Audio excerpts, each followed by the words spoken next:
snowstorm envelopes a solitary cabin nestled deep within a dark forest. A wine glass topples, spilling dark liquid across the surface in a spreading stain. The poison victim's mana flow is halted as the venom nullifies the magical energy in their veins. Amid roaring flames, a wounded figure clutches their face, struggling to stay conscious as blood drips from their mouth. A stern man explains that the poison's effect on the other person will last only a few minutes.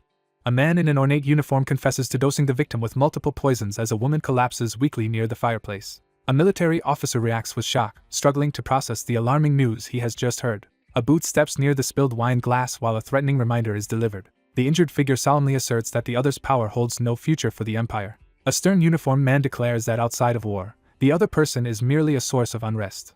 The young man quietly vows to reject rebellion and live out his days peacefully in his hometown. Wounded, the young man confronts someone with the harsh truths he remembers being told. Haunted by regret, he reflects on his blood-stained past and yearns for relief from his guilt. A character contemplates their desire to atone for the harm they have caused. Someone considers the heartache inflicted on those who lost loved ones due to their actions. Off-panel, a voice questions Ian's awareness as the fireplace blazes fiercely. He admits openly that he was terrified. He confesses that his fear of a former friend nearly drove him to madness. Reeling from a severe wound, the long-haired character stares ahead in shock and pain. The 8th-class magician emerges as an unrelenting threat capable of toppling the Empire. A decision is made to eliminate this terrifying monster. Terror grips a character suddenly after witnessing a shocking event. Reflecting ominously, someone thinks of an old friend. A young man in military uniform stands resolutely in a dim room, refusing forgiveness with a heavy heart. A uniformed man turns with a tense expression, preparing to speak. One character rises and turns away, leaving the other sitting amid a strained silence. A door opens abruptly, allowing snow and cold air to rush in. Flames rapidly engulf the room, spreading fire and smoke everywhere. A long-haired figure kneels, struggling to endure the raging inferno inside the burning building. Amid roaring flames, a furious character curses an unseen foe. Clutching his chest, a wounded man realizes he has made a grave mistake. A hand tightly clenches a robe, signaling mounting tension. An injured character grips a sword to their chest, fighting to stay conscious amid encircling flames. A tense confrontation escalates as one accuses the other of carelessness. Standing alone amidst fire, a figure reflects on past regrets while clutching a sword.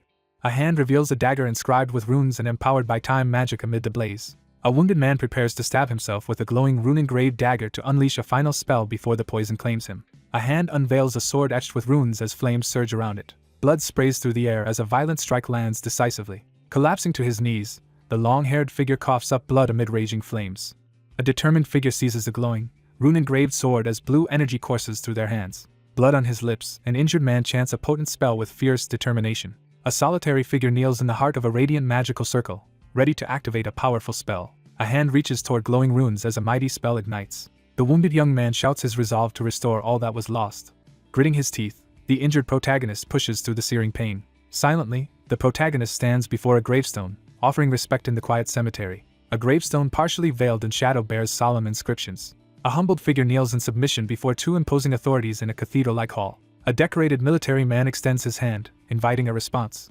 A flock of crows suddenly takes flight beneath an ominous sunset. Emerging from shadows, a figure steps forward with sword drawn as dark wings blur past. Standing alone with a staff, one braces beneath a sky teeming with birds at sunset against looming danger. A solitary figure faces a sky swirling with crows, witnessing an ominous scene. Shocked, a young man recoils as he struggles to comprehend overwhelming news. Startled by an unexpected event, the young man reacts in disbelief. He checks his chest inside, relieved to find no wounds or pain. Sensing danger, he nervously glances sideways. Suddenly, a young boy turns around, startled by something behind him. A woman leans down and gently asks the boy if he is all right. Startled, the boy sees his deceased mother appear before him. Nervously, the boy asks if he succeeded while a blonde woman examines his hand. Two hands clasp desperately as uncertainty about the afterlife fills the moment. A young boy clings to a woman's arm, who looks down at him, puzzled by his sudden action. Villagers assemble in the bustling square as a crowd gathers near the windmill. Several children wait patiently in line outside a tent for their magical test. Knights maintain order among the townspeople, calling forward the next candidate. A white flag is raised over the tent, signaling surrender to those nearby. The ivory tower's flag flies above a white tent, marking their presence. A figure raises his hands against a bright backdrop, declaring his return. The boy abruptly halts, startled by an unexpected sight. The magic aptitude examination is set to begin. A solemn adult administers a magical aptitude test to a nervous child as part of the Empire's mandatory mana reaction assessment. The next phase assesses the candidate's ability to generate, circulate, and store mana using the mana heart. Candidates passing both tests are sent to the Magic Academy and granted national authority upon graduation. The protagonist realizes he has traveled 30 years into the past, much further than intended. A hand raises a sword etched with ancient runes that form magic's foundation. Time magic succeeds just before death. A young person pauses, lost in reflective silence. Someone reflects on initially intending only to cleanse themselves of guilt. A solitary figure contemplates the many sacrifices and deaths made in his name. After a lifetime of loyalty to Ragnar, the character reflects on being used and ultimately killed. Standing beneath an ominous sky, he resolves to prevent the same fate from recurring. A determined woman stands with a young boy as they prepare to face what lies ahead. The speaker vows to find the objective before taking any further action. The protagonist promises to return as he departs the village square. The narration highlights magic surpassing even the legendary 8th class. A young man introduces himself to an older man outside, stating he is from Moglian village. Someone recognizes another as Vanessa's child. An armored man grants entry but warns not to bother the magician with questions. A young man parts a curtain cautiously and surveys the area beyond. A worried young man hesitantly asks how many children remain. A weary man is told by a stern officer to stay at least half a day longer. A boy cautiously peeks around a curtain, calling out to gain attention. A man smiles warmly and gestures for someone to come closer. An older man instructs a young boy to lower his head as he prepares to channel mana into him. A hand glows with magic as one person reassures another that their situation is only temporary. A male character smiles and gestures approvingly. A tense command is issued as the young character hesitates, uncertain about turning their back. A confident young man urges prompt action after revealing the discovery of a mana brain that could change their life. A figure points to their chest, explaining the location of the mana heart. A young boy reflects that merely joining the academy will not fulfill his ambitions. A character approaches the magician and asks to show him something, prompting curiosity. A young person exhales deeply, visibly attempting to calm their nerves. A young man prepares to unleash a powerful fire spell, considering a more aggressive approach. Startled by sudden magic, a character reacts in shock to a fireball's appearance. A large water droplet falls through the air, heightening tension. A boy simultaneously unleashes fire and water magic, revealing his double casting ability. Powerful water and fire magic erupt together, showcasing extraordinary skill. A young boy realizes he has suddenly gained a new magical ability.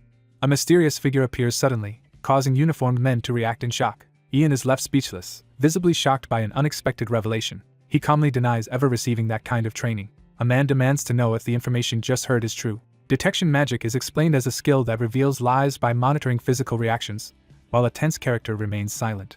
One character warns the other that lying could implicate them as a criminal. A young man warns that lying could lead to execution not only for him but also for family and neighbors. The young man refuses to rest, determined to press onward. A man stands in a wooden room, smiling with amusement. Detection magic confirms no deception was detected.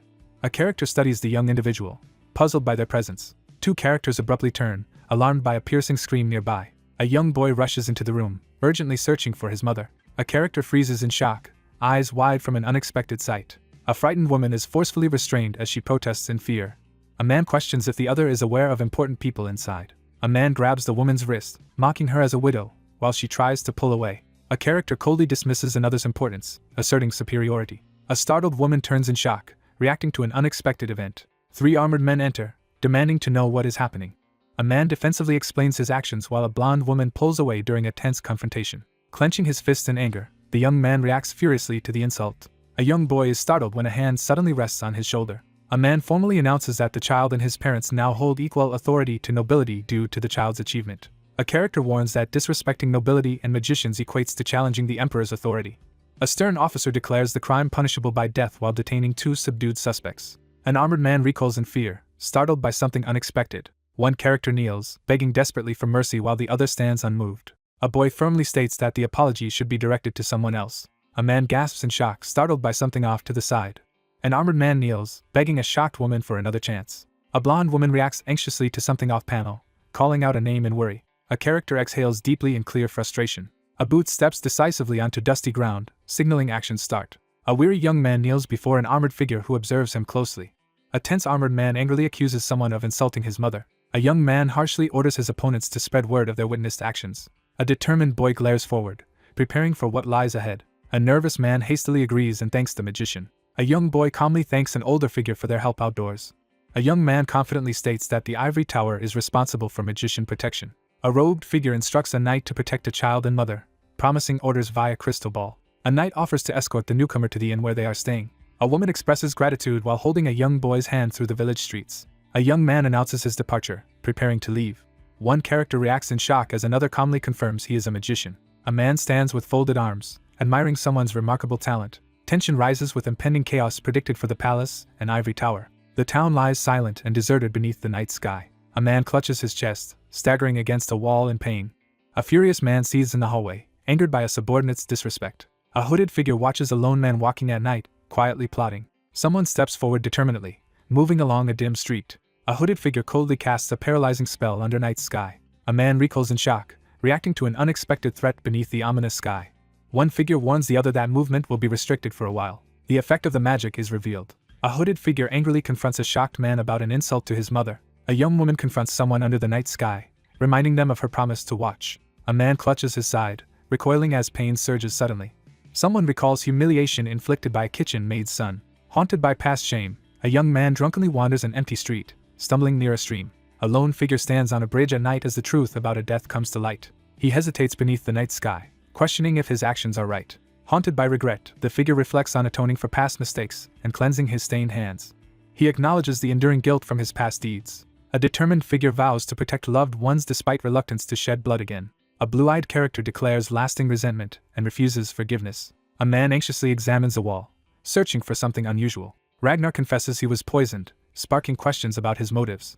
A realization begins to form. Someone quietly opens the door of a dark, silent house. A weary figure struggles to endure a splitting headache while standing by the door. A character is surprised to realize they have depleted all their mana after casting Paralyze just once. Outside in the snow, a young person stares at his hands in shock, trying to understand what changed. Someone wishes their small body would grow up quickly. A young person glances sideways, startled by an unexpected event. A cloaked figure stands quietly beside the bed of an unconscious woman in a dimly lit room. A blonde woman rests quietly in bed. After 1 year at the Magic Academy, the narrator achieved recognition as a first-class magician. A young woman stands alone by a stone wall, lost in thought. The narration reveals the mother died alone at Moglian Estate from illness, never witnessing her son's success. A young boy stands by a bedside, solemnly promising to protect his mother. A woman lying in bed promises to bring happiness. A character locks eyes with determination, preparing for a serious conversation. A somber figure stands by the window at night, quietly wishing someone a long life. Haunted by past failure, the protagonist resolves to protect loved ones in this new life. The story shifts to Green Riverdium, the majestic capital of the Green River Empire. A grand building with red banners heralds arrival at an important location. Terry Greenriver pauses at his desk, pondering the position of the tower owner. Someone expresses uncertainty, keeping options open. A powerful magician is introduced as the fifth-class magician and owner of the Ivory Tower. A man in an ornate uniform leans forward, questioning the situation. An older man in robes explains that controlling mana flow in the blood marks the start of becoming a magician. The principles of magic focus on stimulating the mana brain and methods for manifesting spells.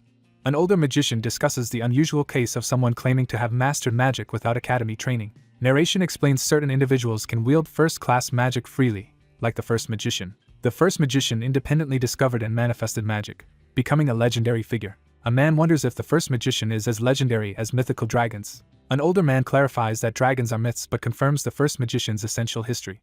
An elderly man stands before a seated official, refusing to trust current reports and intending to verify the situation himself. A cautious advisor assesses the threat posed by a dangerously powerful ability. A military man shares the information currently known, pausing thoughtfully. A man in ornate clothing inquires if the prince is outside, eyes on closed doors. A young man in a decorated uniform hesitates at the doorway, preparing to enter.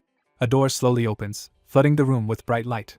A blond young man in military uniform strides confidently into the grand hall. A young man in ceremonial uniform arrives and responds to his father's summons. A uniformed figure enters the office, addressing the stern man at the desk as their confrontation begins. A decorated officer expresses concern, requesting an explanation. The last time someone left the Imperial Palace was 5 years ago during a patrol after a poor harvest. A uniformed man stands resolutely before a window, preparing to issue an order. Someone suggests stepping outside briefly. A young man wonders if he's being asked to visit outside the Imperial Palace. One orders the other to lead knights, soldiers, and magicians to the Moglian estate to retrieve Ian Phage. A blond man in ornate uniform reacts with shock upon hearing Ian Phage's name. Someone asks if the other has heard about a particular individual. Someone decides to set aside concern and move forward. A stern man reproaches someone for unawareness and reassigns the task to another prince. A young man steps forward urgently, insisting on taking responsibility himself.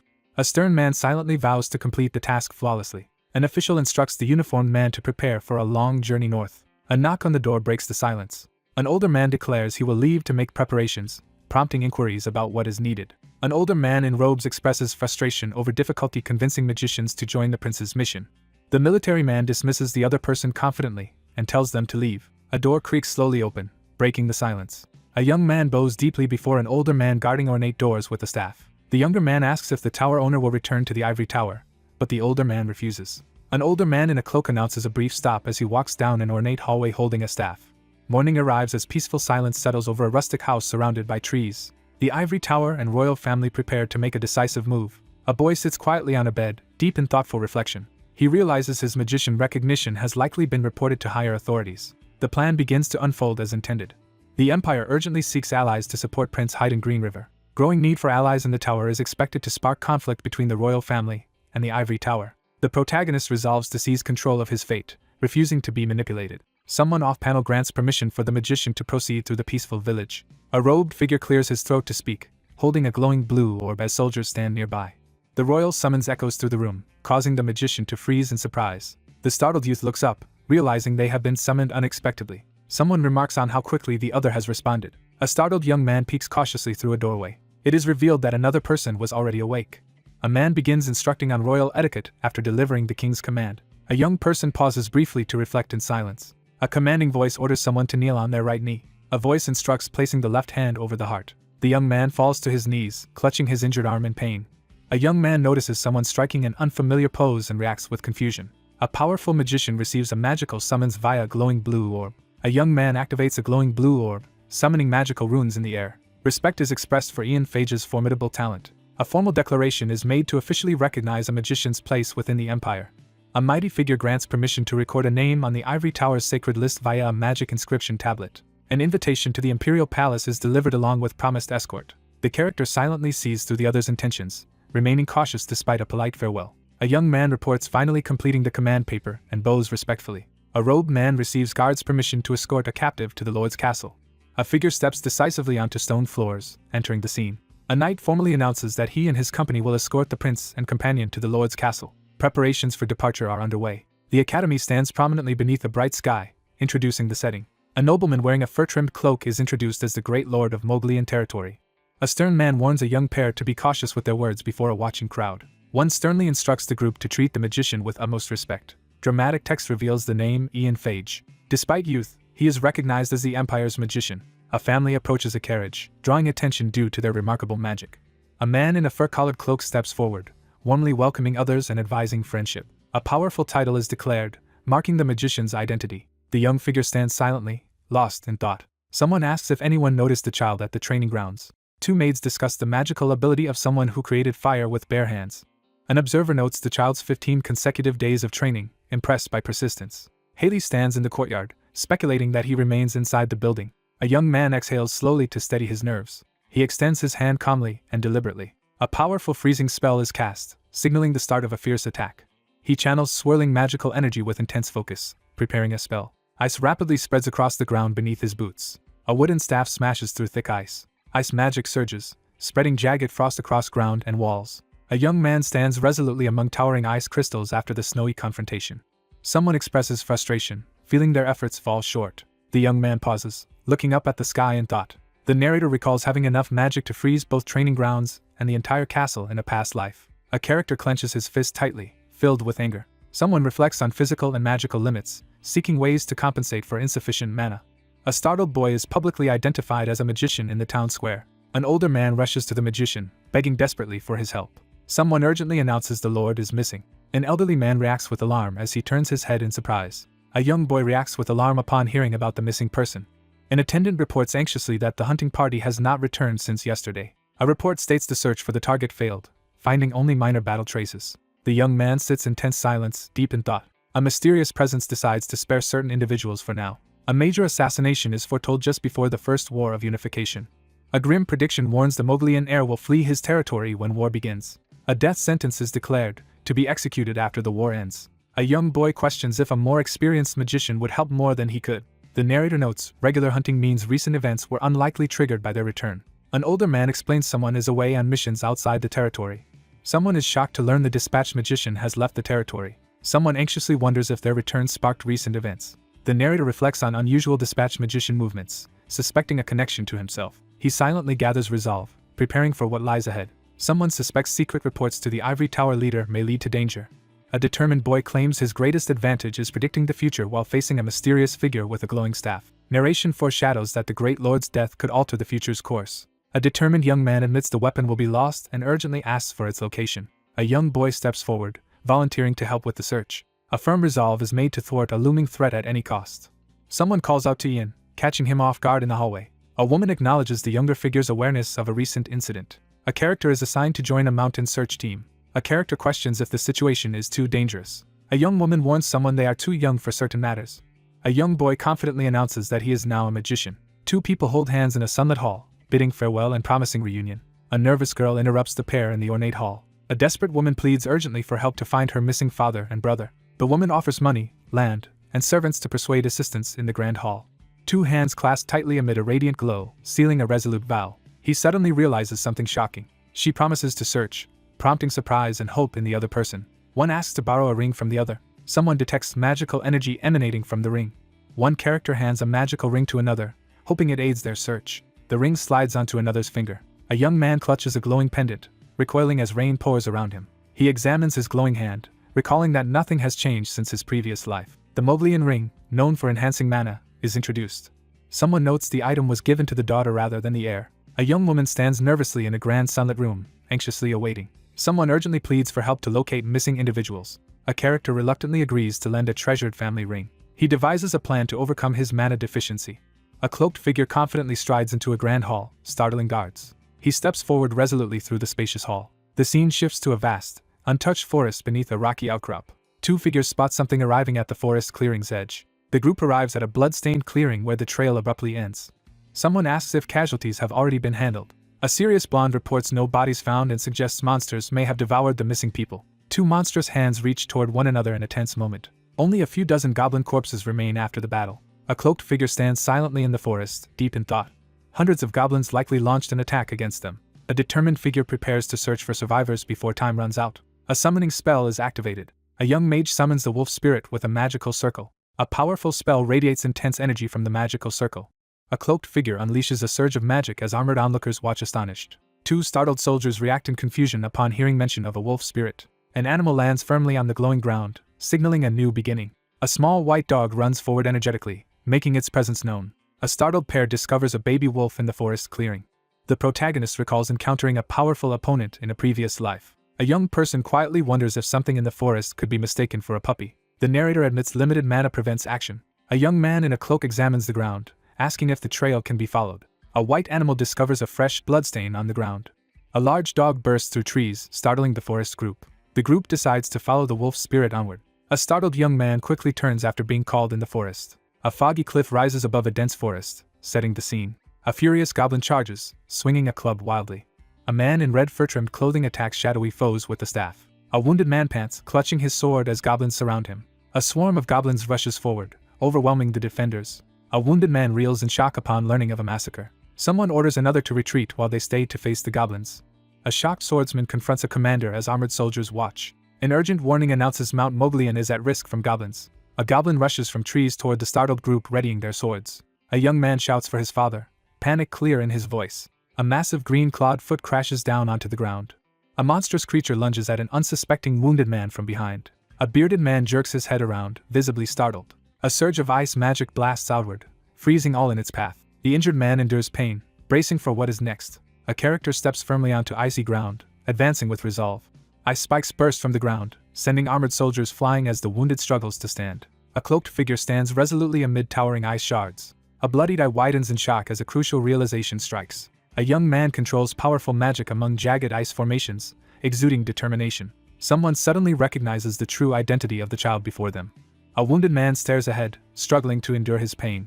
A bearded man awakens in bed, silently lost in thought. A young woman reacts with alarm, calling out for her father and someone named Margaret. A distressed man sits on the bed, questioning what happened while a woman looks away silently. A steady figure informs others that Sir Ian has completed the rescue. A young woman tearfully expresses relief as her father and brother regain consciousness after 2 days. An older man arrives urgently, relieved his lord is awake. A bearded man anxiously asks if the others are safe. A messenger informs the seated man that 12 soldiers and their leader did not return. A character demands to know the magician's whereabouts forcefully. A bearded man sits alone on a grand bed, deep in thought. Someone resolves to meet a particular individual directly. A young boy calls out urgently to the magician in an open area. An older man approaches a young boy in the courtyard, informing him the lord has awoken. A character expresses sincere gratitude to the magician for assistance. A stern servant directs someone to the reception room as ordered. An urgent message signals that an important conversation is about to occur. A young boy looks ahead, visibly confused by what he sees. A bearded man in regal attire greets a guest while a younger man stands silently behind. A light-haired boy asks someone off-panel about their well-being. Someone expresses gratitude for care and support. A young man stands in a lavish room, thankful for his family's security and future. A powerful figure acknowledges goblin defeat and pledges appropriate rewards. A hand presents a carefully chosen box on a table. The young man urges someone to open the small box he presents. A character recoils in shock upon recognizing something alarming. A character reveals receiving information from Margaret. A hand opens a small box to reveal a gold ring. A man questions the significance and power of a family heirloom with magical properties. A hidden speaker wonders if the magician will gain from the item. A young man explains the ring enhances mana and was vital to goblin victory in the canyon. A man offers a ring to the magician as a gesture of gratitude. A young man is surprised upon hearing about a token. A formal declaration names the magician an honored guest of the Moglian family. A question about accepting a token indicates an important offer. A box is opened to reveal a single gold ring inside. The narrator states that someone will remain a forever honored guest. A young boy practices concentrating magical energy before tall windows. A contract is revealed that will bind the empire's nobility for 1,000 years. Someone expresses longing for family. A man in a fur-lined cloak stands silently, lost in thought. A formal offer of support promises assistance if needed. Someone makes a heartfelt vow to always remain by their side. A young man silently reflects while gazing out a window. Two men bow, solemnly pledging an oath to a boy in a sunlit ornate room. The scene shifts to a quiet forest under a cloudy sky. A group of armored individuals cautiously moves through a forest clearing. A young armored man asks the captain how far it is to the town of Lloyd. A calm traveler announces arrival as near as the group approaches a hill. The young man stands silently, lost in thought amid the peaceful forest. A subordinate hesitantly requests permission to speak. One asks if an alchemist is available to make elixirs, and another mentions one in northern Lloyd. A man explains the group migrated north for a special herb. Alchemist Radio is introduced. The protagonist silently reflects on the significance of an unfamiliar name. The protagonist worries about procuring an elixir to restore depleted mana. Urgent calls summon the captain and magician. A tense guard points toward the distant town of Lloyd. Flames consume the village as thick smoke rises skyward. A young person freezes in shock at an unexpected forest sight. A man suddenly draws his sword, alarming armored soldiers behind him. A bloodied axe is highlighted against a dark backdrop, showing violent aftermath. A muscular man wields an axe, commanding his group to regroup and organize. A determined man urges his team to hurry and finish their task before departing for Coldwood. A young man struggles futilely as a larger adult restrains him. Someone rushes forward in panic to aid an endangered companion. A muscular eye-patch-wearing man stands over a bloody fallen opponent, resting his axe. The man taunts his wounded adversary while gripping a bloodied staff. A wounded young man clutches his side, struggling to stay upright after being struck. A boy struggles against two adults restraining him, desperately calling for his father. A man in a fur vest taunts his opponent with a threat about their father's death. A terrified young man recoils in shock, overwhelmed by fear. A hand grips a sword hilt firmly, ready to draw. A menacing eye-patch-wearing man threatens to sell the other's son. A man delivers a tense farewell, hinting at hidden threats. A boy collapses to his knees, screaming in despair and reaching out helplessly. Frozen in shock, a boy witnesses a brutal, bloody attack unfold. A character stares ahead in shock, eyes wide and tearful as blood splatters around. A character's blood-splattered face shows shock while witnessing a traumatic event. Suddenly, a figure collapses to the ground. A group recoils in shock as ice materializes before them. Someone urgently warns of soldiers nearby. Sharp ice shards materialize in the air as a blond young man prepares to strike. Villagers scatter in terror as blue projectiles rain down on them. Smoke billows from the mountainside as desperate screams echo. A solitary figure surveys the vast mountains from a cliff edge. A young boy stands alone, gathering resolve before a significant moment. A young man concentrates as he tests his magic, summoning energy around his hand. The ring boosts his mana to the level of a third-class magician. A ring-adorned hand reaches upward, signaling a crucial action.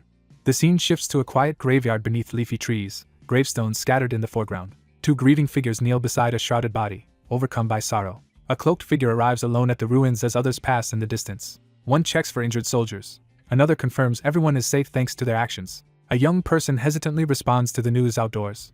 Someone quietly questions whether others survived. She stands frozen, wrestling with uneasy thoughts in silence. A cloaked figure quickly turns after a shout. A man collapses into another's arms as a panicked boy calls for his dad. The cloaked figure steps forward to inspect the scene while a startled young man watches. A startled figure freezes in shock at an unexpected event. He discovers his hair has turned white as someone steadies him. A realization points to mana poisoning as the cause. It's explained that injecting mana into a body with a mana brain, but without a mana heart causes dangerous pain. Unable to release trapped mana, the figure endures relentless agony. It is noted he could not have injected mana into himself. Someone suspects a magician deliberately caused the incident. A young man quickly assesses the other's serious condition. A glowing hand presses a forehead as the man struggles with pain. A method is explained to temporarily suppress pain using pure mana injections and release of excess mana. A man gasps for breath, clutching his shoulder, visibly struggling. A cloaked figure urgently requests help for someone's wounds. A response expresses gratitude. A hand urgently grabs another's garment sleeve. One anxiously asks about his father's safety, grabbing an arm outside. A boy hesitantly announces things will be different temporarily. The narrator explains the cursed disease can be managed temporarily but not cured. A worried young man asks if pain will come later. The narrator notes lingering traces of mana will remain. A young man stands outside, deep in thought about an impending choice. The narration presents a grim choice: ongoing injections or enduring pain. A boy stands alone, silently confronting the possibility of death. The young character resolves to find Landis flower to create a cure. A young man angrily swings at another, who remains calm and unbothered. A young man urgently calls out, trying to stop someone from leaving. Startled, the young person recognizes someone unexpectedly. A critical memory surfaces, recalling the greatest alchemist's name. He examines a glowing red vial with serious focus. The palace alchemist Douglas Hammond is introduced. Once a slave, this man now stands beside Emperor Ragnar, known for genius and previous hostility toward magicians. An alchemist suffers mana poisoning caused by a magician. A man, overwhelmed and exhausted, is supported as he struggles to stand. The protagonist seeks a rare herb far to the north. He decides to search for Landis flower to craft a cure. Someone considers the herb's potential to neutralize body mana. A deadly poison neutralizing mana spills from a wine glass onto a table. A character suddenly recoils, sensing imminent danger and darkness. A young boy charges forward with determined speed. A cloaked figure appears suddenly before a startled boy. An older boy stops a younger one at the forest edge, warning of raiders nearby. A desperate boy pushes onward, searching for the flower, knowing his father's life depends on it. A commanding figure casts a sleep spell, abruptly ending a protest. A young man sprints urgently through the forest, driven by determination. One collapses into another's arms, seeking comfort in the quiet clearing. A weary young man quietly supports a sleeping companion on his shoulder. Sunlight filters through the dense forest, leaving the area still and empty. Observing the young man resting, someone notes he closely resembles his former self without the intimidating look. Reflecting on recent events, the youth realizes his intervention prevented a death and kidnapping. Suspecting the mysterious man's poison as the cause, the protagonist links him to his past death. Suspicion arises over someone creating poison despite knowing Ragnar's intentions. The character stands silently outside, lost in thought. A young boy pauses in sunlight, lost in reflection. He stops to reconsider his next move, wary of acting hastily. A figure contemplates using the young man's alchemy talent for personal gain. Narration suggests the young man might live a different life than before. The young man pauses in silence, flooded with thought as sunlight filters through leaves.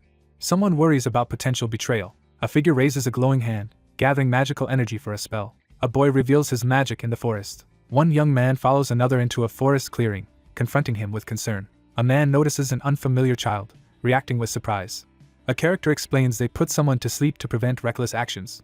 A young man rests quietly on grass, hands folded patiently. A young man politely asks another to escort a person back to the village. One invites the other to join the group standing in the forest. A young man stands silent, deep in thought about his next step. Someone silently decides to proceed toward a critical destination. Peaceful night settles over a stone house illuminated by an upstairs light. Sunlight streams through empty stone windows. A man sits on a bed's edge, checking if another is asleep. The character refuses to give up and pushes forward with determination. A man shares Barton's news that a magician saved their village. A boy confesses he was only searching for a flower after being scolded for recklessness. A man warns raiders might still be near the village. Someone desperately demands instructions for what to do next. A boy jolts awake beside another figure, startled by a sudden movement. Someone urgently reveals that the magician predicted ongoing pain. A weary man insists he is fine, reassuring those around him. Two characters argue fiercely about their failed search for Landis flower. A desperate boy anxiously doubts the flower's existence. Two characters freeze in shock as something unexpected occurs. A startled young man nervously confronts a sturdy locked door, sensing something beyond. A hooded figure approaches the locked door at night, stating knowledge about the Landis flower search. A heavy wooden door stands closed in a silent hallway. A man cautiously opens the door to a hooded visitor appearing unexpectedly. A young man steps inside, asking permission to enter. A startled boy recognizes a previous magician in a snowy scene. A man reacts with shock to unexpected news. A young man confidently introduces himself, setting a glowing blue crystal on the table. A man notices a glowing blue stone and inquires about it. Someone widens eyes in shock upon witnessing an unexpected sight. A character discovers the Lander flower encased in a glowing crystal. A young person offers a flower, insisting on asking a question first. A suspicious figure demands to know how someone learned about the herb's properties. A man stiffens, visibly tense after an unexpected revelation. A weary man softly reveals the herbal journal's existence. A man reads information in a journal as a young man listens intently. An ancient book is discovered, hinting at mysterious significance. A character reveals a cherished herb journal was a gift from their father. A hand turns pages of an ancient book while a young person watches closely. A rare mana-neutralizing effect exists only in the continent's northern region. A character studies a book describing a poisonous flower that withers immediately after picking. A blonde character explains alchemy was a family business, revealing their father's involvement. The journal is recognized as a valuable family heirloom. A man crosses his arms, thoughtfully confirming the object's nature. He explains that Landis flower neutralizes mana in magicians possessing both mana heart and brain. A warning alerts to deadly poison present. A man reacts in surprise, eyes wide and sweating. A man defends the family alchemist, insisting they would never create harmful elixirs. A resolute character stakes his family name to prove his confidence. A young man notices something unexpected, reacting with confusion. The young man acknowledges the information gravely. A ringed hand gently places a painted stone tile on the ground. A hand activates a glowing blue crystal containing a flower, filling the air with energy. A cloaked figure extends a glowing crystal apologetically. A hand gently releases a wilting flower as petals fall. The young man admits freezing the blood-stained table to preserve it after failing to find another solution. A man defensively explains his actions aimed to prove Lander's flower can always be found. A cloaked young man asks an older man in the courtyard to trade items. A man reacts in shock, questioning the trade idea. A man explains ongoing mana injections to prevent poisoning. The young man vows to find a way to use Lander's flower effectively. He considers researching information others have already uncovered. An invitation to visit the capital is extended. He questions the necessity of traveling to the capital. Someone urgently requests mana elixirs as a glowing red potion radiates energy.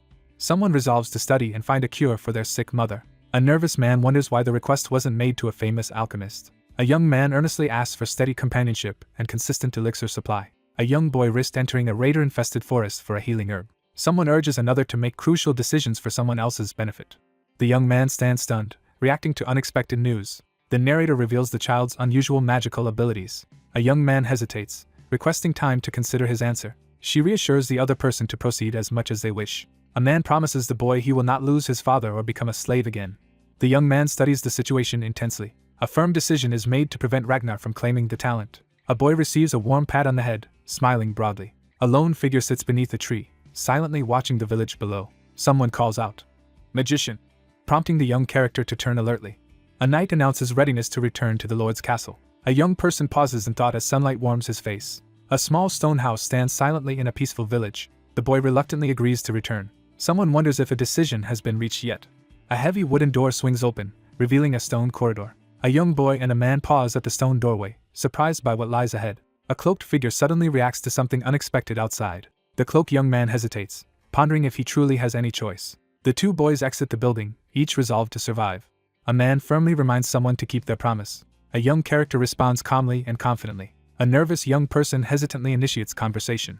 A young boy desperately asks if his father can be cured, clutching an older man's waist. A cloaked young man walks outside silently, lost in thought. He stands outside, making a sincere promise. Two chibi figures float above a building, exchanging playful affirmation and disbelief. A young man eagerly asks permission to treat someone as his captain. A subordinate salutes eagerly, accepting orders enthusiastically. An older boy forcefully orders someone to leave, while a younger child quietly questions if he was always so harsh. A horse charges forward, kicking up clouds of dust as it races ahead. Two startled children jump back as something unexpected occurs. An armored knight urges the magician to hurry to the castle. An off-panel voice inquires if something has happened. A worried guard urgently reports that the prince has crossed the Gama's River. A surprised young man reacts to news the Gama's River crossing is complete. A report was delivered earlier that morning. The protagonist reacts with confusion and concern to unexpected news. The protagonist requests a horse and is questioned about his riding ability. A young man reaches out, forming a bond with the horse. He gently strokes the horse's face, forming a silent connection in the outdoors. A hand softly comforts the horse, calming it. A determined young figure asks to be taken to the castle. A horse arrives, its hooves pressing into the grass. A young man stands quietly beside the seated horse, observing it. A voice calls out to Sir Arnold. Two men stand together, confused by surprising instructions to bring Mr. Redio. A young man rides ahead, leaving others behind. A royal carriage moves through the landscape, closely escorted by armored guards. A luxurious, empty carriage waits outside. A man in a decorated military uniform sits silently, lost in thought. A figure steps forward, responding to a tense summons. A uniformed man stops another in a formal room, delivering an important message before leaving. Someone claims Herbert has been meeting with the fifth prince. A young man recoils in shock at something unexpected. A noble explains the ivory tower's political power depends on its owner's allegiance. A military man reveals the owner plans to support the fifth prince. The fifth prince aims to use Herbert and recruit talent to strengthen his position. A stern man glances over his shoulder, alert to danger. One commands the other to secure Ian Phage at all costs.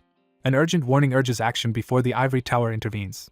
A decorated military man suspects what a woman is plotting. A commanding voice urges claiming allies and establishing a stronghold. A man in uniform sighs heavily, showing frustration. He sits silently, troubled by his next move. Someone doubting a child magician's usefulness feels isolated without the tower's support. The air seethes in outrage after being passed over for the fifth prince. A military man vows to eliminate rivals. A uniformed man on horseback respectfully greets someone inside a chamber. A palace captain insists the Moglians be informed. The man ends the conversation, refusing to continue. A young man urges patience to allow preparations for the arrival. The young man questions if his companion's family is linked to northern Moglian lords. A rider by carriage informs a companion they will arrive in 2 days. The young officer commands delivery of a message within 2 days. A challenge is declared against the Guardians of the North and the Empire's shield. A commanding officer orders preparations for royalty's arrival in 2 days. A young man in a decorated uniform rides silently through a forest. Someone respectfully accepts an order as a peaceful lake scene unfolds. A grand palace is designated as the crown prince's new residence. A stern man commands the room to be immaculate. A tense man in red coat reacts anxiously to unexpected news. A nobleman asks if other families have arrived. The butler confirms. Only 2 families remain, expected to arrive soon. An update is demanded regarding the magician's situation. An older man silently contemplates a difficult decision. Anxious, someone asks if there are any updates. A stressed man reacts to the overwhelming situation as another suggests going outside. A soldier formally announces the crown prince's arrival. A royal carriage escorted by armored guards travels down the avenue. The carriage abruptly stops in the street. A young man in blue and white military uniform confidently steps from the carriage. A well-dressed man anxiously asks his lord about the magician's whereabouts before a grand building. An older man interrupts urgently, announcing critical news and ordering a halt. A horse gallops swiftly across the ground. An exhausted young man collapses over his horse as it stops. A young boy arrives late, apologizing. A cloaked newcomer is led forward, judged quietly by onlookers. A royal order demands the magician's immediate presence at the highest authority. 4 figures suddenly confront each other on a grand path, with one young character in shock. A blond man in uniform confronts someone, demanding if they are Ian Phage. A young boy notices someone he hasn't seen in years within the courtyard. A character surveys 3 students chatting outside the academy. 2 cloaked figures walk together. One turns away uncomfortably. Cecilia, a short-haired woman, smiles softly outdoors. The young man stands outdoors offering a gentle smile. A spy from Coldwood Empire is identified. A grand, empty hall is revealed with an ornate chandelier. A young man in formal attire bows deeply, addressing a royal figure respectfully. One warns another not to overdrink as they stand indoors with wine glasses. A displeased military man internally complains about nobles and banquets. A young man in uniform pauses silently by a doorway. Someone wishes simply to return and rest. A woman silently observes a crowd through a window while holding wine. She notes Coldwood Empire's unusual interest in the child. The Coldwood Empire recently issued 2 commands to observe rumors of Ian Phage. A female character considers the possibility that the revelations might be true. A mission to capture the magician and his mother and return them to the Empire is declared. A figure decides to seek the person causing disturbance as the group discusses commotion in the Grand Hall. Flames flicker in the courtyard as night falls over the stronghold. Someone spots a lone figure at the quiet training yard at night. She prepares a glowing magical orb to test her opponent's abilities. A woman casts a magic missile spell to announce her presence. Blue energy beams strike the ground, causing explosions. Recognition dawns amid alarming realization. A young man conjures a powerful magical shield enveloping himself in blue energy at night. He confronts someone, demanding their identity. A confident woman reveals she is a senior magician from the Ivory Tower. A young boy confronts someone about their rude greeting. The woman teases her junior playfully under the night sky.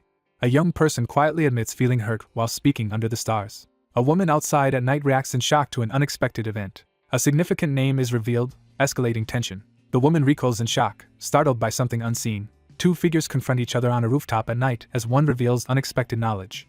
The speaker recalls eliminating Coldwalkers who infiltrated the Empire in a past life. The speaker offers to reveal additional names confidently. The protagonist exposes the lie about a stable boy from the Moulton family. A resolute woman lists the royal secretary and border garrison member as significant figures. Narration introduces Isabel as the future head maid of the Second Royal Palace. A blond man walks outside at night, asking if anyone knows common traits among certain people. A woman under the night sky gently addresses a younger person. A wary character questions how the other knows so many names. A hand unleashes fiery magical energy. Fiery blasts tear across the battlefield with devastating force. A lone figure stands before a wall of fire, confronting the raging blaze. A burst of energy tears through the smoky night sky, signaling a powerful event. A startled woman recoils as a shadowy figure confronts her with swirling energy. The young man reveals awareness of the other's true Coldwalker identity, glowing orb in hand. She is startled as her attack magic is evaded. A young man hopes for reunion at the drill hall beneath the night sky. A young woman notices something unexpected above her. Eyes widen in shock at a startling realization. Giant ice spears crash down from the night sky. A young man calmly raises his arm as ice shards gather overhead. Someone anticipates the incoming attack quietly. A young man reaches forward with determination against the star-filled sky. A young man unleashes ice spears with a swift spell command. Startled by sudden danger, she reacts sharply. A female casts a glowing barrier to block the magical attack. A desperate figure struggles to break the glowing, cracked barrier. Shock and sweat mark a character's anxious expression. A young man raises his hand, releasing a massive fireball above him. He raises his arm, beginning a powerful spell. A massive fiery attack explodes outward with overwhelming force. A character strains against an immovable mana barrier. Panic ensues with belief that death is imminent. A determined mage releases a surge of blue magical energy. A sudden rapid strike causes blood to spray from the side. A stabbing wound in the side sprays blood violently. A woman staggers, clutching her bleeding cheek after a weapon strike. A girl dives away as a massive explosion erupts behind her. A wounded woman turns in shock as embers drift through the air. A nervous girl hesitates as she prepares to reveal something important. Sudden realization of survival resonates nearby. A wounded woman collapses, clutching her bleeding side in agony. An adversary notes their opponent is likely out of mana after casting Pyroblast. A wounded woman warns more enemies are approaching. An unseen character reassures themselves their spy identity remains undiscovered. A figure strides forward with determined purpose, breaking tense silence. The wounded figure resolves to recover and pursue ambitions after the confrontation. A young man calmly reveals a plan to betray someone under the night sky. A wounded woman confidently challenges her opponent, questioning their strategy. Someone confirms a decisive decision. The young man smiles quietly under a starry sky.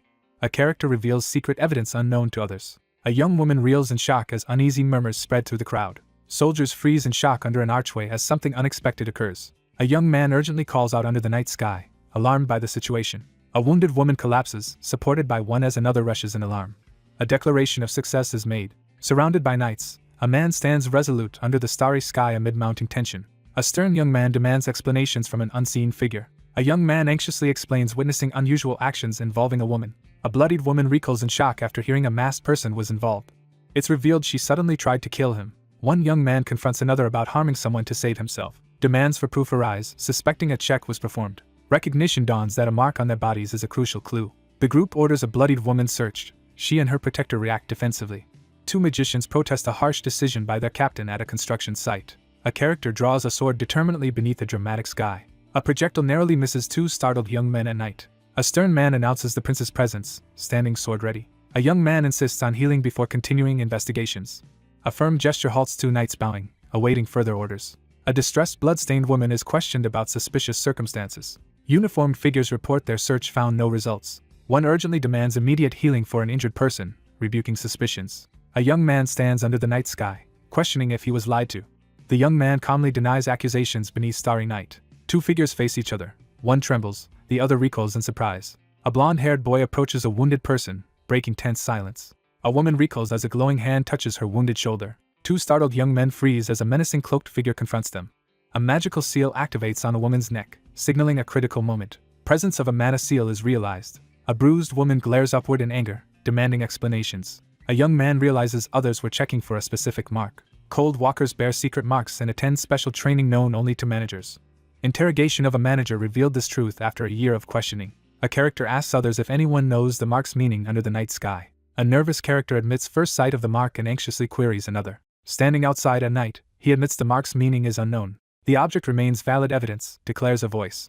A wounded woman is ordered healed before interrogation. One young man urgently requests a mana prison while visibly anxious. A knight calls from the rooftop, catching a blond man's attention. A young man questions what will happen if his suspicions are true. A young person calmly announces the emperor will give a reward. A man in blue uniform is shocked upon hearing a child defeated a third-class ivory tower magician. Two men acknowledge surprise at an unexpected skill displayed. A man in uniform queries his superior about a child's reputation during a late-night conversation. A young man judges the person behaves with uncharacteristic maturity. One character suddenly grabs another's arm to stop them. A military man decides to meet and talk before making final decisions. A commanding figure orders a subordinate to bring someone forward. A young man bows, respectfully answering a royal summons. One of the magicians sent by the ivory tower is revealed as a skilled spy from Coldwood. A significant victory is discussed in a lavish room. A composed young man modestly replies to a compliment. A high-ranking officer announces a formal reward. Someone politely offers assistance. He senses someone investigating his true intent. Someone reveals their true intentions in a tense moment. He hesitates, weighing whether to reveal a truth. A young person requests permission to visit the old ivory tower site en route to the castle. A young man reacts in surprise learning of the old ivory tower's site. Someone questions why another wants to visit a place offering little. A character expresses strong desire to see a place heard of only in stories. A young man silently reflects on an unexpected modest request. Someone reflects on another's immaturity. The young person agrees to lead the way in a richly decorated room. The boy confidently predicts he will reach his goals sooner than expected. A secret item lies hidden beneath the old ivory tower's remains. A book entitled Dragon Language Book is revealed. A powerful book containing the dragon language core is vital for time magic research. The narrator recalls discovering this before dying in a previous life. He reflects on only grasping a small part of complex knowledge. The young boy silently wonders how much he can understand in this life. Footsteps echo through a quiet forest under the moonlight. A knight escorts a carriage steadily through the forest. A woman gazes out, amazed at how far she has traveled from home. A blonde woman asks Ian to agree under the starry sky. A young man calmly agrees, smiling by a window at night. A reassuring figure promises to guide Lady Phage upon arrival at the capital. A confident man boasts about his long alchemist career as a skeptical boy listens. A woman thanks someone warmly on a train. A young character quietly judges someone with irritation. A young traveler sits on a train, turning toward the window at a tapping sound. A uniformed knight announces their arrival to someone off-panel. A ruined temple appears under the night sky, revealing destruction aftermath. A man informs another they will stay for 2 days. An official order is announced. The young man grants permission to explore the area. A uniformed man instructs the group to follow him as they move out at night. Someone offers to guide the guests to accommodations. Snow falls gently over a quiet village with stone houses and a windmill. A peaceful village street glows under lanterns at night. 3 villagers bow, expressing deep gratitude to a royal visitor. A confident young man laughs off crowd attention as his composed companion stands behind him. A young character stands silently amid someone nearby laughing loudly. A contemplative figure quietly observes the village at dusk, reflecting on the leader's kindness. A uniformed man recalls past events before facing a cloaked figure in an ornate hall. A hostile, dark demeanor is described. Ian steels himself to face the tense situation ahead. 2 figures wait silently as tension fills the ornate room. The narrator reflects on always having Ragnar's unwavering support. He notes how Ragnar acts differently toward non-royals and non-nobles. A young man in uniform stands outside at night, smiling confidently. The young man realizes the emperor favors the first prince as his name is called. One young man asks when the other will leave for the old ivory tower. One admits he also wanted to visit as they converse outside. He plans to explore the underground areas at dawn, suggesting going together. A shy character agrees to team up after a surprising offer. A young boy excitedly pumps his fists in gratitude. 2 walk together at dusk, discussing Douglas's fondness for Ian. Nervously, a young man approaches a surprised woman in the rain. 2 talk outside, remarking on Ian's surprising maturity for his age. A woman reflects on someone maturing too quickly.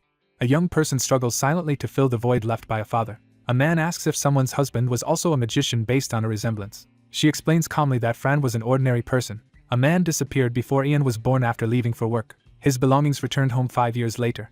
A character worries about recent changes in Ian. A young man and woman stand silently, avoiding each other's gaze amid tension. She decides not to voice her thoughts and withdraws. Someone dismisses a concern outside a stone house at night. A journey begins, guided by wind and stars. Someone steps quietly through tall grass, approaching cautiously. After the Unification War, a lone figure leaves the ivory tower and emperor behind to begin anew. A character wonders if entering the ivory tower in the past was coincidence. A lone figure approaches an illuminated altar, drawn forward by unknown forces. A lone figure enters a sunlit overgrown cathedral, surveying an abandoned throne. The young person notes, familiar surroundings remain unchanged. 3 centuries ago, war erupted between the ivory tower magicians and dragon-descendant Dragonians. A powerful figure unleashes a gargoyle army and dark magic threatening Empire's destruction. The Imperial Prince and high-class magician Mitchell Greenriver lead magicians to defeat the Dragonians and gargoyles, securing peace. The victorious leader declines the Emperor's throne offer. A new tower now stands in the capital, replacing the old one. A lone figure surveys the devastated ruins, noting the abandonment. A cloaked figure searches ancient ruins, scanning surroundings intently. A glowing hand activates magic on a stone surface, emitting bright light. The cloaked figure steps onto a glowing stone platform amid ruins. A hidden stone staircase is revealed, leading down into darkness. A lone figure descends shadowy stairs cautiously into the unknown. A hand conjures a glowing orb, illuminating darkness. A young man reaches toward radiant magic light in a dim hallway. A powerful demon, formed of pure magic, awakens from the depths. A lone figure confronts the gargoyle in a glowing chamber. A young person reacts in surprise upon first seeing a statue. A massive stone dragon awakens, snarling with glowing eyes. A monstrous beast roars violently, blood spraying from wounds. Realizing underestimation, the young man tenses, recalling the gargoyle's surprise appearance. Something presumed extinct for 300 years has been discovered hiding here. A blinding energy explosion erupts atop a stone pedestal. A monstrous creature dives, catching a startled character off guard. A concentrated figure conjures a glowing blue water sphere above their hand. A young mage launches a massive surge of blue magic skyward. A towering gargoyle gathers a surge of blue energy for a powerful attack. A devastating magical surge obliterates everything nearby. Debris falls as a character watches a stone section collapse. The protagonist reflects on easily defeating the creature in a past life. A young man steels himself to overcome current limitations through hard work. The protagonist confronts a massive winged creature as a storm rages above cliffs. A cloaked figure faces a growling monster. A monstrous creature slashes downward with claws. Crouched on rune-covered ground, the young man prepares for challenge. Massive ice spears fly forward, unleashed by powerful magic. A dragon hit by ice spears crashes through the sky in pain. Lightning-infused magic erupts from a spellcaster's hand as screams echo. The caster focuses as magical lightning crackles behind. A powerful spell strikes a distant fortress, unleashing destruction. The protagonist defeats the gargoyle and pauses to catch his breath. A young man waits intently as a fated event approaches. A cloaked boy discovers a hidden stone trapdoor in the rain. A massive black pit suddenly opens in the ground. The young man stands beneath starry sky, looking ahead with calm resolve. Internally, he notes the situation unfolds just as before. A spell is cast, causing the figure to land gently as glowing text appears. The lone figure steps forward through mist and rain with determination. A character stomps the ground, unleashing a power surge. A cloaked figure approaches an illuminated pedestal where an ancient book rests. The protagonist stands quietly under starry sky, deep in thought.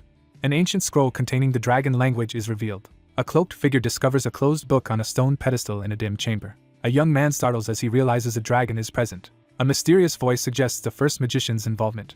A figure examines an ancient book, yearning to finally decipher the dragon's language that once eluded understanding. A character reacts in shock, eyes wide with disbelief. Someone frantically flips through a book and realizes that all its pages are blank. A cloaked young man anxiously searches through a large book in the dim corridor. A young man freezes as he suddenly realizes something important. A character kneels within a glowing magic circle, realizing the spell has failed because it was already used. A character presents a large, ornate book beneath the night sky. Someone desperately wishes to revisit the dragon's language from a past life. A young man vows to do whatever it takes to protect those he cares about. The cloaked figure freezes in shock, stunned by an unexpected revelation. A panicked girl clutches her throat as she discovers she cannot make a sound. The panel explains that the dragon's language is a magical language powered by mana, not just vocal sound. The young man concludes his research after analyzing the book. It is revealed that returning to the past is impossible without the lost dragon's language needed for time magic. A young man contemplates the possibility of repeatedly turning back time. The character silently reflects, her expression serious and contemplative. Someone acknowledges that their prior knowledge helped them avoid a dangerous situation. A solitary figure stands beneath a ray of light, contemplating the start of a new life. The group approaches the capital of Green Reverdium, its grand cathedral visible in the distance. A royal procession arrives as a carriage escorted by guards enters the city gate. A young man arrives in the capital and looks out from his carriage at the busy city. Armored guards remain alert while escorting a locked cart through the town. A character worries about what could happen if Cecilia escapes and encounters another coldwalker. A girl sits silently by the barred window, hugging her knees and lost in thought. Anticipation builds as the Coldwood Empire prepares to intervene. A character silently worries that their knowledge of the Coldwalkers will soon be exposed. She senses that trouble is coming and grows increasingly uneasy. The young person pauses, lost in thought. A young man on horseback suddenly notices something unexpected in the busy city square. An older man in ceremonial robes raises his staff and orders the group of hooded figures to stop at the castle gate. A knight riding through the crowded city square suddenly notices something alarming. An elder is addressed as the tower leader in a grand hall filled with robed figures. A uniformed man confronts someone blocking the path of a high-ranking individual, demanding to know their authority. A royal command is delivered, raising the stakes for everyone involved. He silently steels himself, preparing for what comes next. An older man formally announces that all surveillance authority over Cecilia and related matters is being transferred to the Ivory Tower.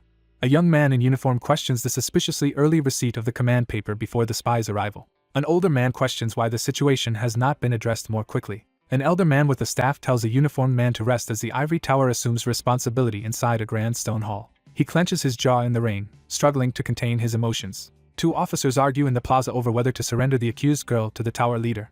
A stern man warns the others to watch their words until the truth is revealed. A tense observer clenches his fist while watching a white-haired figure with a glowing staff walk away. Three armored soldiers argue beside the royal carriage, frustrated that their captive is being taken from them by imperial order. He studies the situation carefully, trying to understand the motives behind the actions he observes. The magician is taken to the underground prison, where escape is nearly impossible. A sudden commotion draws the woman's attention, but the young man quickly reassures her that nothing is wrong. The boy sits back, relieved that one problem has been resolved. A surprised character quickly reacts after being addressed. The group is informed that there will be a detour before going to the imperial palace. The scene shifts to a luxurious mansion behind ornate gates, introducing a new setting. A young boy pauses in shock as he notices something unusual near the decorated carriage. A character recalls receiving a mansion from Ragnar after advancing to the 5th class in a past life. One character asks for the other's opinion while they stand together on the icy ground. A decorated officer announces that the grand mansion has been personally granted by the king. A young man bows deeply and expresses immense gratitude to the noble, who laughs off the formality. The narrator reflects on receiving the mansion 14 years earlier in this life compared to their previous one. He walks outdoors, quietly recalling his positive impression of the mansion. A uniformed man orders another to leave their family behind and accompany him to the imperial palace.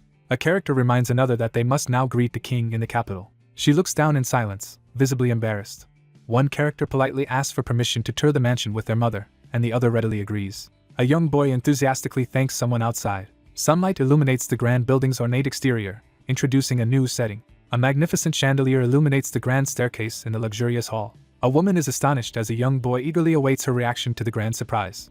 A calm person announces that this will be their new home, leaving a blonde woman visibly shocked. The narrator recalls inheriting the mansion after their mother's death. Amazed by the extravagant interior, the group stands in awe at the scale and luxury of the residence. The magician reflects on his inability to revive his mother despite all his power. A young man explains that the item is intended for use by royalty. A woman and a boy walk together through a sunlit hall as the boy reflects on his renewed purpose. The protagonist confidently acknowledges that he is now capable of handling everything. The woman listens intently as the young boy eagerly awaits her response, hoping for reassurance about his progress. He recalls the happiness on his mother's face, a sight he never witnessed in his previous life. Someone gazes in awe at the expansive and stunning view. A woman stands in the vast hall, overwhelmed by the daunting task of cleaning it. The protagonist stands frozen, struggling to process the shocking revelation. A startled woman turns toward the anxious child who approaches her in the ornate room. A character pledges to relieve their mother from all housework, while a grand mansion stands beneath a clear sky. The scene shifts to the imperial palace of Green Riverdium, establishing a new setting.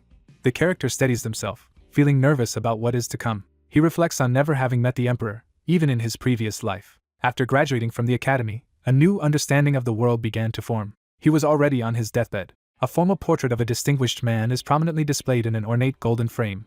The emperor receives widespread praise for his wisdom and decisive actions. He expresses his interest in learning a new skill as he walks down the ornate hallway with the attendant. A character stands by the window, silently observing the elaborate building outside. A character silently contemplates the prince's palace. Someone wonders what that guy is doing right now. The 5th prince is introduced as the emperor's son who inherited his cold-hearted nature. The young man stands in silence, lost in thought as he clutches a red rose. A character recalls a deep rivalry with an old friend while preparing to face them. A young man walks through the empty hall, wrestling with the weight of an impending reunion. Sunlight streams through an ornate hallway, setting a calm scene. A formally dressed attendant leads the protagonist toward the ornate golden doors. A composed attendant opens the grand doors and announces that the king is waiting. A formally dressed attendant opens the palace doors and announces that the king is waiting. A stern ruler listens as a younger man stands before the throne in the grand hall. A young man kneels and offers a respectful greeting to the royal audience. A commanding voice orders the kneeling figure to raise their head. A young man pauses in silence, deep in thought. A stern man in a military uniform formally announces the arrival of the hero of the North. Someone acknowledges rapid accomplishments. A young man bows his head and expresses gratitude to the monarch. A stern man seated on a grand throne chastises someone off-panel for lacking manners. A composed man in formal attire encourages someone to stand in the ornate room. Someone harshly insults another's lack of manners. A character silently recalls a past encounter where similar words were spoken. A determined visitor enters the sunlit hall and stands before the commanding figure seated on the grand throne. A young man in regal attire stands by the window and offers one of his royal mansions. A young man in a blue and white uniform waves goodbye with a confident smile. A young man stands nervously in an opulent mansion, unsettled by the grandeur as he wonders about the presents before the emperor. A man in ornate clothing demands to know if the other person likes what he is offering. The young man expresses his fondness for the offer and mentions that his mother was happy as well. A mustached man with golden eyes responds with interest after hearing new information. Someone urgently asks if the other person is aware of important information. A man in the palace questions his reasons for sending the heir to fetch someone and gifting them a mansion. Someone silently questions whether to take a more direct approach. He silently contemplates his next move, weighed down by recent events. Ragnar is known for speaking openly and directly, much like the emperor. Someone resists acting, their hands clenched tightly in hesitation. Determined to achieve their goals, the speaker resolves to continue acting like a 12-year-old. A young boy contemplates whether he should act more childlike to avoid drawing attention to his unusual talent. A man in a decorated uniform questions if another person's magic ability surpasses others.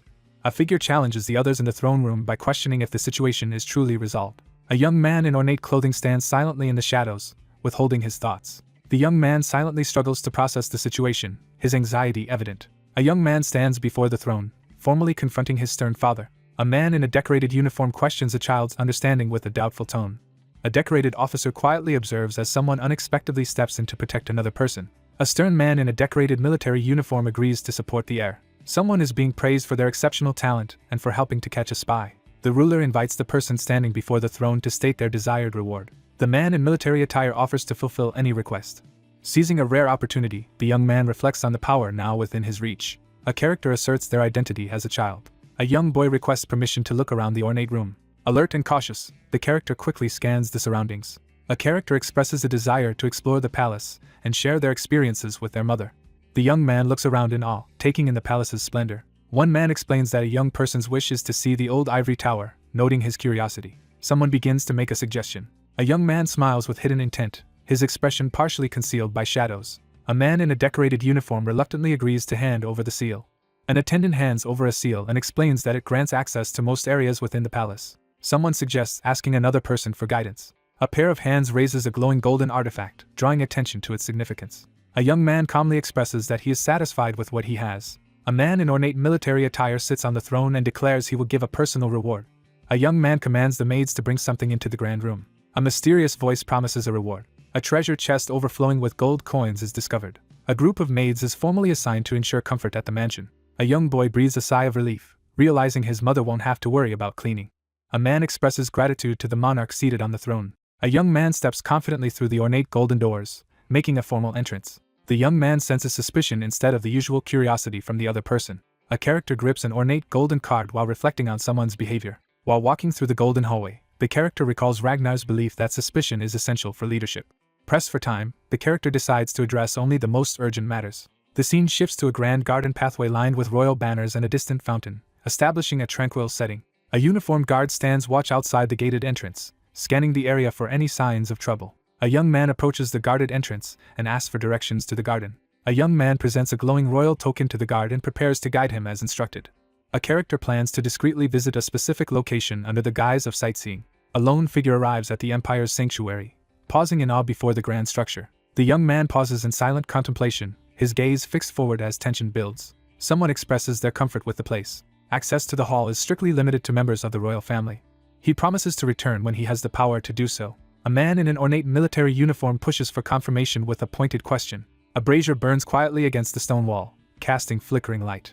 A wary figure cautiously peers around the corner, spying on the dimly lit hallway. A guard sleeps soundly in his chair beside the flickering torch. A man discreetly casts a subtle spell on a guard while the other guards remain alert. A young man conjures a glowing orb while questioning if something was near the first emperor's coffin. Someone searches through a dim crypt, expecting to find something nearby. A young man abruptly stops casting as a glowing magical orb hovers above his hand. Someone reacts in alarm, eyes wide with shock. A young man stares in amazement at a glowing orb of light hovering above his hand. A determined character locks onto a crucial discovery. A rare cluster of stone heart mushrooms is revealed in the dimly lit room. A powerful ice spear shoots forward, blasting mushrooms out of its path. A young man inspects a glowing magical mushroom with satisfaction under the night sky. A young man trying to sneak out at night is abruptly stopped by someone's sudden question. Startled by a sudden flash of energy behind him, the young man whirls around to confront an unexpected presence. A figure extends a hand toward the glowing blue light, casting a disabling spell. A lone figure sneaks cautiously through the shadowy mausoleum, staying alert among the stone coffins. Someone is startled by unexpected news in the quiet hallway. Someone reluctantly agrees, their nervousness evident. He stands alone, visibly anxious as tension mounts. A figure steps onto the stone floor, signaling their arrival. A nervous attendant hesitates in the doorway, expressing discomfort about the location. After a tense moment, the young man leans against the wall and lets out a relieved breath. A critical revelation is made that, with only 3 descendants remaining, none of them can be Ragnar. Someone observes that the location is rarely visited or passed by, emphasizing its isolation. The blonde-haired character firmly states that sound cannot escape from the room, ensuring privacy. The princess assigns herself to manage the sanctuary while directing the other person to inspect its magic. A crucial name is announced, shifting the focus of the scene. He stands silently, lost in deep reflection. A shocking revelation discloses that the first prince has a blood-related younger sister. A cautious young man urges the surprised woman to inform the ivory tower. A determined woman forcefully rejects the proposed idea. A blonde woman urgently warns that the ivory tower is dangerous. A determined girl reassures the exasperated boy that their actions are justified for the sake of the king and her brother. A character acknowledges the situation with calm resolve. A character pledges to provide steadfast support until the end. One character checks the other's progress with basic spells and receives a confident response. A blonde character calmly demonstrates how to control mana by holding up a finger and guiding the flow. A blonde woman conjures a glowing orb of light with her outstretched hand. A boy is suddenly startled by something unexpected. The princess demonstrates a powerful magic sphere while another character struggles to produce a smaller one, prompting an explanation about their lack of experience. After the eldest prince was executed and the new emperor took power, she followed her brother and ended her life in silence. He realizes that the woman had secretly been a magician, questioning why she kept it hidden. In the Green River Empire, concealing one's magical potential is considered a crime. Echoing laughter fills the empty, dimly lit hall as blue lights drift between stone pillars. Private magic education is also conducted outside the Ivory Tower and the Academy. A playful request for advanced attack magic prompts a nervous reaction as two people discuss training near a glowing magical orb. Haley quickly turns her head, alert to an unexpected presence nearby. One character turns to another in the dim hall as they are asked if something is wrong. An anxious character worries they have been seen after hearing a suspicious noise. The man signals the end of the meeting and reassures the group in the grand hall. Access to this grand palace is restricted solely to royalty. The boy stands outside, processing the many revelations he has uncovered today. The young man gazes upward, lost in serious thought. Someone is shocked to discover that Harry Greenriver is a magician. She weighs the consequences of concealing a dangerous secret from the Ivory Tower. She grows tense, suspecting the tower's alliance with Ragnar is the reason for caution. Someone reflects on having spent a significant amount of time in a peaceful garden at sunset. A guard steps forward and asks the magician if he has finished exploring. A long-haired individual smirks with quiet confidence. The young man confidently signals that he is fully prepared to proceed. Someone confidently declares their satisfaction. The scene shifts to a grand mansion surrounded by ornate gates and blooming flowers at sunrise. A man enters the room and is greeted by two people standing near ornate doors. Two young men discuss the whereabouts of their family members and activities within the mansion. A young boy rushes onto the enormous balcony, marveling at its size while an older boy watches him in surprise. The young man affirms the other man's statement in the well-decorated room. Someone asks to speak with Mr. Ridio in private.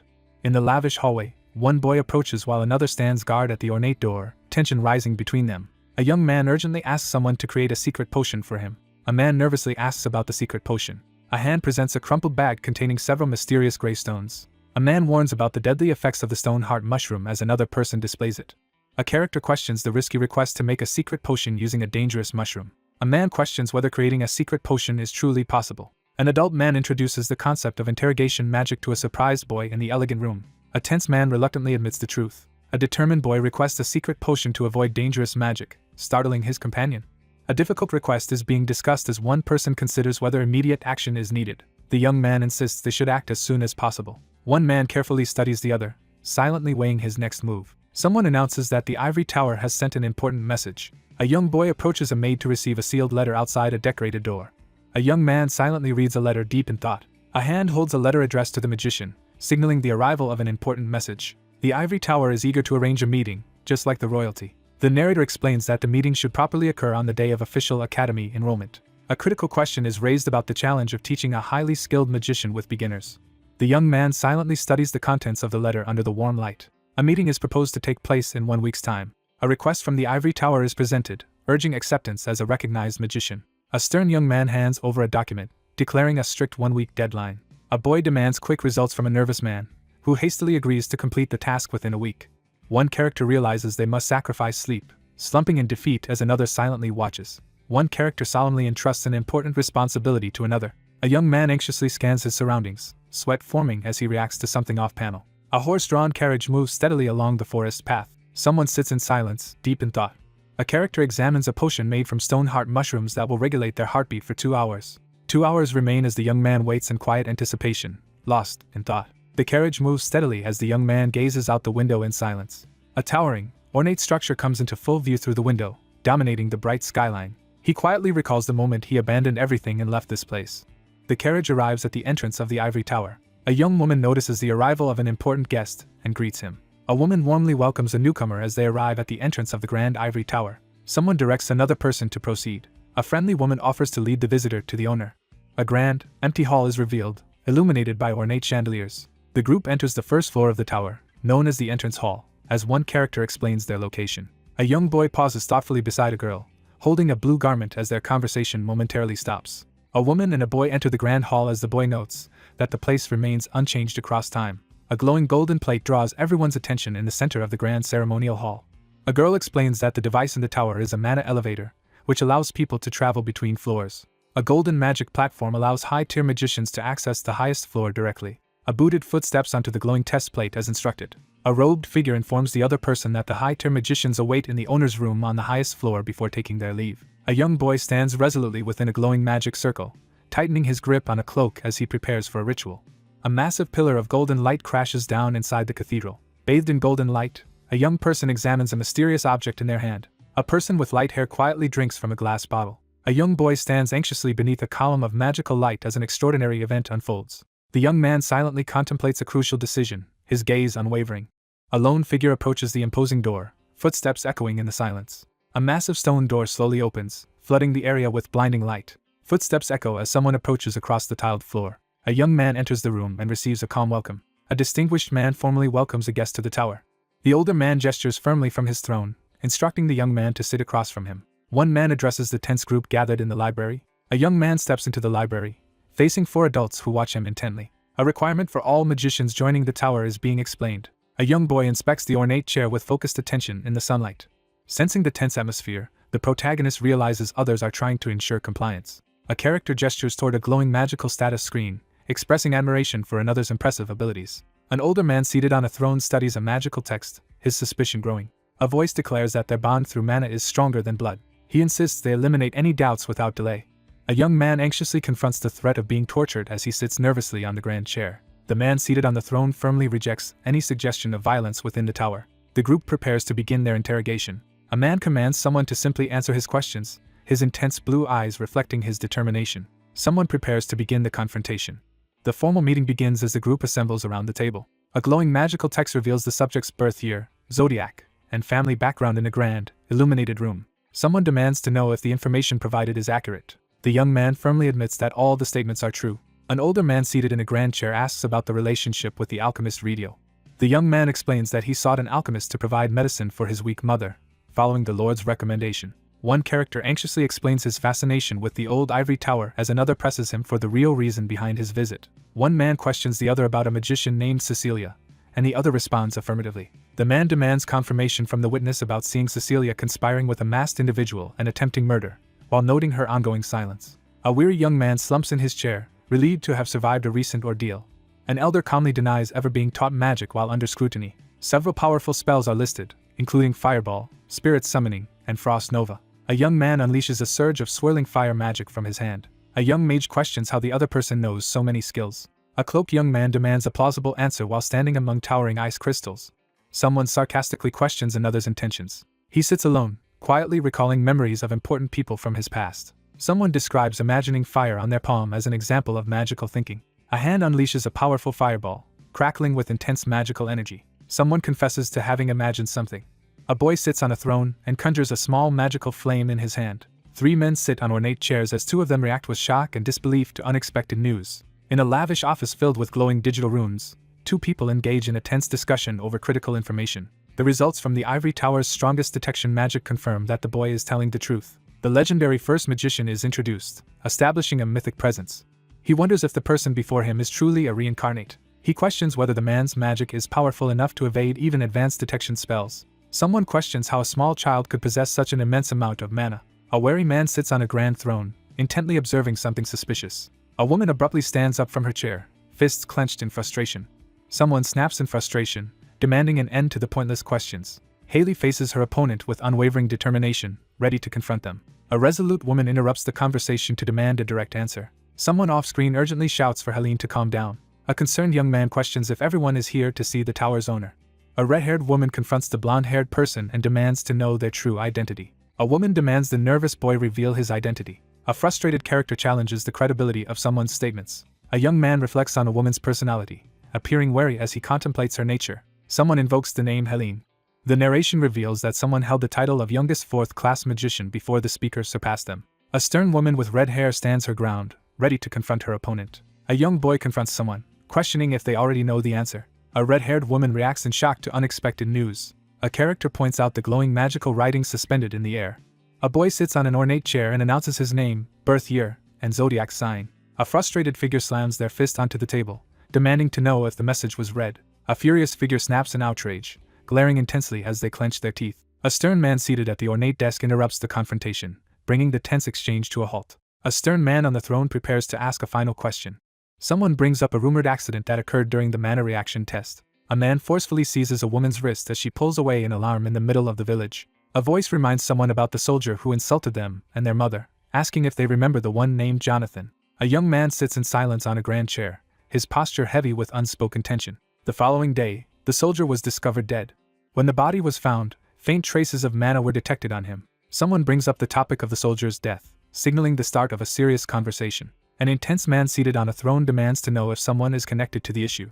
A boy sits in deep thought, acknowledging the formidable authority of the tower owner. He remains cautious and always prepares for unexpected outcomes instead of relying solely on his magic. He remains calm despite being suspected of murder. He worries that controlling his heart rate will only make others more suspicious. He decides to end the effects of the medicine now that the final question has been asked. A character narrows his intense blue eye, gathering determination for what comes next. Someone prepares to deliver a crucial answer.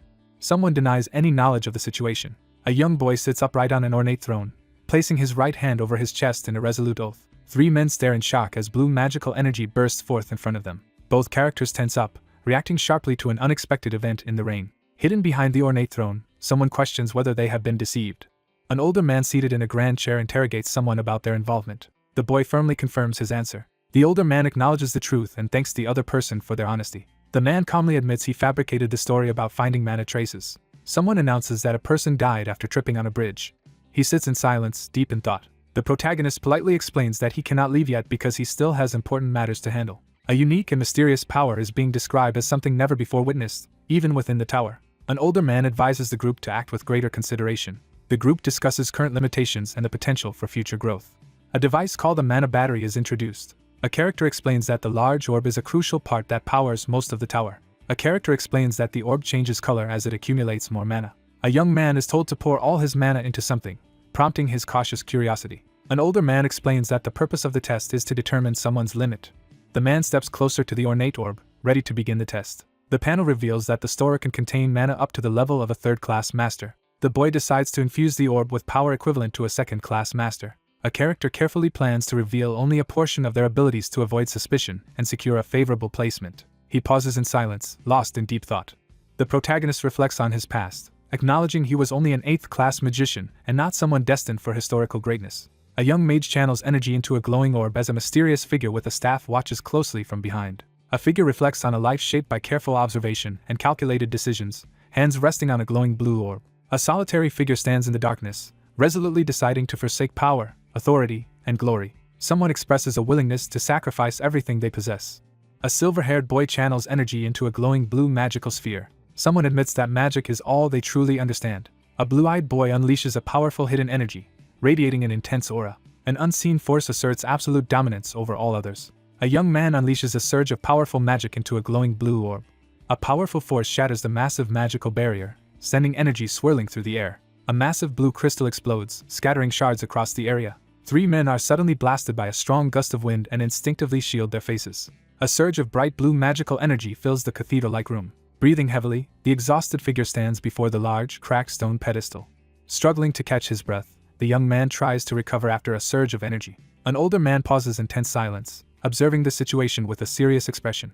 3 adults brace themselves anxiously against a sudden, powerful gust of wind. Someone reacts with shock and disbelief at what they are witnessing. A confused character questions the situation, trying to make sense of what is happening. A hand presents a powerful mana battery capable of storing a third-class master's mana. A woman holds a small object as a man realizes a crucial truth in the midst of swirling energy. A sudden realization hits as someone is revealed to possess power greater than a third-class master. The boy steadies himself, preparing to face the challenge ahead. Sunlight spills over the empty balcony as a new day begins. A figure slams a fist onto the table, stunned by the confirmation of the rumors. A man informs the group that the newcomer is a 4th-class magician, making him equal in rank to everyone present except the owner. He notices that the man's response to questions about Jonathan's death strongly suggests he is lying. A frustrated man demands an explanation in the corridor. A group of adults urgently strategizes to contain a rising threat before it escalates. An older man debates canceling academic requirements and immediate control to address a pressing situation. A man criticizes the idea of Ian attending the academy, calling it a waste of time. A warning is given that one student poses a threat to the others. One character voices concern about how even experienced magicians feel overshadowed by a stronger rival, raising doubts about the confidence of newcomers. There is uncertainty about whether Ian Phage killed a soldier or saved a life. The older man firmly dismisses any concerns as irrelevant. Despite detection magic finding nothing amiss, uncertainty remains about whether deception could still succeed. The leader reminds the group that protecting the tower is their highest priority. A hooded figure channels intense magic, forming a glowing orb between their hands. The importance of the tower increases with its status. A proposal is made to formally recognize Ian Phage as the 12th high-class magician and to announce the emergence of a 4th-class magician. An older man recommends that, due to his exceptional talent and young age, the boy should receive special education from a high-class magician. Someone asks the group for their opinions. 3 individuals reach a formal agreement during a serious meeting. An older man sitting at the ornate table expresses his approval with a calm demeanor. Someone begins to announce who will be responsible for Ian Phage's education. A hand is raised, signaling the start of an important announcement. Someone makes a firm decision to take action. Someone stands before the majestic magic tower, amazed by their swift recognition as a high-class magician. The boy processes how quickly the unexpected event occurred.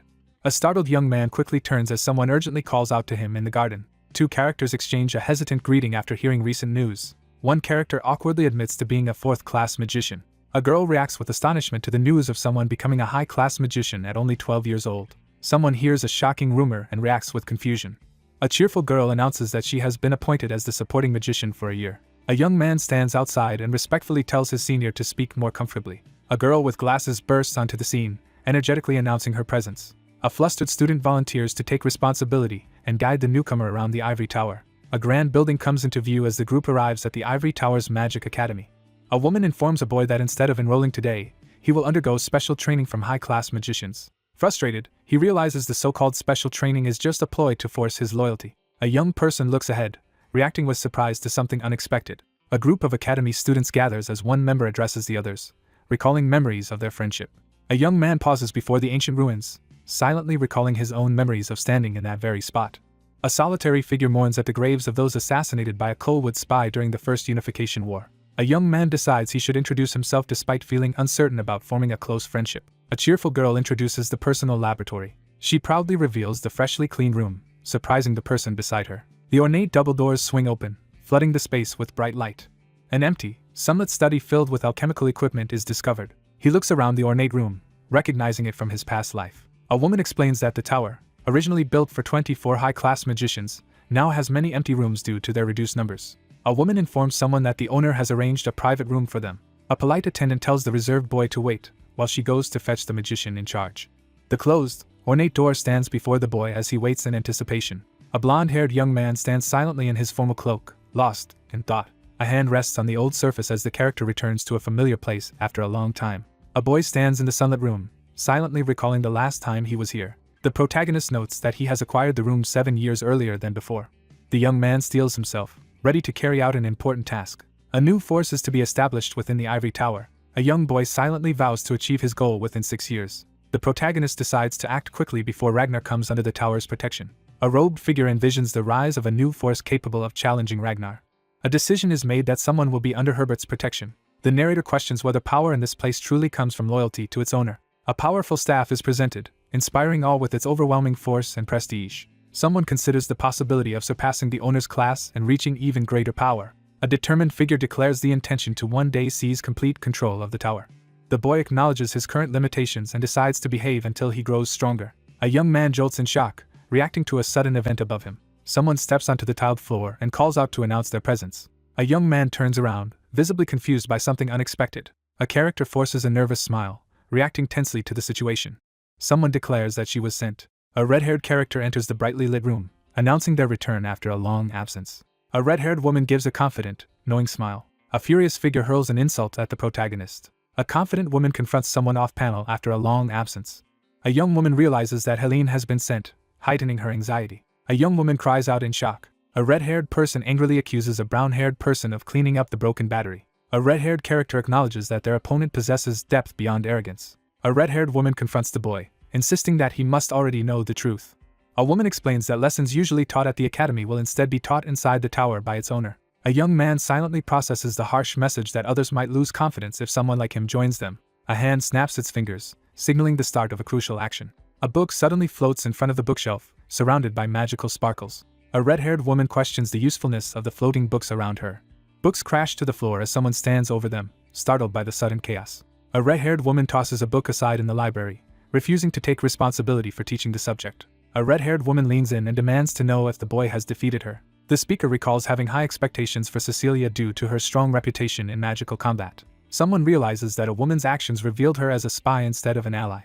A character interrupts, expressing shock at what just happened. The character narrows his gaze, steeling himself with unwavering determination. A determined young man orders his group to defeat Cecilia. A confident woman prepares to teach a lesson to the attentive young man seated before her. The story explains that magicians are classified into different types. A magician conjures a powerful flame, ready for combat. A magician specialized in supporting others is introduced. A magician dedicates his life to mastering spells, studying intently before a glowing magical circle. A red-haired woman coldly dismisses the others as insignificant. A defiant character demands to know how they are perceived. A poised woman gestures gracefully to welcome someone. The boy answers decisively, selecting the first option without hesitation. A confident woman boasts that no one can surpass her in that field. The woman asserts that she stands apart from magicians who focus only on elegance. A determined mentor steps forward and prepares to begin teaching his method. Someone firmly orders the others to follow.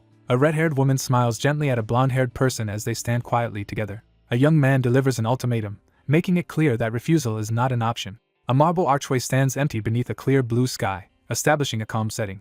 A red-haired woman explains the task to a cloaked figure outside. A red-haired woman stands in the garden and boldly challenges her opponent to prove themselves. He quietly reflects on how she resembles someone from his past life. He remembers how she used to provoke him by constantly challenging him. Determined to change the outcome, the protagonist resolves to intervene before anything can begin. With unwavering resolve, the character steels himself, preparing for a decisive action. Someone urgently asks what the challenge is. Several onlookers anxiously question whether it is too dangerous for him to fight her. A composed woman addresses the gathered crowd, signaling the start of the main event. A teacher encourages the student to go ahead, offering to wait. He calmly brushes dust off his shoulder. A resolute boy throws off his cape and steps forward, questioning his opponent's certainty. A red-haired woman teases someone with a playful question about who is truly worried. A hand reaches forward, initiating a crucial move. The young man firmly accepts the challenge, his arm outstretched and surrounded by a blue magical aura. He takes a deep breath, steadying himself as blue energy gathers at his back. A red-haired woman questions if a barrier will be set after noticing signs of prior experience. A determined figure prepares to confront the magical barrier. A powerful woman threatens her opponent, while summoning blazing orbs of fire. A surge of hidden power ignites as intense blue eyes fill with determination. Ice magic surges upward, trapping the opponent's legs and halting their movement.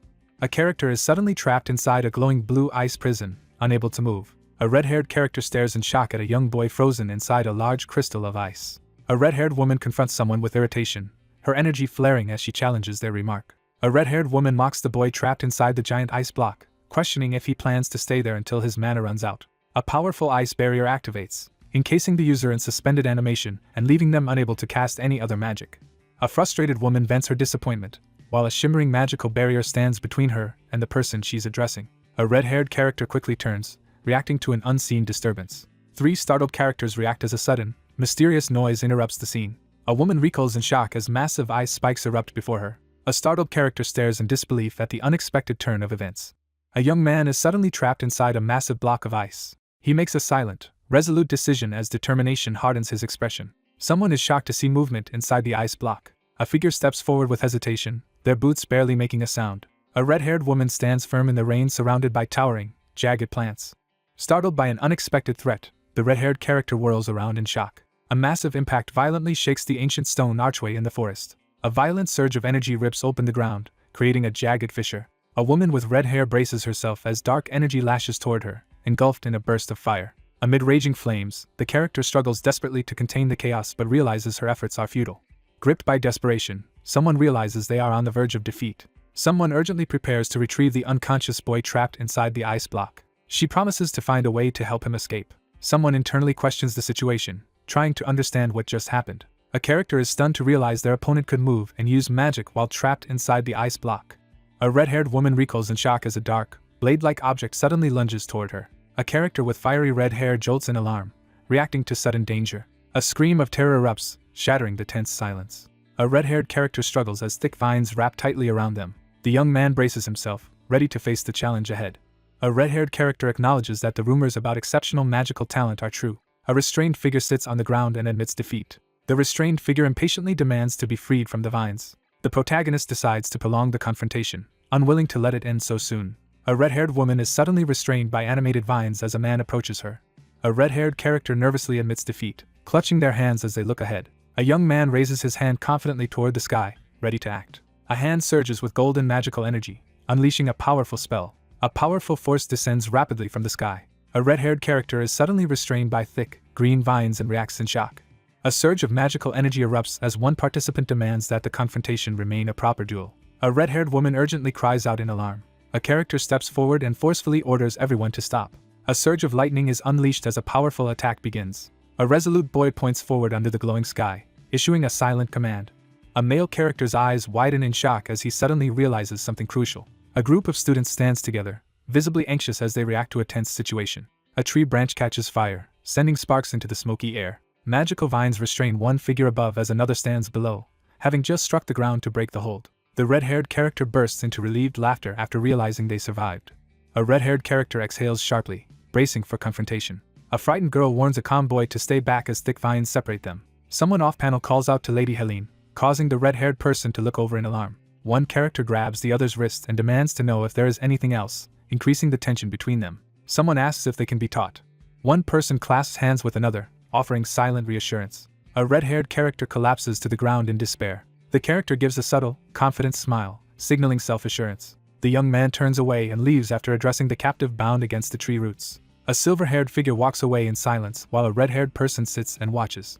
Someone steps forward quietly, heightening the tension. One character awkwardly apologizes, leaving the other surprised and uncertain outside. The boy calmly asks the group to move aside as he walks forward.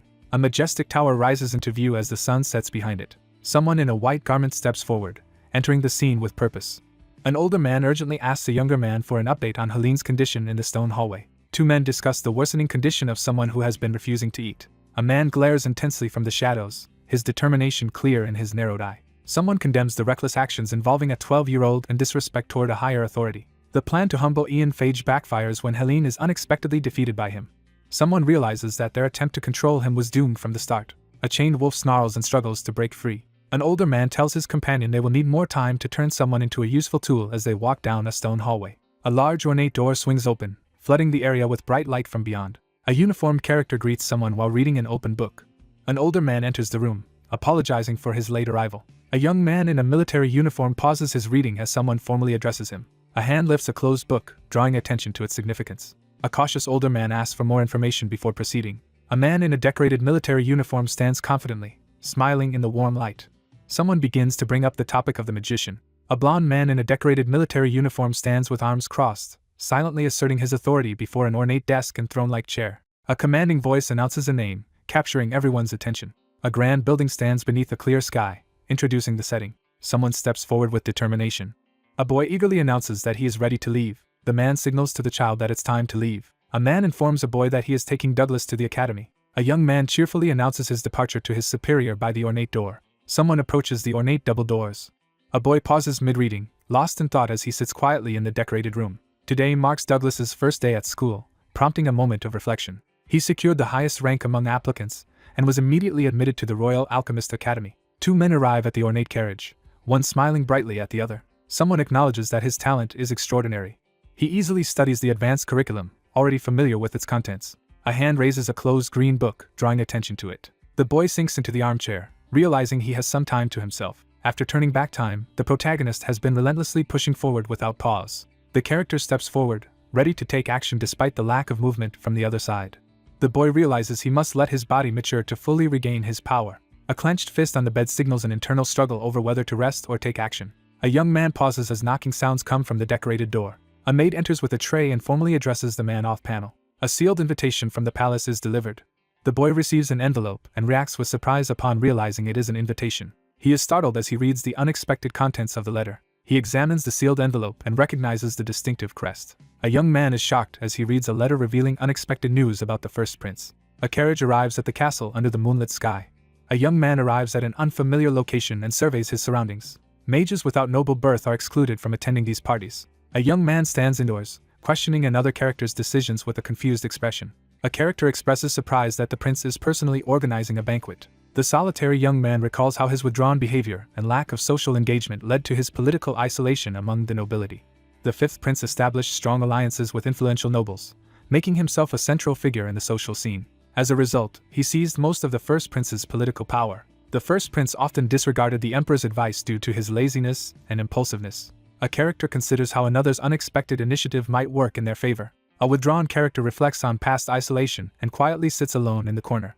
An attendant greets the protagonist at the ornate entrance with a formal handshake. The grand doors swing open, flooding the room with light as someone enters. The scene shifts to reveal a majestic, empty palace hall with a grand staircase and chandelier. Whispers spread among the ballroom guests as one woman reacts with surprise and others continue their quiet conversations. 3 elegantly dressed figures gather in the ornate ballroom, quietly engaging in conversation as anticipation fills the air. A young man stands in the ornate room, feeling uncomfortable. A man formally announces the arrival of the first prince to the gathered audience. 4 elegantly dressed figures bow their heads together in a lavish hall. Someone enters the scene with a determined step. A well-dressed man quietly surveys the area from an ornate balcony. The host stands before the guests and expresses his gratitude for their attendance at the party. A formally dressed man steps onto the ornate balcony and announces that he will host a banquet in place of the emperor. A well-dressed man stands before the banquet attendees and announces that he will introduce someone to the gathering. A young man exudes confidence as he smiles calmly, signaling his readiness for what comes next. A worried young man anxiously questions someone's intentions. A noble young man announces the arrival of the youngest 4th-class mage in the history of the Ivory Tower at an elegant event. A host extends his hand to greet an important guest from Moglian. A young man snaps to attention as his name is called out unexpectedly. The scene shifts to a lavish, empty ballroom illuminated by a grand chandelier. A man in ornate clothing extends a warm welcome to the newcomer. A noble publicly introduces a newcomer at the banquet, prompting an awkward exchange of thanks. Realizing the scheme's intent, the character becomes alarmed upon understanding it was designed to align her with the first prince in the eyes of the nobles. Realizing the emperor is behind the plan, the character pauses to reconsider the situation. Someone brings up the incident that happened in the Ivory Tower. A man boasts about being instantly ranked as a high-class mage, laughing at how shocked the elders must have been. A man in a blue uniform recalls his initial doubts when he first met a young, unremarkable-looking newcomer in Moglian. 2 groups confront each other in a tense outdoor meeting as one participant internally mocks the opposition. A young noble expresses amazement at another's impressive abilities. A young man reflects on how meeting someone turned out to be a significant and positive decision in his life. The young man offers a reassuring smile, radiating warmth.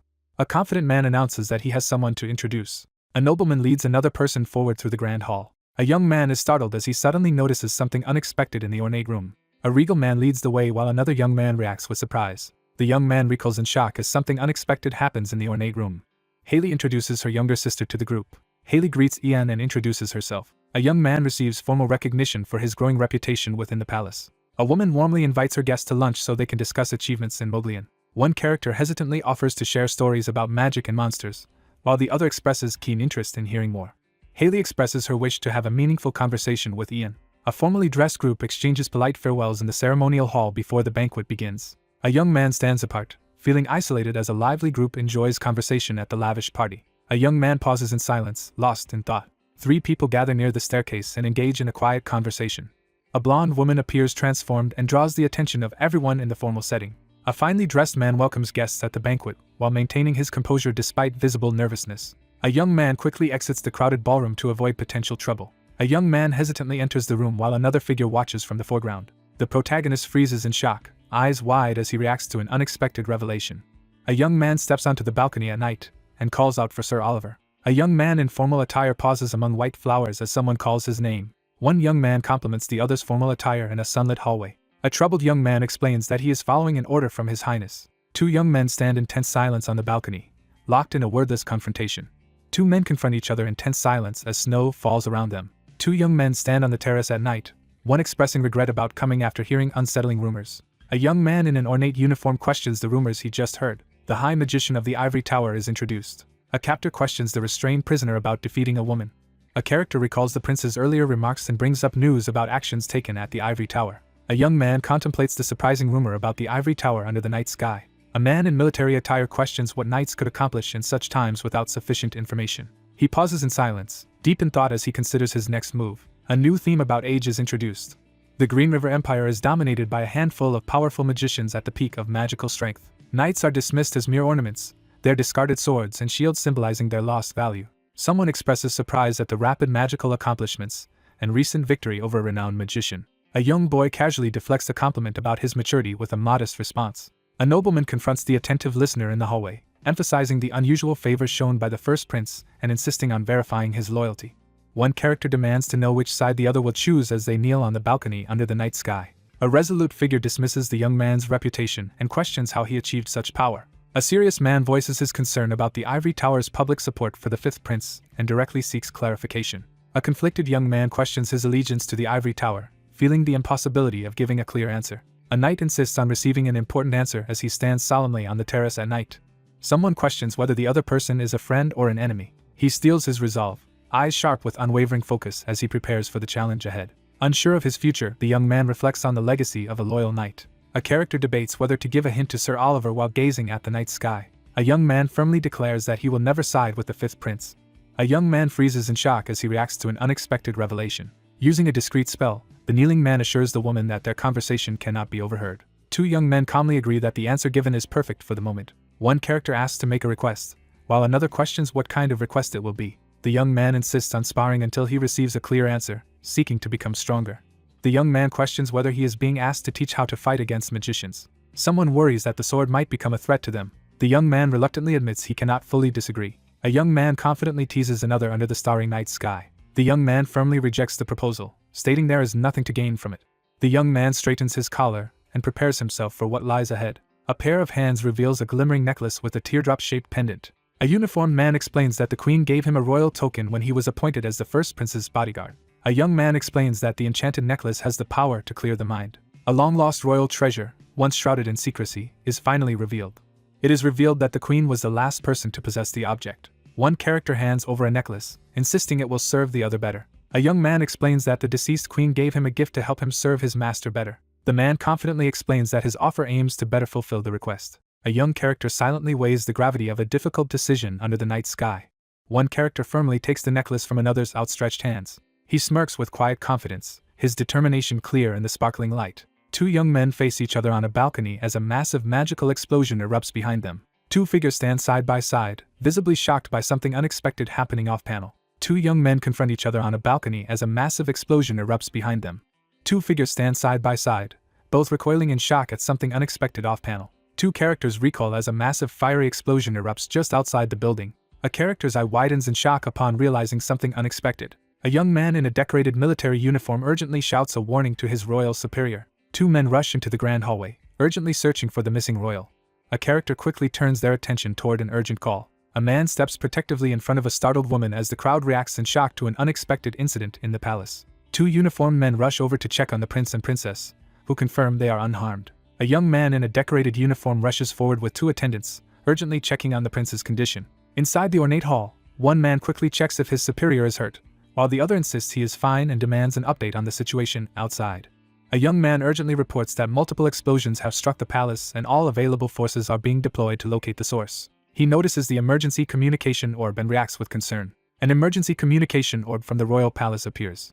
A vast network links the central structure to the knight headquarters, army barracks, and the ivory tower. All available forces are being directed toward the palace.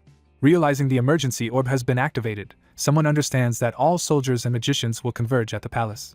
Amid swirling dust in the ruined hall, suspicion arises that the explosion may have been deliberately targeted. Haley abruptly turns her head, sensing a sudden disturbance nearby. A sudden realization strikes, leaving everyone in shock. A mage swiftly conjures a glowing magical barrier to defend against an imminent threat. A powerful magical barrier appears as one figure casts the spell while the others watch in shock. One figure questions the princess about her ability to channel mana into the barrier as the magical shield glows behind them. Haley reacts with shock as she receives urgent news and demands an immediate response. A girl anxiously demonstrates her magic as she is asked to maintain a glowing barrier. The young man turns and walks away, leaving the distressed woman behind in the tense atmosphere. A man steps forward and demands answers from the two startled maids in the ornate room. A young man urgently questions a startled maid in the ornate hallway about the whereabouts of a servant girl named Isabel. A nervous maid hesitantly explains that the other woman, assigned to the detached palace, wanted to attend the banquet. A character quietly confirms an earlier suspicion. The true objective is revealed to be Cecilia. A captive stands restrained as a plan to infiltrate the ivory castle during a distraction is revealed. He decides to prevent his secret from reaching Coldwalker, regardless of what happens to Cecilia. A heavy thud echoes through the deserted stone hallway. A determined figure strides purposefully down the empty street at night. A hooded figure appears in the cell, startling the prisoner with an unexpected greeting. A young woman abruptly turns, startled by the sudden presence of someone else in the room.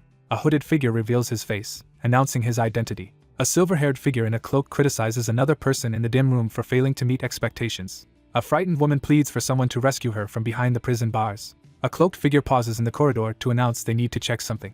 A woman grips the cell bars in frustration, realizing she has been outsmarted. A determined vow is made to eliminate Coldwalker and everyone associated with it.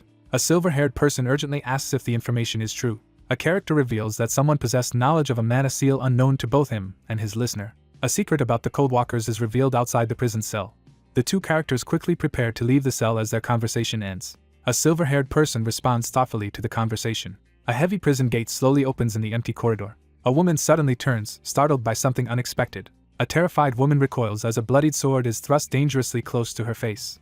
Blood splatters across the shocked character's face as they witness a sudden violent event. A stoic figure stands over a kneeling opponent, holding a bloody dagger as the wounded victim collapses. A solemn figure recalls the group's lengthy debates over what actions to take during the imprisonment in the ivory tower. A wounded magician learns he was considered for rescue due to his rare abilities. A cloaked figure stands over a lifeless body in a pool of blood, marking the grim outcome of their confrontation. A character gently says goodbye, signaling the end of their meeting. The character whirls around in alarm, startled by an unexpected threat behind them. A masked figure launches a swift and forceful sword attack. A dagger slices through the air at high speed. A character is suddenly struck in the eye by a thrown dagger, causing blood to streak down their face. A suspicious young man confronts a mysterious floating device, demanding to know its identity. The character stares ahead in silence, processing intense emotions. A shadowed figure coldly approves the removal of Cecilia, expressing relief at having one less obstacle. A young man is suddenly immobilized as ice encases his feet in the prison-like room. A cloaked figure approaches a young man in front of a locked cell door, initiating a tense encounter. A young man stands alone and swears to kill his enemy himself. A frightened man pleads desperately for his life in front of a jail cell. With determination, the protagonist prepares to confront the suffering endured by their classmates. One captive denies killing anyone while nervously hinting at future danger, trapped in an icy prison as their interrogator presses for answers. A young person quietly reflects that 10 years remain before a significant event occurs. A young man struggles desperately as he is rapidly trapped in jagged, magical ice. Someone makes a determined vow to restore everything. A hand reaches out and makes contact with the glowing blue crystal. A young man calmly manipulates floating blue crystal shards with his magic. She endures the pain in silence as crystals float around her wounded face. Two figures walk quietly side by side along the cobblestone street. A hand exposes a glowing mana seal on the boy's neck, confirming its presence. A character suddenly reacts to an alarming sound in the dark hallway. A startled man and his hooded escorts recoil in shock as something unexpected happens in the corridor. An older man anxiously demands an explanation for the unexpected situation.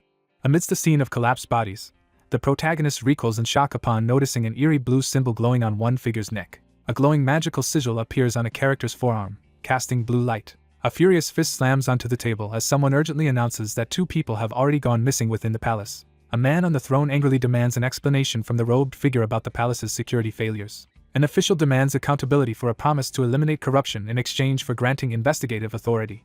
A stern man announces the complete withdrawal of all authorities from the ivory tower. The mage bows in the throne room and agrees to share all gathered information with the knights and soldiers as ordered by the monarch. A man in a decorated military uniform dismisses his subordinate, signaling that more tasks await. The older man bows respectfully before the assembled group. A court official summons the magician to appear before the king. A character steps confidently onto the illuminated path, ready to move forward. A stern man with golden eyes confronts someone as their paths cross again. A distinguished guest from the north is formally announced as he enters and bows in the grand hall. The uniformed man commends another's competency for helping protect the empire. A high-ranking figure acknowledges that someone's timely intervention prevented sensitive information from falling into enemy hands and saved the empire from disgrace. A uniformed official formally acknowledges the young man's achievements before the assembled audience. A distinguished man steps forward in the ornate hall and presents a reward box to the attentive boy. A mysterious jeweled blue garment is discovered inside an open drawer. A young man discovers a powerful robe left behind by his ancestor, the imperial family's sole magician. A stern man in a military uniform explains that, due to the terms of a testament, he can only lend an important item to someone outside the imperial family. Someone offers to lend something valuable until the recipient's final moment, or until they no longer desire it. A legendary magician who saved the empire and became Tower Master is introduced, depicted in his iconic robe. Someone explains that wearing the robe does not require changing clothes. He offers a chance to try it on immediately. A blue cape flutters dramatically in the wind, signaling a tense moment. A young man stands silently before the ceremonial arch as white petals fall around him. A uniformed man laughs from his throne-like chair, mocking how oversized the attire looks on someone. A character suddenly realizes the robe is inscribed with magical spells. The young man declares that he will adjust it to fit his body immediately. A figure channels a surge of blue magical energy, signaling the start of a powerful action. The young man concentrates as magical energy gathers around him, signaling the start of a powerful spell. A group of men stare in shock after witnessing an unexpected feat. A regal man offers an approving compliment to someone off-panel while seated on an ornate throne. A young person in a blue cloak closes his eyes and gathers his focus as sparkles float around him. A royal figure sits on the throne while a cloaked individual kneels to receive the king's favor. Students arrive at the academy as the impressive building comes into view. A well-dressed woman steps forward and addresses the surprised young man on the garden walkway. A formal greeting is exchanged in the garden as one character bows respectfully, and the other gently asks for less formality. One person nervously grabs another's hand, seeking reassurance in a tense moment. A woman hesitantly tries to confess something important outside a grand building. A young man bows and apologizes for his past rudeness, leaving the young woman surprised and flustered. A confident young person assures the listener that their concerns are unfounded. A woman calmly assures someone, her presence radiating comfort. A figure strides purposefully across the tiled floor, signaling a tense entrance. Someone celebrates a major achievement with enthusiasm. The young man pauses, silently gathering his resolve as he faces the next challenge. A high-ranking man acknowledges the significant accomplishment. A uniformed man formally thanks the two young people for protecting the empire and the imperial family. A decorated official commends another person's unmatched achievements during the recent incident. A character begins a formal self-introduction to the assembled group. A tense moment unfolds as someone announces their intention to formally introduce themselves, leaving a shocked character reeling. A nobleman confidently announces his royal lineage, declaring himself the fifth child of the emperor. A wine glass falls and its contents spill, marking a somber moment of reflection. A desperate figure falls to their knees, pleading for mercy before a stern authority by the fireplace. Someone is stunned by a sudden realization. A stern man in a decorated military uniform stands poised in the shadows, preparing to make a grave announcement. A blond young man in a decorated military uniform steps forward and gives a reserved smile, making a confident appearance. A character looks up in shock after hearing Ragnar's name. A decorated officer formally congratulates another character on becoming a high-class magician in the Ivory Tower. A young woman expresses her gratitude for protection against spies in the Mongolian territory while feeling uneasy about meeting someone.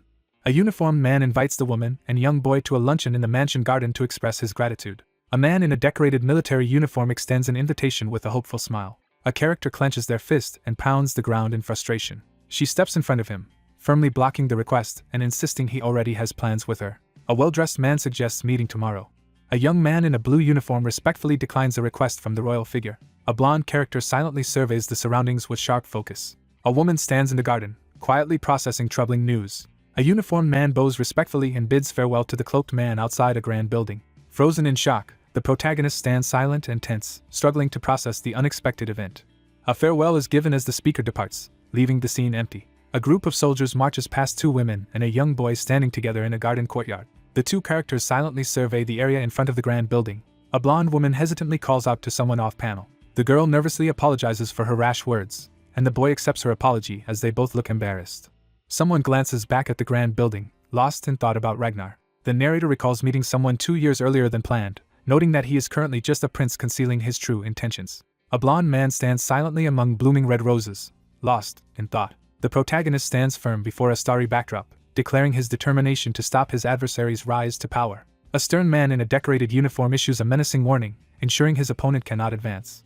A determined boy stands alone as a grave prophecy warns of his impending despair and tragic end. A challenge is issued as someone declares themselves an opponent in this life. 5 years have passed. Sunlight pours into the grand library, revealing its towering bookshelves. A young man in a decorated uniform struggles to understand the mysterious book before him. A young man in a decorated uniform complains about the book's confusing and messy writing. A scholarly man presents a book on rulership to the surprised prince in the grand library. Surrounded by towering stacks of books, the protagonist stares at the overwhelming workload before beginning to study. A young student is assigned an overwhelming list of subjects to study while surrounded by towering stacks of books. A boy is confronted with an overwhelming stack of books he must read. A young man in military attire shouts in frustration, abandoning his restraint. A student refuses to study while a worried teacher urges compliance to avoid trouble. One man confirms with the vice master that today is the final sparring session between the Grand Master and Sir Yin. A young man in a decorated uniform responds nervously as he stands before the ornate golden doors. A calm young man predicts that a confrontation is happening elsewhere. A man in a blue military uniform stands up from his desk and prepares to leave the room, while another man waits by the door. The scene shifts to the main training grounds at the 2nd Royal Knights headquarters. A young man exhales deeply, releasing the tension from the previous moment. Kneeling with unwavering determination, the protagonist silently vows to persevere until the end. A figure grips the hilt of a large, ornate sword, preparing to draw it. A single, wide-open eye reveals a sudden realization. Ice spears plunge from the sky as a lone figure braces for the attack. A character slams their foot into the ground, sending shockwaves through the earth. A male character charges forward with his sword, swiftly evading a shower of ice spears. Someone stomps onto the wooden floor with such force that cracks spread outward. The ground splits open as the character braces himself with a sword, startled by the sudden danger. The protagonist charges forward with his sword, rushing into the heart of the battle. A devastating attack crashes into the ground, scattering debris in all directions. A lone figure leaps forcefully across rocky cliffs, wielding a sword and leaving explosive impacts behind. A powerful attack erupts, tearing across the scene with explosive force. The protagonist braces for an attack, gripping his sword and kneeling defensively as fresh claw marks appear behind him. The protagonist steadies himself, sweat dripping as he prepares for the next confrontation. Someone prepares to reveal what will happen next, building suspense. Amid raging fire and destruction, a determined figure stands ready with his sword to confront the threat. A lone figure braces as a massive explosion erupts ahead. The protagonist's eyes widen in alarm as he suddenly senses an unexpected threat. With a desperate cry, the swordsman charges forward and unleashes a powerful attack. A fierce sword slash clashes with a surge of fiery energy. A character realizes they are able to reach their target. Amid swirling flames, the young man grips his sword and prepares to face the approaching threat. With determination burning in his eyes, the protagonist prepares to unleash his final move. The magician stands unmoved as magical flames swirl around him. A massive explosion tears through the scene, shaking everything around it. The protagonist charges forward with determination, launching into battle. A figure in blue is struck in the chest by a sword, blood spraying from the wound. A determined attacker thrusts his sword through his shocked opponent, causing her to collapse backward. The protagonist is suddenly startled by something off-panel. A hand pats a shoulder in recognition of a job well done. A swordsman stands ready to defend while his companion channels swirling magical energy behind him. The young man turns away in silence, lost in thought. He admits defeat, realizing his efforts had no effect. A calm figure in a blue cloak arrives, surrounded by swirling magical energy. A calm young man exposes his opponent's true intent to kill rather than just injure. Two characters shake hands in the castle courtyard as one offers thanks in payment for the necklace. He acknowledges that the assistance he received was far greater than expected. A man acknowledges the other's significant growth, recalling how he sliced a pyroblast in half with a steel sword. One character stands facing another with a sword and asks permission to pose an important question. A serious question about current strength is posed atop the castle walls. The man in the blue cloak admits he is not as strong as others might expect. A title plaque reveals the rank of 5th class master.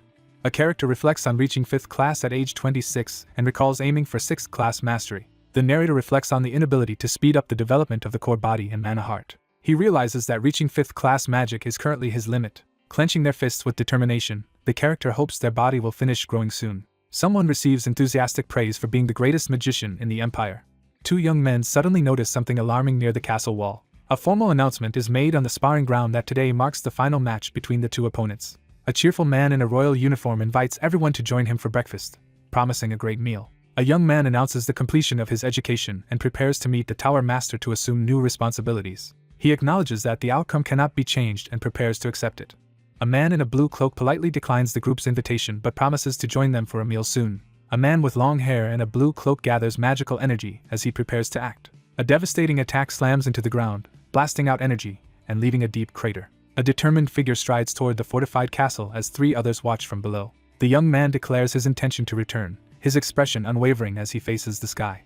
A powerful surge of energy spirals through the sky, signaling the unleashing of a devastating attack. 3 men in distinct uniforms stand together under a glowing light, presenting a united front. A man in a blue military uniform gazes upward, feeling envious of a magical robe that grants the power of flight. A young man on the castle walls respectfully asks the officer for orders. A young man is asked if he feels ready to fight magicians after an even match, and he replies that his answer has 2 parts. Realizing he cannot even harm his opponent, the character acknowledges the growing gap between them. A young man in a decorated uniform calmly considers his strategy against other magicians outside a stone castle. A confident smirk appears as the character silently asserts control over the situation. The protagonist calmly evaluates the situation and determines the threat is under control. The academy tower rises prominently under the clear sky. A large door slowly opens, filling the room with light from outside. A man in a blue cloak calmly greets someone who has just arrived. An elder man reflects on how recently he first heard about the remarkable boy from the north while a younger man listens in the library. The elder acknowledges that the boy has already grown into a capable young man. A long-haired figure in a blue cloak calmly reflects on aging and reassures the other person they have many years left. An older man reviews documents filled with praise, visibly impressed by the achievements detailed within.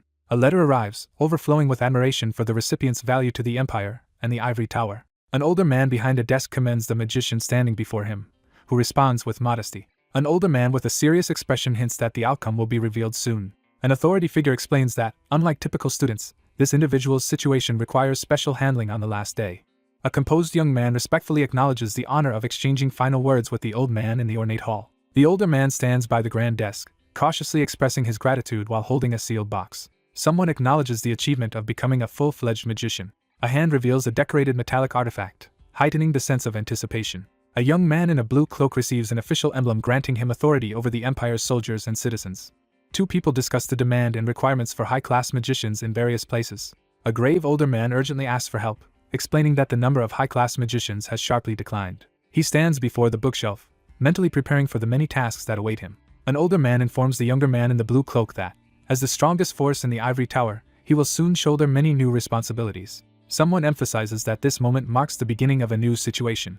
A hand reaches toward the glowing magical symbols, activating a powerful spell. The older man offers a critical choice as magical text shimmers in the air. A young person pauses and looks upward, deep in thought. Rodmere, the Empire's largest port city, is introduced with a view of magical blue runes glowing around a grand window. Benson is introduced as the leading city for iron production in the Empire.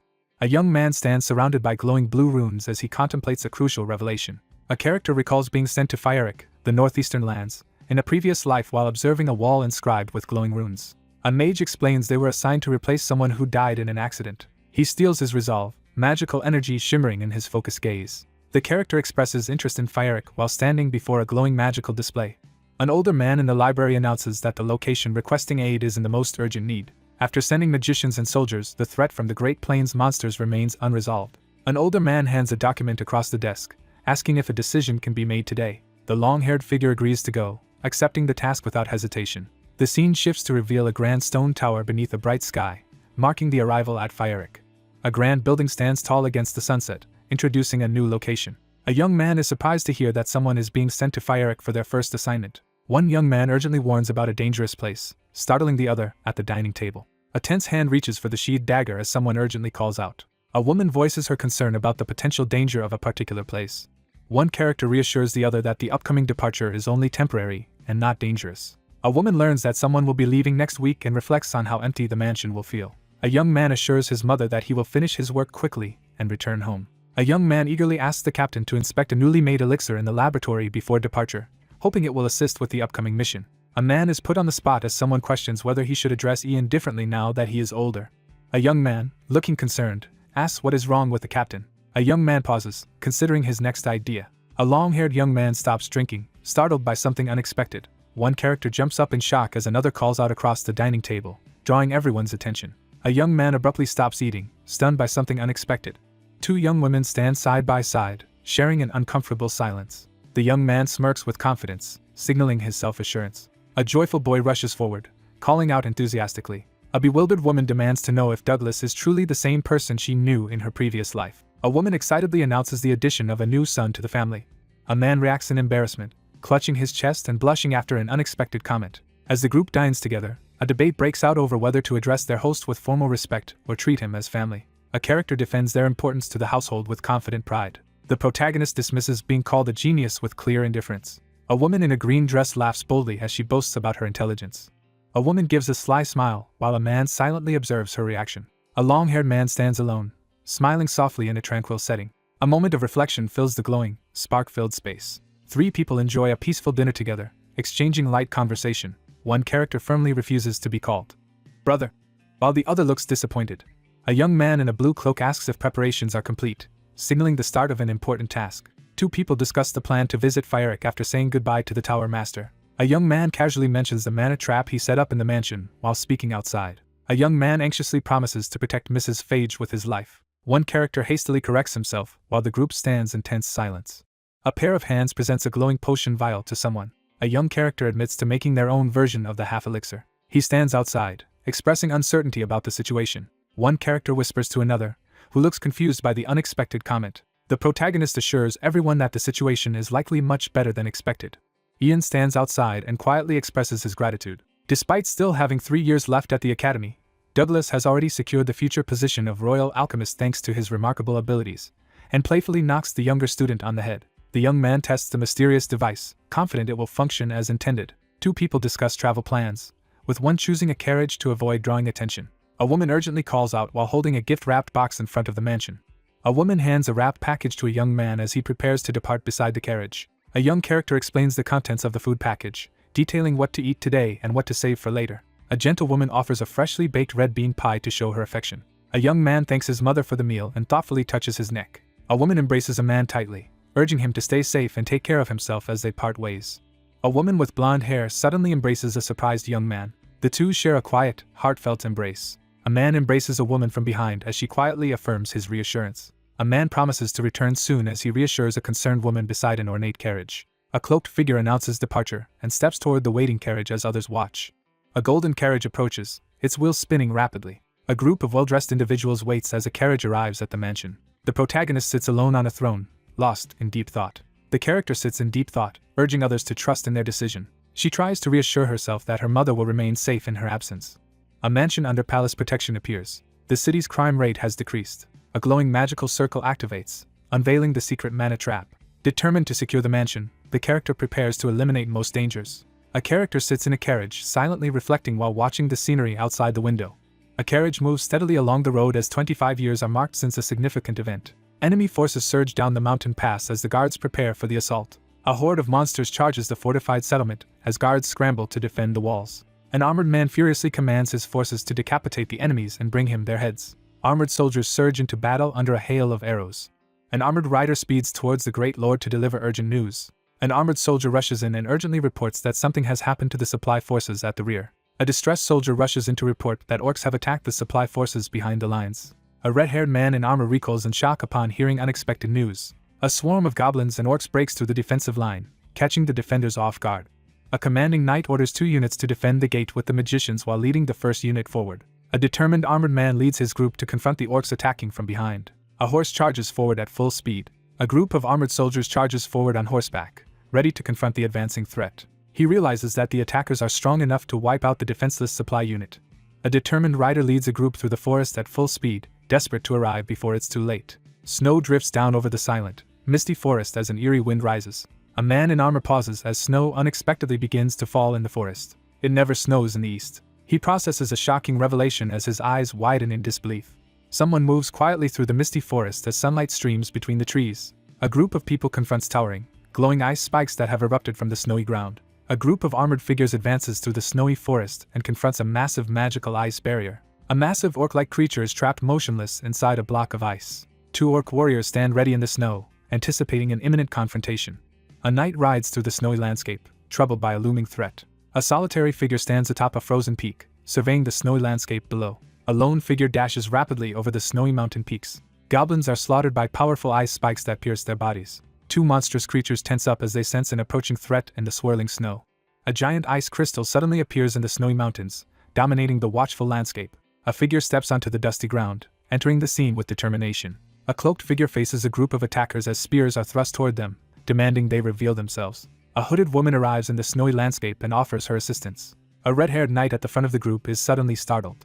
A magician steps forward in the snow and formally introduces himself as a high-class envoy from the Ivory Tower. A man in armor stands in the snow and reveals his identity. Someone mentions the noble from northern Moglian, Sir Ian Phage.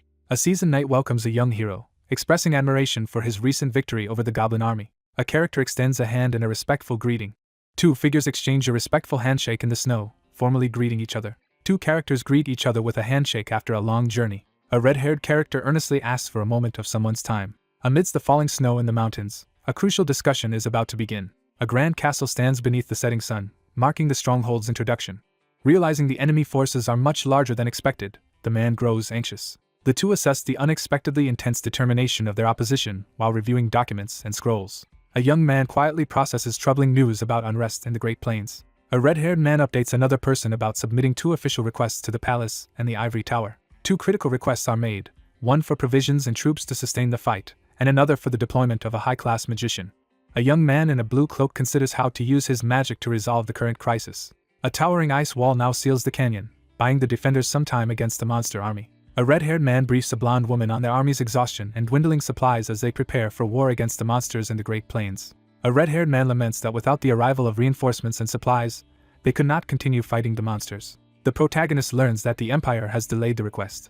A new, long-term solution is proposed to address the current issue in place of deploying troops. The character silently accepts the instructions, his arms folded as he contemplates the situation.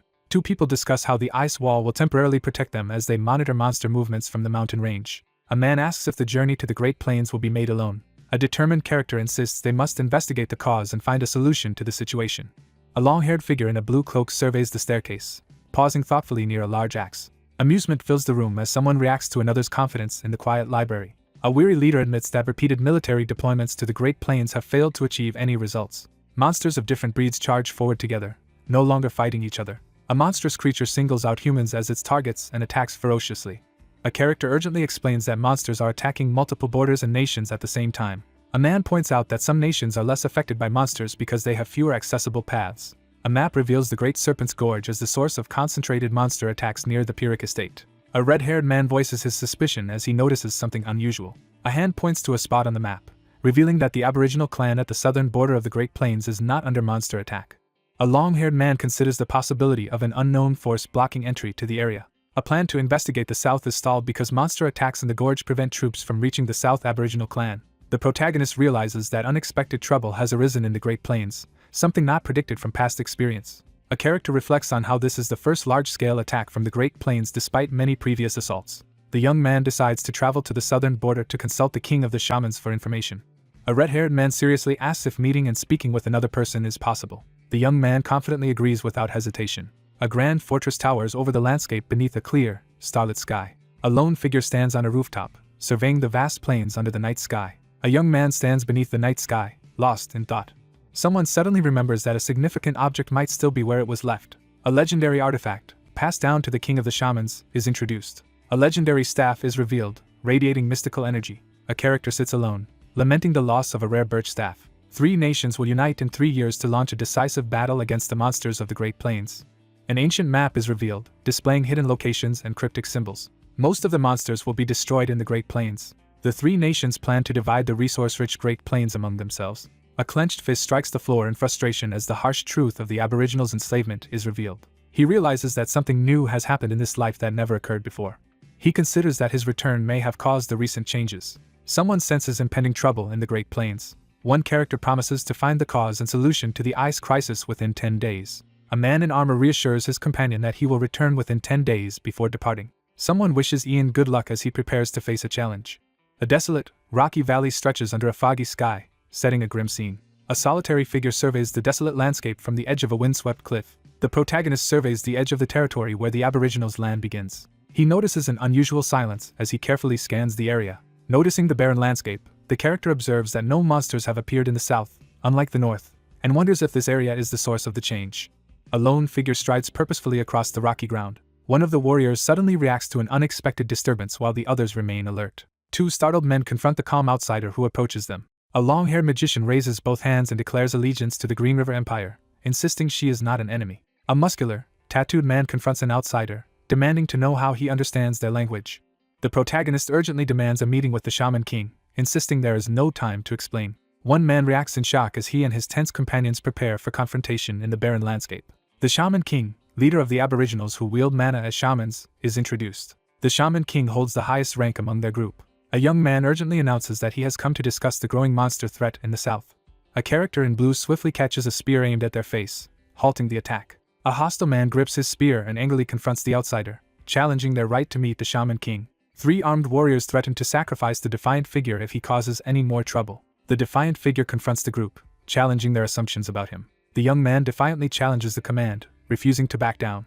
A fierce man swings his spear down, threatening his opponent with death. A muscular warrior charges forward, initiating an attack on the calm, cloaked individual. A mage summons a glowing ice spear in the snowy landscape. A tattooed warrior launches a fierce attack with glowing blades, forcing the cloaked swordsman into a close combat clash. A spear with a red ribbon crashes into the ground with force. A muscular man with red tattoos threatens to kill his opponent while brandishing a staff. With his glowing blue sword drawn, Ian demands to be taken to the Shaman King without causing a scene. A wary figure confronts an intruder, demanding to know their purpose. The protagonist turns to confront a group of surprised, armed warriors. An elderly man presents a mysterious staff while 2 warriors stand guard at his sides.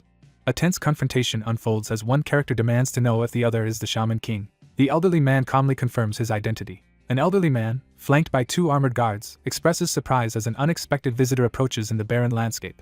A young woman reports that while monsters have invaded the borders of 3 countries, she has not encountered any in the southern region. Someone asks about the reason behind the monsters invading only the north. A troubled elder explains that monster invasions at the borders are frequent, but their cause remains unknown. The long-haired character confronts someone, declaring their statement a lie. The elderly man reacts with shock to the confrontation. He dismisses the attempt at deception, his resolve unwavering. An elder, guarded on both sides, confronts a cloaked figure and urgently demands an explanation for the current situation. Two armed men bristle with anger as someone intervenes to stop them from advancing. An elderly man expresses amazement at witnessing the Empire magician's lie-detecting magic in action. A young man stands firm and admits the truth to his unseen companion. An elderly man gravely reveals that a prophecy was made several years ago. A vision reveals the plains engulfed in flames as destruction and enslavement are foretold. A young man in a blue cloak freezes in shock as he realizes something unexpected. A group discusses their inability to prevent war, acknowledging their clan's impending destruction but refusing to wait passively for the prophecy to unfold. A mysterious figure suddenly appeared before them. A mysterious woman infused the staff with magic, granted her power to others, and then vanished. The protagonist reacts skeptically upon hearing someone referred to as a lady. A robed figure slams a staff into the ground, preparing to deliver an ominous message. A figure blocks the path with a towering wall of magical flames, warning against any further intruders. A hooded figure orders skeletal minions to kill everyone before they can escape. A horde of glowing-eyed skeletons advances menacingly from the shadows. An elderly man stands before the flames and declares that someone must die here. A character observes the fierce magical flames and questions if it is black magic. A character is shocked to discover that a forbidden power, believed to have vanished centuries ago, has resurfaced. He becomes more determined as his opponents underestimate him. Surrounded by flames, the character refuses to surrender and prepares to fight back. An elderly man threatens to seize the black magic staff by force, challenging anyone to stop him. A surge of magical energy erupts as a hand reaches out, ready to unleash its power in reaction to the provocation. A resolute figure extends his hand, unleashing blue energy as he makes his decision final. A large block of ice appears among snowy cliffs as mist swirls ominously around it. 10 days after the magician's departure, a man in armor worries that the ice wall blocking the canyon entrance may soon vanish. A massive glacier threatens to block the mountain pass, signaling imminent danger. A scarred man pauses in silence as snow falls gently around him. A young knight bows and accepts an order from an older armored man. An armored commander orders his men to set up an outpost at the canyon and mobilize all available troops and equipment, including the catapult and the squad guarding the mountain paths. A young armored man pledges to return to his squad in the snowy landscape. A tense command signals the group's urgent need to hold their ground against the attackers. The armored figure drives their sword into the ground, signaling unwavering determination. The armored figure pledges to defend the territory and its people alongside his subordinates. A determined figure stands amid falling debris, vowing to become the Empire's strongest shield. With unwavering focus, the man readies himself for a decisive moment. A snowstorm grows stronger between the fog-shrouded mountain cliffs. An armored knight orders the troops to prepare the catapult in the snowy fortress. A red-haired man in armor shouts for everyone to get ready. A cloaked figure pushes forward through the blizzard, bracing against the freezing wind with a staff. A cloaked figure struggles to stay upright in the snowy fog, gasping for breath. A red-haired man in armor jerks back, startled by an unexpected shock. Staggering through the mist, the weary mage struggles to stay upright after a fierce ordeal. A twisted staff emerges from the swirling mist. A young man in a blue cloak clutches his chest and urgently warns someone to stop. A character urgently warns not to touch the object under any circumstances. Sunlight fills the empty, ornate room. The character narrows his eye, instantly alert as he senses something important. A bandaged figure wakes up in bed, staring upward in confusion. Someone realizes they are inside the Lord's castle. A young man wakes up in bed, looking confused as he realizes he has returned. A young man sits up in bed, determined to resolve the issue with the staff. A young man abruptly sits up in bed, startled to find himself awake. A stern man in a green fur-collared cloak enters the room and addresses the Lord. A bedridden person wakes up and learns from the others that 4 days have passed. A man in a fur-collared coat checks on someone's condition with concern. Ignoring the doctor's orders, the injured man pushes himself up from the bed, determined to move.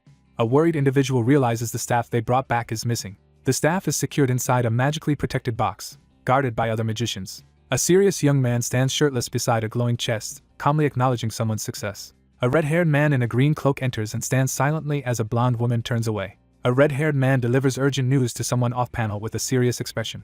A character explains that the other narrowly avoided death due to severe exhaustion of mana and stamina. Someone off-panel questions what put Ian in such danger after recovering from his illness. A wounded young man urgently demands to know what occurred in the Great Plains. The staff is revealed to be the source of the changes affecting the Great Plains. A young woman slams her magical staff into the ground, channeling intense power. One man explains that the staff is imbued with black magic and was used to control monsters through dark and illusionary spells. A startled man urgently questions the shocking revelation that black magic may have survived for 300 years. Someone brings up the Shaman King. A woman inspects a magical staff, realizing that someone else provided black magic techniques, and that the true culprit remains unidentified. After the Shaman King died and the magic faded, monsters from the Great Plains began attacking the staff's new owner. A young man explains that a curse was likely used to destroy the evidence. A red-haired man questions why the dangerous staff was not destroyed instead of being brought back. The protagonist inspects a magical staff with interest. A weary man questions the motive behind someone's actions. He erases all the magic from the staff and confirms the process is complete. A horned, bandaged figure braces against the sinister transformation as the atmosphere grows increasingly tense. A character reacts in disbelief, eyes wide with shock. A pair of bare feet dangles in midair, revealing someone has been hanged. A surge of anxiety grips the scene as inner turmoil is revealed. A wounded character staggers and clutches their side, struggling to stay upright. A younger man anxiously checks on a weary, disoriented older man. A long-haired person clutches their chest in pain, struggling to stay strong against overwhelming distress. A character is struck by the realization of a dreadful possibility. The red-haired man lunges forward with urgency as the young man behind him recoils in shock. A sudden surge of energy signals a critical change within the mana heart. Clutching a bloodied side, the injured figure struggles to stay conscious. A girl stands in shock, blood dripping from her mouth as she realizes she is gravely injured. A long-haired woman recoils in shock, covering her face as blood splatters behind her. Blood splatters across the tiled floor. A worried man rushes to check on someone's condition through the doorway. A red-haired man urgently orders a servant to fetch a doctor while a blonde person watches nearby. An injured young man wipes blood from his mouth and assures the person off-panel that he is fine. A red-haired man reacts with confusion as he questions the meaning of an unusual term in the ornate room. A woman calmly explains that the glowing mana heart is a normal result of advancing to a new class and reassures that there is no cause for concern. One character anxiously checks on another, who reassures them with a hesitant response. The protagonist realizes that he has advanced from 5th class master to 6th class. A long-haired person with a bandaged chest examines their injury, appearing deep in thought. A character senses a powerful surge of mana that feels completely new. A character gives a subtle, confident smile. After ensuring safety, one character suggests seeing a doctor while the other expresses gratitude for the concern. A man in a green cloak hands a box to a younger man inside a well-lit room. 3 days after the departure to the Great Plains, a letter arrived from the Ivory Tower. A glowing blue orb is revealed inside a padded box. A weary man explains that they are only now able to deliver an important item because the recipient lost consciousness after the mission. A character presents a glowing magical orb, revealing it contains a letter from the Ivory Tower. A woman blocks the doorway, signaling someone to wait before entering. A red-haired man in a green cloak informs the group that he has one more thing to deliver. A messenger solemnly delivers a sealed imperial letter under strict orders. The bandaged man questions the red-haired man, who confirms the presence of a horseman. A paper letter arrives by horseman instead of through the usual Ivory Tower channels, raising suspicion. A wounded figure considers the risks of relying on a message that might not arrive in time. Someone considers the possibility of secret information and decides to read the Ivory Tower's letter first. A pair of hands activates a glowing blue orb beneath a magical symbol. The young man examines the glowing blue orb and studies the large floating screen of magical text. A proclamation is issued directly to the high-rank magician. A magical letter is delivered with instructions to be read only after the current mission ends. A suspicious intruder broke into the mansion, causing a disturbance. The Imperial troops secured your family and assets. She notices a possible intruder and reacts with alarm. One character assures another that the Imperial family and the Ivory Tower are providing maximum protection to ensure their family's safety.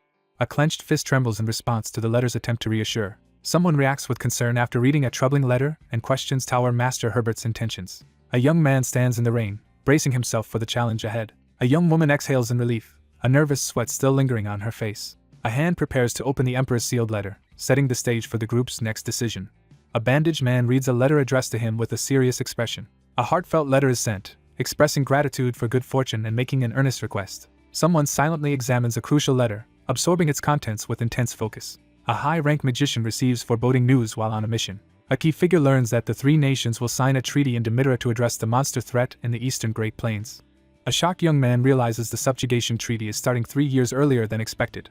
A royal delegation, including high-ranking nobles and military leaders, departs from the palace en route to Demitera.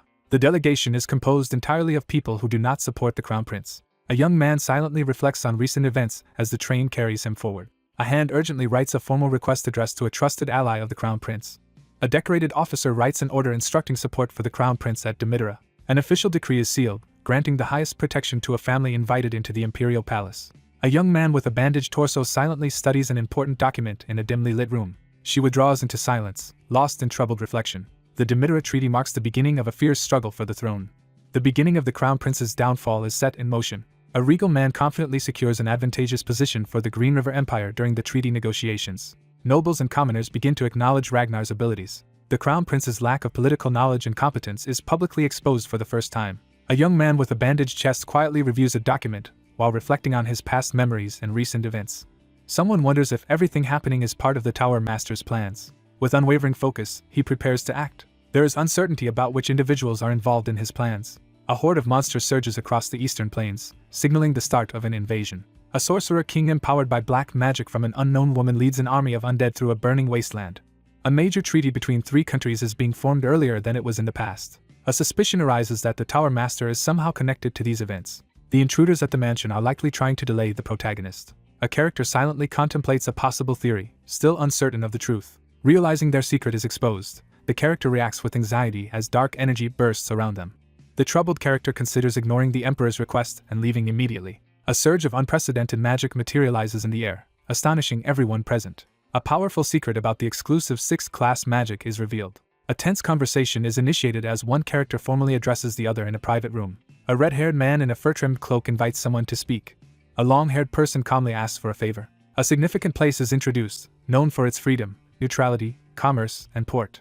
A majestic palace called the Manhwa Towers under the clear sky, establishing the new setting. A crowd crosses the busy bridge as the grand palace looms ahead. A man in military attire grows impatient and suggests calling Ian immediately.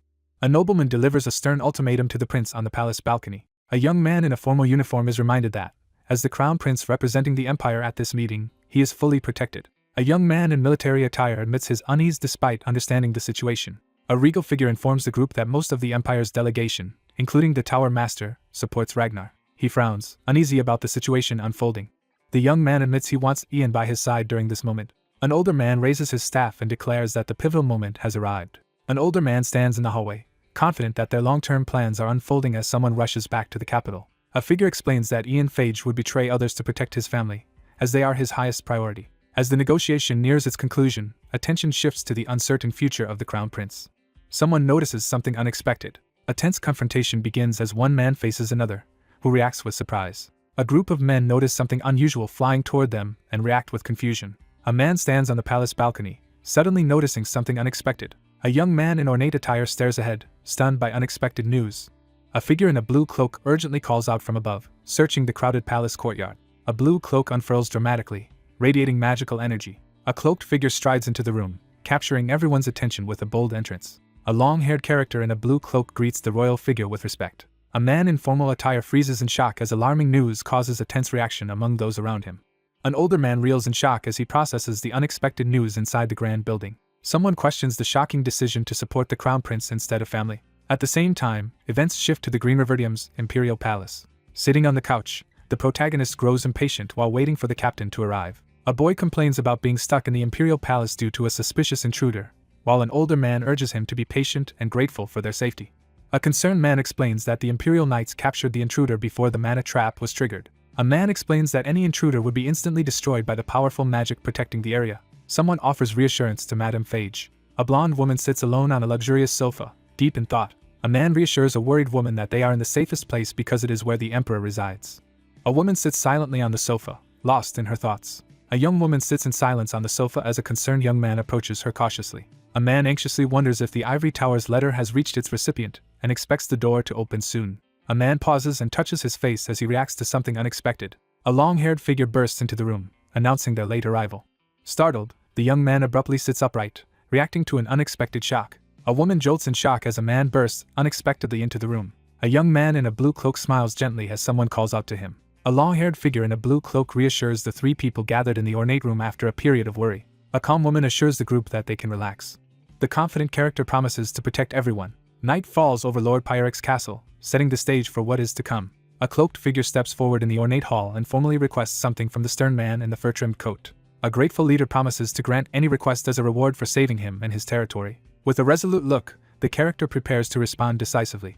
A young man in a blue cloak asks to be protected. A man skeptically questions the request for protection. Someone explains that using their magic will put them into a trance, cautioning about possible risks if anything happens during that time.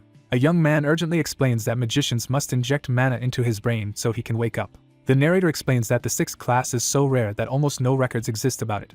The cloaked figure strides forward with determination. Struggling to advance in magic, the speaker recalls painstakingly creating or searching for spells to obscure ancient documents even after reaching the 6th class. The young man in the blue robe raises his hand, preparing to cast a spell. A mage channels energy into a glowing blue magic circle, activating a powerful spell. Bathed in a magical blue glow, the long-haired character prepares for a pivotal moment.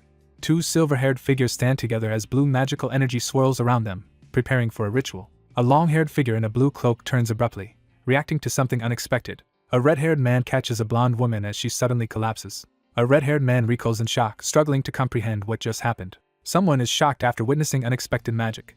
Two cloaked figures stand within a glowing magical circle as a red-haired man supports a blonde woman nearby, both watching tensely. A surge of dark magic erupts as the puppet play spell is unleashed. A powerful spell enables a high-level magician to enter a trance and control two summoned puppets capable of casting strong magic. Someone announces their intention to leave. One character collapses, and another rushes to catch them, visibly alarmed. One young man solemnly entrusts his original body to the other as they stand before the ornate doors. The young man rushes forward, overjoyed to see his rescuer arrive. Two characters reunite with excitement, shaking hands enthusiastically. A young man stands before the palace, smiling calmly to himself. Someone arrives on the scene, curious about who is present. An older man confronts two younger figures in ceremonial robes inside a grand hall. An elderly man acknowledges the protagonist's successful but exhausting mission in the grand hall. A high-ranking magician receives praise for his achievement but responds with modesty, stating he is simply fulfilling his duty. An older man questions why someone has returned instead of resting at the ivory tower as instructed. A serious-looking character delivers urgent news about a letter from the ivory tower concerning events within the listener's family. After completing the mission, one man receives a new imperial order outside the palace. He is ordered to join the delegation and assist the crown prince without delay. A hand extends an ornate scroll tied with a decorative cord. An elderly man reaches out to receive a letter from a hooded figure. A silver-haired character carefully examines an official scroll in the bright hall. An official document with a red seal is presented, signaling a significant decision has been made. Someone is surprised that Ian Phage abandoned his family to come here. An older man smirks ominously, clearly plotting his next move. An elder in ceremonial robes firmly refuses to allow entry, despite the presence of an imperial order. A young man angrily confronts someone for defying his father's orders in the palace corridor. An elder warns the royal group that the issue before them affects the trust between three nations. The agreed-upon number of people and bodyguards for the delegation is confirmed and cannot be changed. A senior official questions the abrupt inclusion of a high-ranking magician in the diplomatic delegation. A resolute man in formal attire firmly explains that the emperor would understand their decision to exclude someone from the delegation. He silently acknowledges that the tower master is correct. Representatives from rival nations seal a diplomatic treaty with a formal handshake in front of a grand building. He steadies his mind, preparing for the decisive moment ahead. The delegation includes three high-ranking magicians, one of whom is the tower master. Adding another high-ranking magician now would destabilize the treaty. The long-haired individual calmly acknowledges the importance of trust and diplomacy, and expresses understanding of the concerns presented.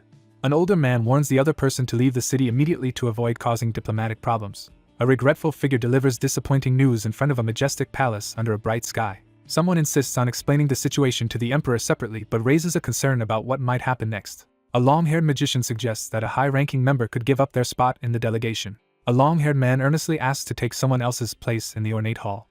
A confident figure steps forward and interrupts the discussion about the emperor's orders. A figure steps forcefully onto the marble floor, making a dramatic entrance. A man steps forward in the grand hall and declares that he will give up his spot in the delegation. Four young men stand outside a grand building, visibly tense and sweating under pressure. A man in an ornate uniform reacts anxiously to an unseen event while an attendant observes from behind. Douglas freezes in shock, gripping his staff tightly as he reacts to the unexpected event in the ornate hall. A stern man demands clarification from someone off-panel. A man confidently reaffirms their allegiance to the empire in the marble hall. A calm figure asserts that no citizens would dare defy imperial orders. The delegation prepares to represent the empire, aware that their mission could create diplomatic challenges. The elder offers to give up his position to support both the imperial order and diplomatic efforts. A composed official formally announces his decision to transfer his delegation mission to another man, catching the blonde noble by surprise. A nobleman nervously expresses admiration and agreement for the other's loyalty to the empire. A character urgently commands others to prepare thoroughly for a safe return to the capital. An older man bows deeply and expresses gratitude to the royal figure. A dignified man solemnly calls out to the young man in the blue cloak. A dignified man formally assigns his mission as part of the delegation to someone else, urging them to fulfill it without error. A long-haired figure humbly acknowledges gratitude outside a grand building. A stern, high-ranking magician stands before the ivory tower, introduced as an uncompromising figure whose convictions are independent of the tower's leadership. He only cares about improving his own magic. He easily gained a new ally by offering to teach rare magic spells unknown even to the tower master. One man bows and announces his decision to step down before three others in the marble hall. A concerned advisor warns that the presence of an unauthorized high-ranking magician in the city could create diplomatic issues. An elderly man clutches his staff and forces a nervous laugh after recalling the tower master's words. An older man realizes that the newcomer has already established a strong presence in his domain. Three cloaked figures confer seriously outside an ornate building. A young man is introduced to an audience while two men observe him closely. A stern older man resolves to stop a young adversary from interfering with his plans. A young man in a formal blue cloak stands confidently at the center of attention. A secret plan to transform the empire into the Ivory Tower's empire is revealed. A man in regal attire steps into view before a crowd as a mysterious figure watches from the foreground. A young man pauses in silence, his expression unreadable as he stands in a grand hall. A serious man in ornate clothing tightly clutches a jeweled amulet. A magnificent city called Demidera is introduced as a neutral and independent place, unaffiliated with any nation. A grand building is introduced as the crucial diplomacy bridge connecting the three countries.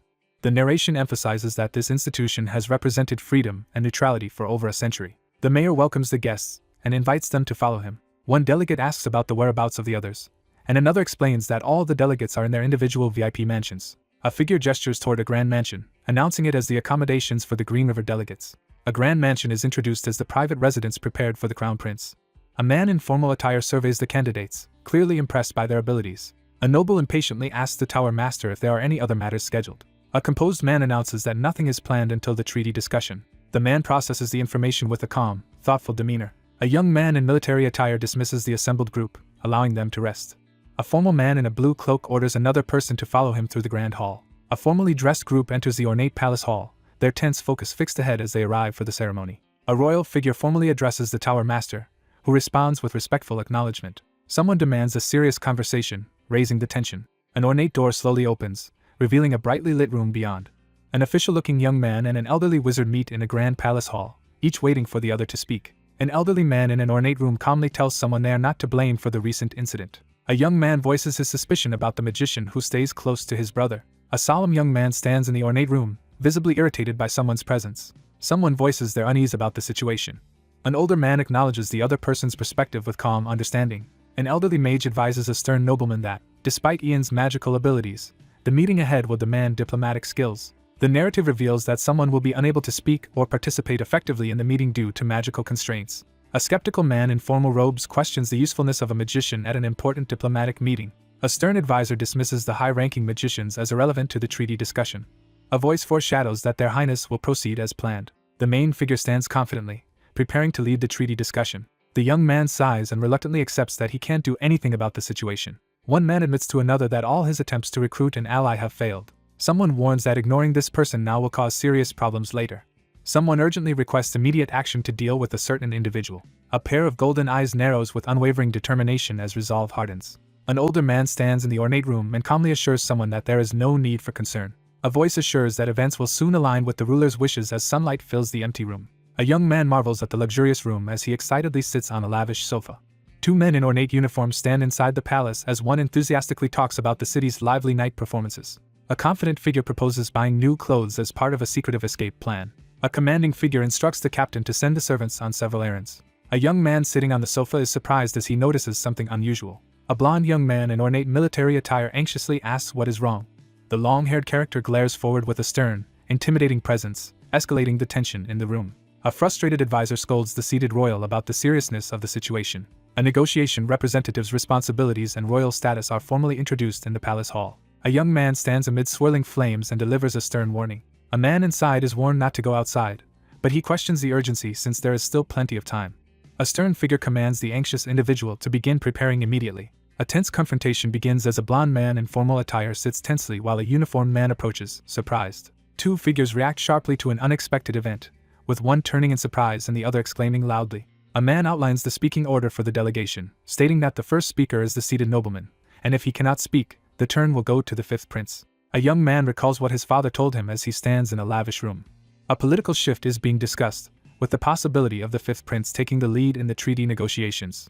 A young man winces anxiously, struggling with the possibility of an unwanted outcome. He sits in silence, troubled by his lack of allies and experience, as he anticipates complex political negotiations. Standing alone in the ornate room, the young man despairs over his lack of support. He hesitates, deciding it's safer to remain silent rather than risk embarrassment. A harsh realization emerges about someone's habit of giving up and escaping reality. He stands in silence, deep in thought as he faces what lies ahead. A firm decision is made to reject the current plan. The character pauses in silence, deep in thought. The Crown Prince is identified as a crucial piece in a plan to bring the greatest despair to Ragnar. A young man insists that the prince must take the lead in the treaty negotiations. An anxious young man hesitates, struggling to figure out what to do next. The focus shifts to the importance of granting a single opportunity. A hand snaps its fingers, triggering a decisive action. A composed man delivers the emperor's message of support to the royal figure in the lavish room.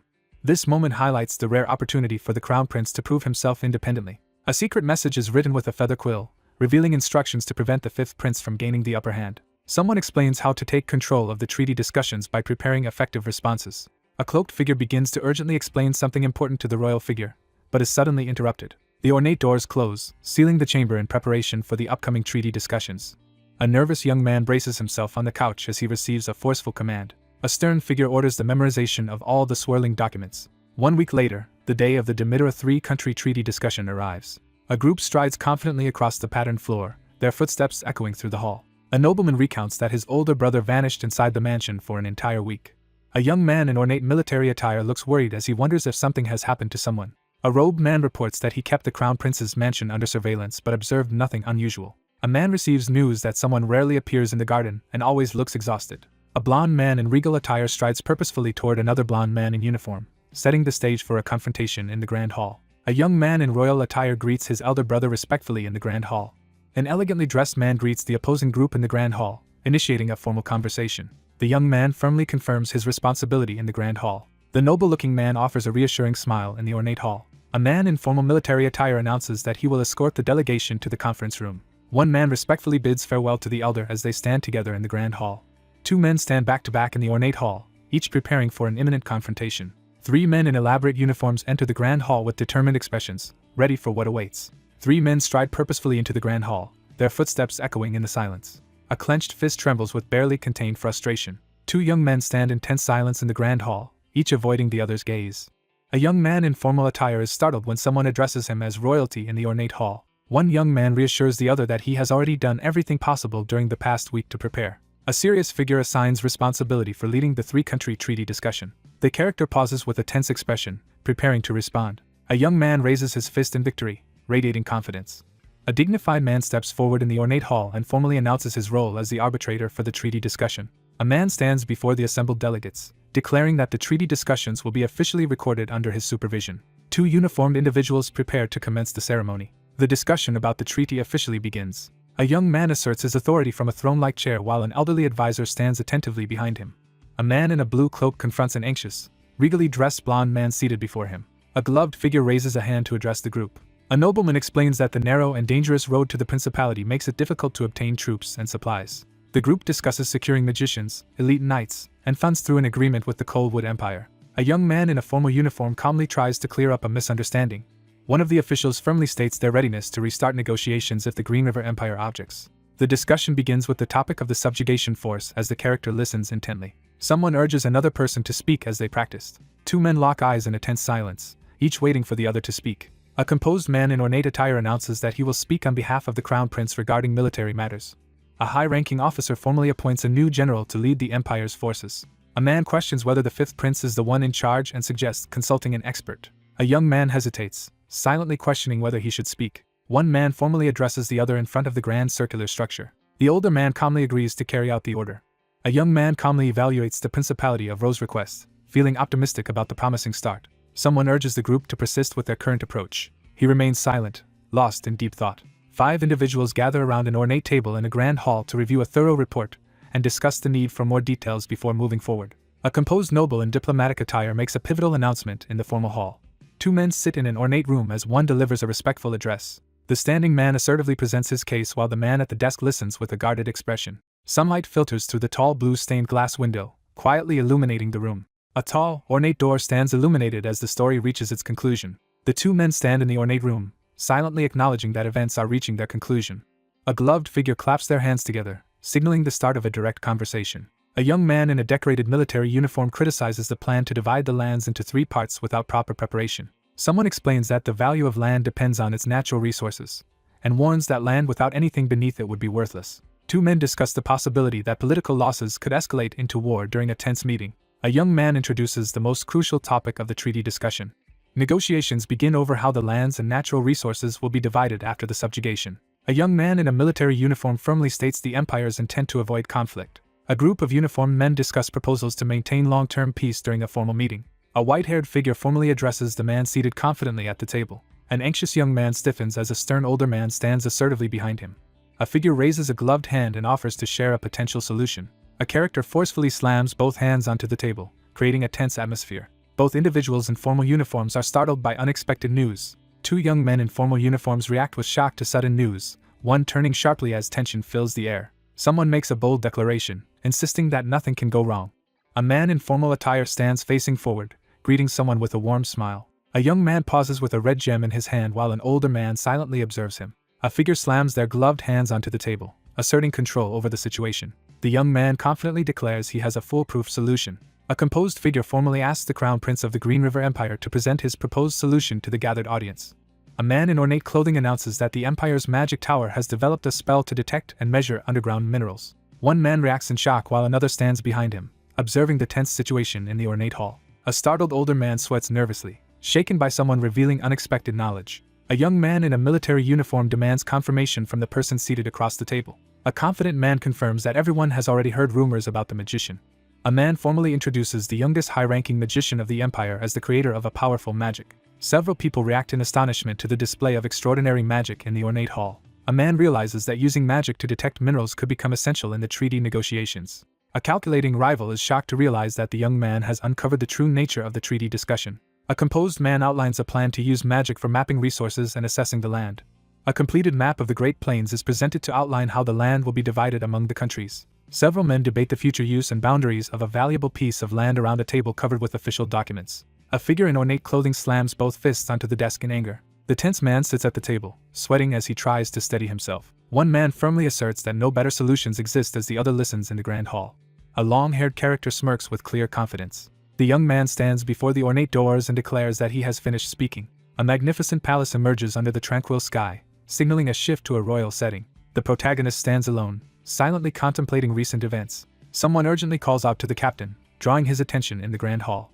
A blonde man cheerfully greets a royal figure while a stoic attendant stands behind him. A cheerful blonde strides confidently toward the uniformed captain in the grand hall, boasting about turning the meeting upside down as another man in a blue cloak follows. A young man recalls with amusement how two others reacted poorly to a recent situation, while a woman listens intently. A cheerful character suggests taking a break to enjoy a drink and tour the city, promising to share more information later. A uniformed young man warmly invites his companion to join the group for some fun.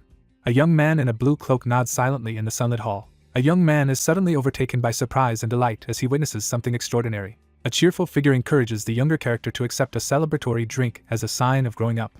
A confident man offers to teach the royal figure how to drink. A blonde man steps forward to confront three well-dressed men in the grand hall. A blonde man in ornate attire makes a confident entrance, smiling slightly as rose petals float around him. A blonde young man turns to confront someone, demanding to know what is happening. A formally dressed man offers sincere praise for today's impressive performance. One man bows in gratitude while the other stands silently, caught off guard. A young man laughs nervously, trying to ease the tension.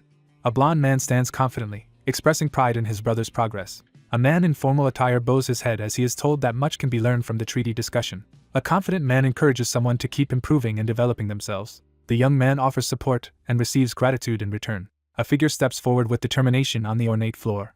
A man in a black uniform walks away solemnly while three figures watch in silence. A character urgently calls out to the captain, Ian, capturing his attention. Three ornately dressed young men make a formal entrance into the grand hall, their expressions solemn and focused. A young man beams with joy as he celebrates the happiest day of his life among blooming flowers. Two men stand side by side in a grand hall, calmly sharing a confident smile.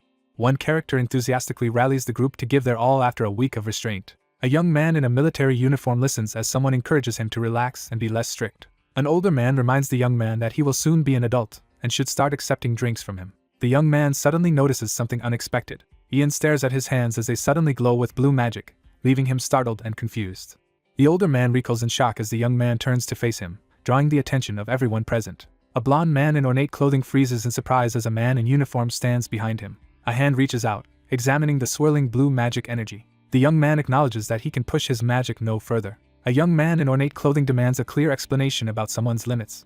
The young man politely declines the invitation, suggesting they meet at the Imperial Castle instead. Someone urgently promises to explain everything. He stands alone in the gentle light, quietly lost in thought. A sudden surge of blue magical energy erupts in the Imperial Castle, catching a young man off guard. One man unleashes a surge of blue magical energy while others watch intently. Startled by the revelation, the character realizes they are facing a clone. He realizes in shock that everything was orchestrated by a clone. Someone forcefully rejects the idea that clones could exist. At the center of the hall, he freezes in silence as all eyes turn toward him. Someone realizes in shock that everything was accomplished using only a single clone.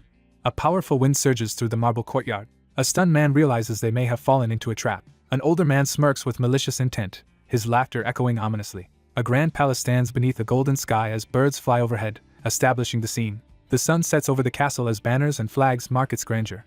A young man respectfully presents an elaborate meal on a tray to his lord. A young man enters the decorated room and delivers a tray of food to the weary red-haired man, who instructs him to leave it on the side. A worried young man asks if Ian has regained consciousness. A man anxiously notes that someone has not woken up despite several days passing. Despite efforts to conserve energy, his condition visibly worsens as he grows weaker in bed. Two hands rest together in silence, offering quiet support in a vulnerable moment. A young man calmly explains that they should inject mana into his brain to wake him if any problems arise. Someone considers calling other magicians to forcefully wake the unconscious person. A character suddenly reacts in shock to an unexpected event. The bedridden man weakly refuses the assistance offered by the two men standing at his side. A red-haired figure anxiously checks if the person in bed has regained consciousness. A long-haired man sits upright in bed and calmly confirms his condition. One young man anxiously checks on the other's condition as they stand by the bed. While lying in bed, the character quietly admits that there are some problems. A red-haired man, clearly exhausted, slumps in place and admits that he feels too weak to move as another voice questions his symptoms. A concerned character quickly offers to call a doctor, but the other interrupts to clarify the situation. Someone expresses their hunger. A man with reddish hair stands tense and sweating, clearly anxious about the situation. One person quietly watches over another who is sleeping peacefully in bed. A blonde-haired character blushes and quietly smiles with closed eyes. A majestic stone building stands beneath a clear sky, introducing the setting. A calm young man proposes they stay for one more night in the courtyard. In the courtyard, one character expresses gratitude by inviting another to a banquet in recognition of their help. A young man in a blue cloak thanks someone for their help in a peaceful garden. The magician modestly insists he was only doing his duty and that any other magician could have handled the situation. A determined man in a fur-trimmed cloak firmly denies the previous claim. A man considers how most magicians would have left for the tower after defeating the monsters. A character in a blue cloak admits he once doubted the other's ability to defend against the Great Plains monster brigades due to their youth. One figure expresses admiration for another's swift resolution of a long-standing problem. A young man in a blue cloak stands outside, silently receiving recognition for his extraordinary strength. A man proposes they complete a task before the other departs. He questions what more could be implied by the suggestion. A red-haired man requests the formation of an eternal esteemed guest pact to secure a powerful alliance. Two chibi characters have a light-hearted exchange as one reacts skeptically to a sensitive question while the other tries to clarify their intentions. A red-haired man formally offers to treat the cloaked figure as an esteemed guest. A man confidently explains that his cooperation is based on mutual benefit rather than gratitude. A person in a blue robe formally welcomes the Empire's only 6th-class magician as an honored guest. One character reassures the other that forming this alliance will bring no regrets for either side. A long-haired figure in a blue cloak hesitates outdoors, uncertain about forming a 1,000-year pact within the Empire. The young man firmly agrees to accept the offer. A confident man in a green cloak stops the younger man's sword, signaling the start of a crucial exchange. A gloved hand presents a ceremonial sword, marking the gravity of the 1,000-year pact. A man in regal clothing encourages someone to proceed with a ceremonial task in the courtyard. A figure forcefully drives a sword into the stone floor between their boots. A man grips his sword tightly and makes a determined vow for his family. The Eastern Territory expresses readiness to support the high-ranking magician whenever needed. A character solemnly pledges unwavering loyalty to stand by the protagonist's side. Two men solemnly swear a binding oath in a ceremonial courtyard, while a third bows respectfully beside them. Frustrated by the ritual, one man complains while the other suggests skipping formalities to end things quickly. A calm newcomer with a staff introduces himself and expresses his intention to join the group. A confident man courteously invites the visitor to inform them ahead of time for future banquets in the Eastern Territory. A determined young man in a blue cloak firmly agrees to take action, gripping his staff as magical energy gathers around him. Two men stand on the stone path, suddenly growing tense as they sense an approaching threat. A blue cape billows as magical energy sparks through the air. A cloaked figure stands on a barren hilltop at sunrise, gripping a staff and surveying the horizon with determination.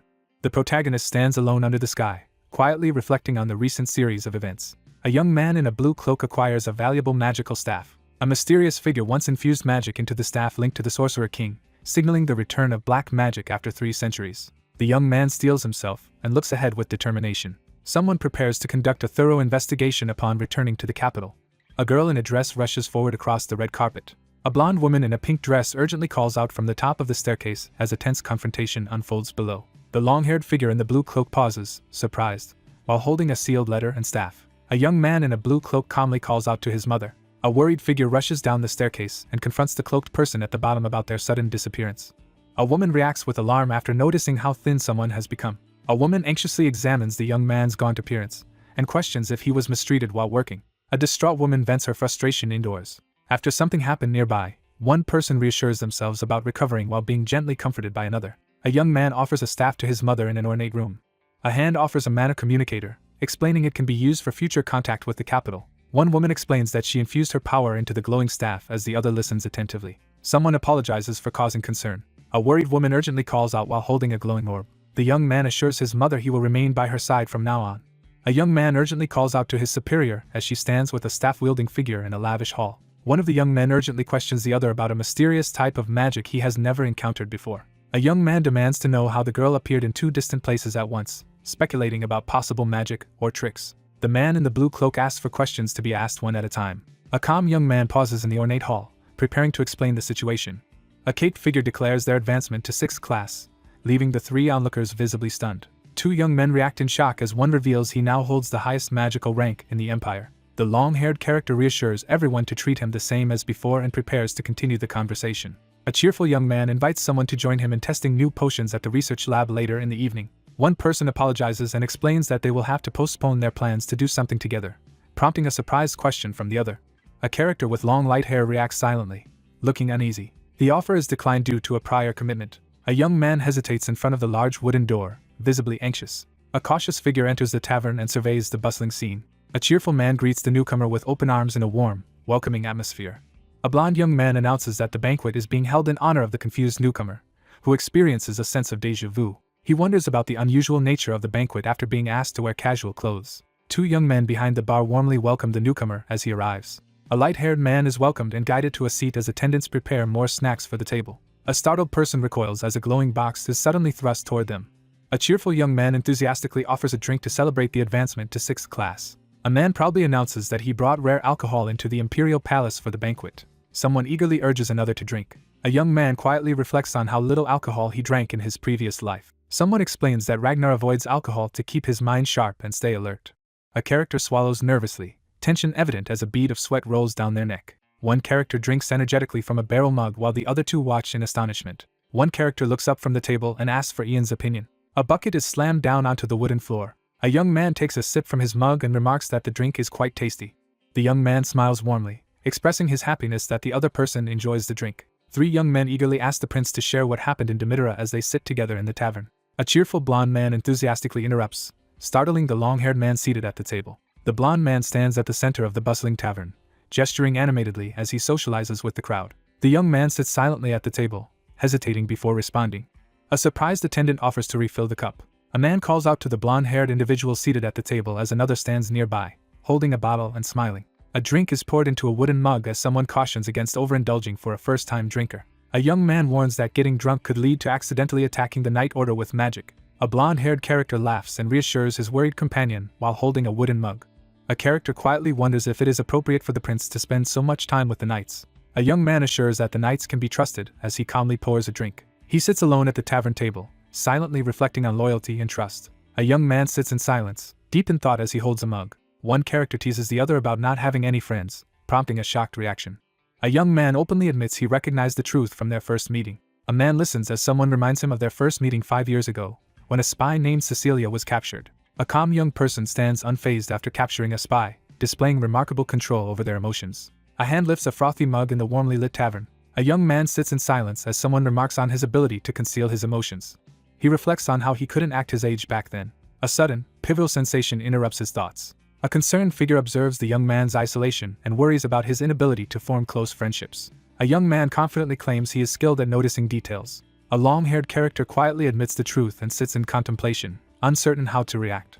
A character quietly admits to having lost a friend, reflecting on the painful outcome. A young man sits indoors, wondering about the identity of Ian's friend. After 5 years of training together, one man prepares to reveal an important realization, while the other listens nervously in the tavern. One character teases the other about acting like a jaded middle-aged man, prompting a surprised reaction and a calm question in response. The long-haired character awkwardly responds with a nervous smile, while holding a mug. A character quietly admits to using magic to keep a youthful appearance despite being nearly 48 years old. A young man nervously backtracks on his previous statement, trying to ease the tension between himself and the startled girl. The young man admits his tendency to hide his feelings and asks for understanding. The young man smirks confidently, his calm gaze suggesting he is unfazed by the situation. One character playfully teases the other over drinks, promising to let them off this time. Under the starry night sky, someone quietly expresses gratitude outside the warmly lit house. Night falls quietly over the medieval town as stars shine above the distant castle. The young man staggers through the doorway, regretting how much he drank. A startled character notices someone's arrival and reacts with surprise. A character crouches against the wall and spots the vice captain standing silently in the doorway. Two young men unexpectedly cross paths on the dock, one questioning the other's presence while the other laughs and admits he can't handle alcohol well. A young man admits he is hiding to take a break and asks the other person's reason for being there. One young man admits his discomfort with the atmosphere inside as they stand outside together. A narrator introduces Paul Lance of the Second Imperial Knight Order as a renowned swordsman from a previous life, second only to Oliver. A long-haired character stands in silence, lost in thought while looking out the window at night. Despite being born a commoner, he earned the rank of vice captain through exceptional swordsmanship and loyalty, gaining the trust of both the Crown Prince and Oliver. One character sits on the ground and asks the standing character about their first time drinking alcohol. A young man reflects on his first drink, saying he doesn't mind it as long as it's occasional. A young man expresses gratitude and invites the group to join future gatherings. A long-haired figure acknowledges the Crown Prince's cheerful mood and expresses gratitude for the support, while humbly downplaying personal credit. A composed young man calmly explains that he is subtly influencing events to improve the future. One person quietly observes while another listens, both taking in the group's cheerful mood by the window. He stands quietly, realizing he has grown closer to the others. The young man pauses, quietly reacting to something unexpected in front of him. One man questions the other's attention, prompting an awkward admission as they sit together indoors.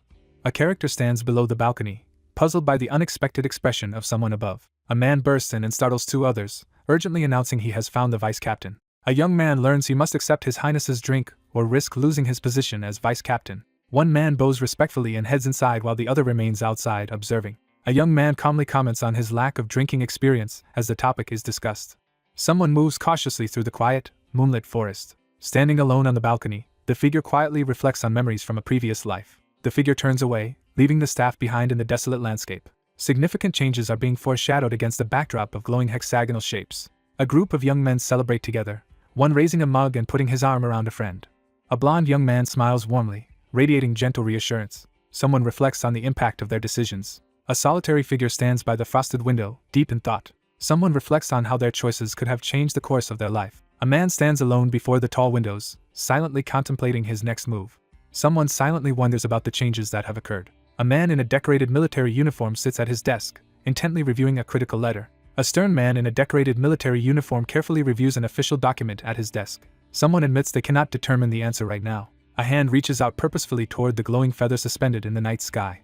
A glowing bird soars overhead as a woman reaches out to a young man surrounded by swirling magical light. Three people enjoy a relaxed tea gathering in the sunlight. A woman smiles gently, radiating warmth and contentment. Someone internally vows to keep protecting the people who are precious to them. A lone figure stands beneath a sky swarming with ominous birds, bracing for the threat ahead.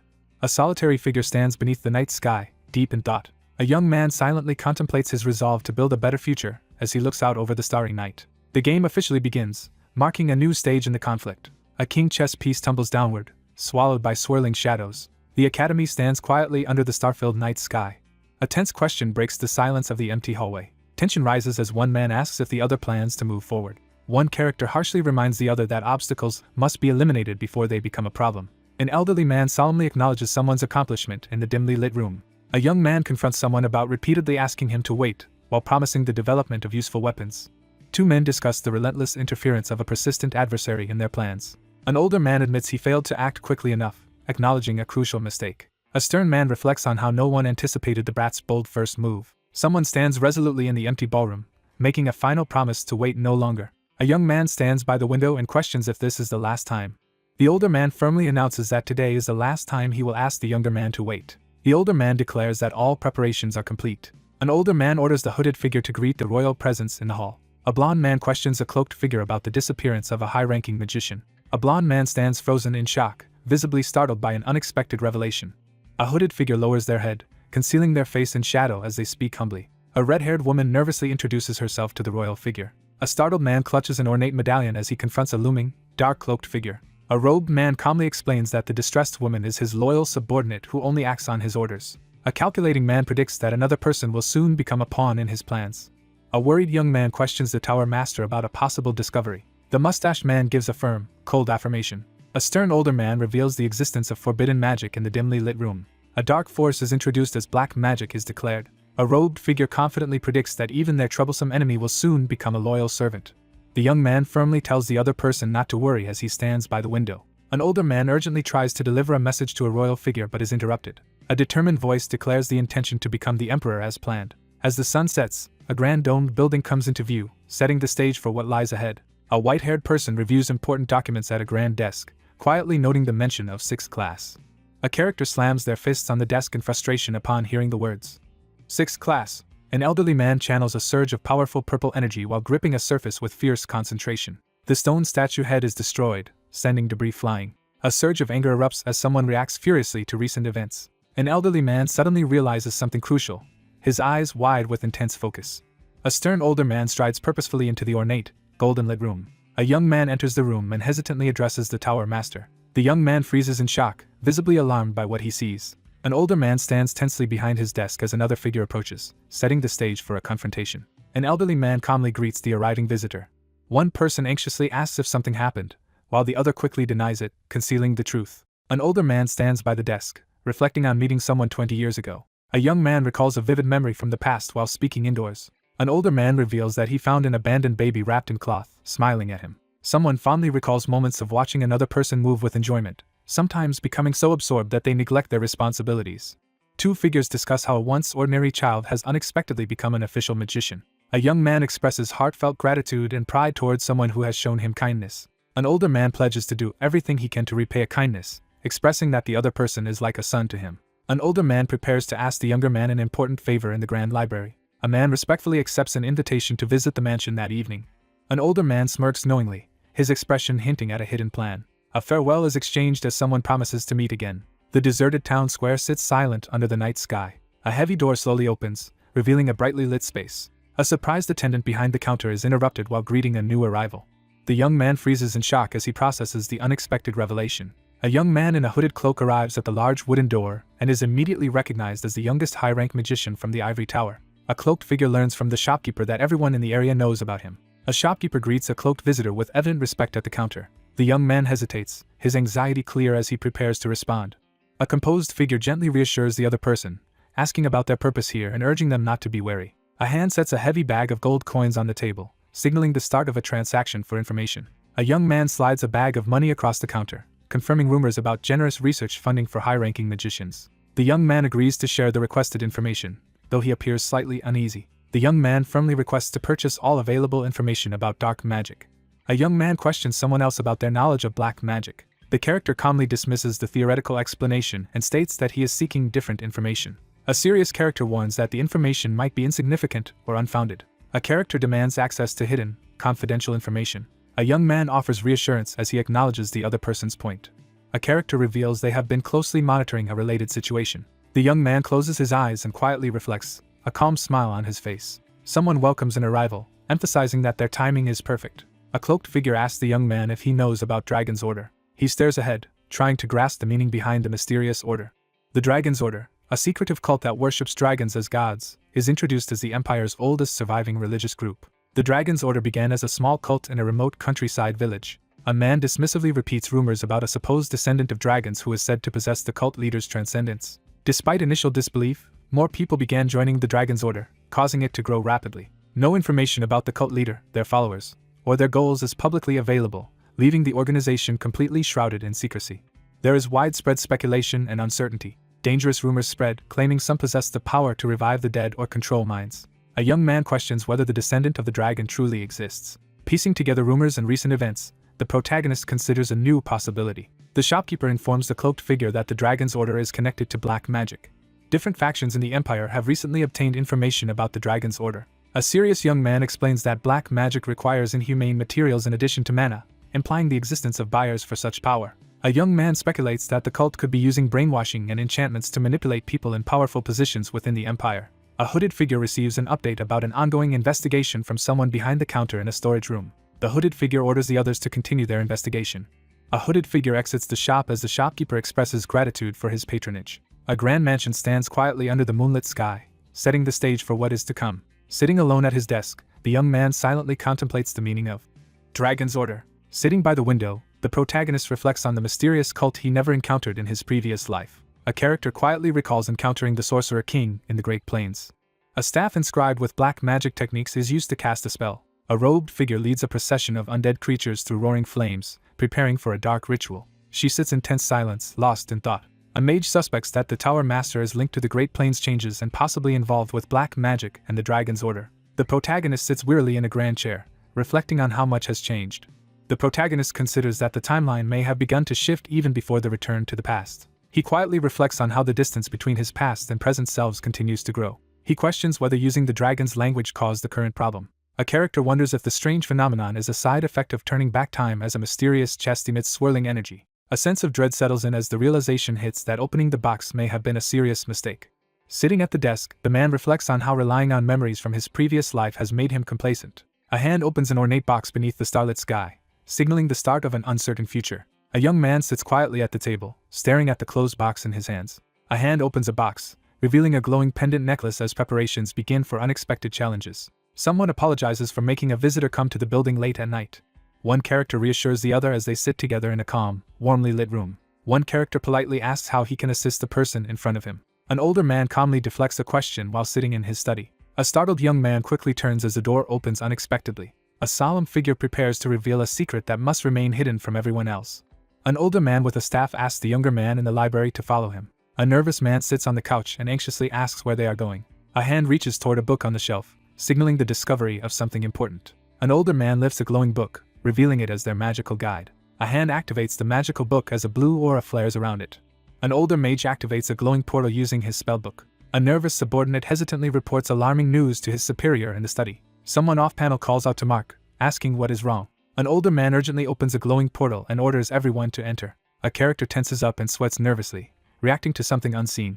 A lone figure strides purposefully toward the swirling blue portal in the dim study. The young man stands in uneasy silence, facing the older, shadowy figure. A hand conjures a glowing orb of light, illuminating the darkness. A young man shields his eyes, grimacing as a blinding light overwhelms him. A character reels back, clutching their head in shock after a sudden revelation.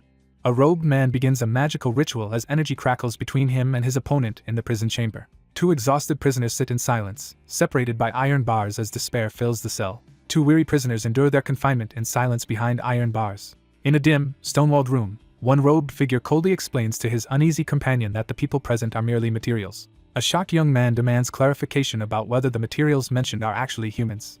A character is startled after discovering someone unexpected inside the cell. A wounded young man slumps against the dungeon wall and calls out weakly for someone. An older man informs the group that someone nearly died in a magic training accident. A weary magician explains that most magicians here have narrowly survived missions, accidents, or illnesses. Empty cages hang in the shadows as someone explains that magicians are occasionally sourced from other countries, while other materials come from local alleys. One figure holding a staff mocks the other, calling people like him worthless. A young man considers how the magicians around him lack the skill to advance beyond the lowest rank. A long-haired figure raises a staff while confronting a startled young man in the prison courtyard. An older man explains that the materials support the power of the Ivory Tower's empire. An older man lifts his ornate staff, preparing to unleash powerful magic.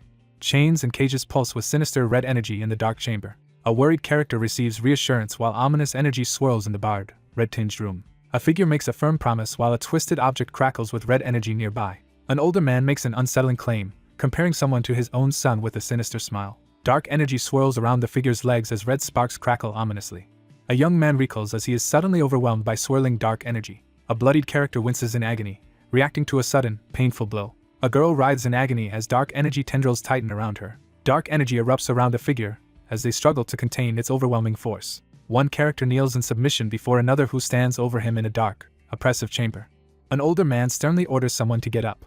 A weary young man slumps in exhaustion before the barred cell door. A stern young man demands attention as he locks eyes with someone in the dim room. An elderly man demands the younger prisoner identify him, asserting his status as the Ivory Tower master of the Green River Empire. A calm young man introduces himself in response to a question. A second-class magician from the Ivory Tower is introduced. An older man in ceremonial robes reaches out to accept a sword in a solemn atmosphere. The assistant magician now serves under the Tower Master. A sword crashes to the ground at the feet of the figure in white, heightening the tension. A robed figure is pressured to consider cutting off their own pinky finger with a dagger. A young man in a robe carefully inspects and wipes a dagger. An older man stands silently with his staff, observing the aftermath of bloodshed. A stern older man prepares to issue a command. An intense affirmation of parentage is declared. A grand building is revealed under the clear sky.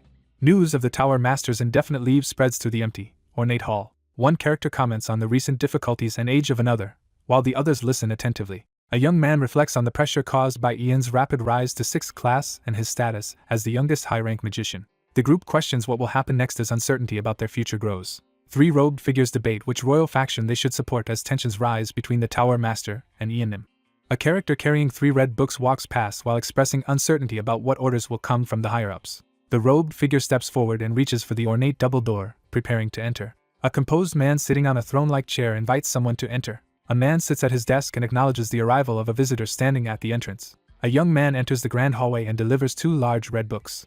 A composed man sitting on an ornate chair welcomes a visitor into the room. A messenger enters the study and hands over a requested item to the man at the desk. One man gratefully receives several books from another at the desk, acknowledging the time saved by this help. A young man sits with a closed book and asks about the Tower Master's health. A young man calmly reassures someone while placing books on the table in the library.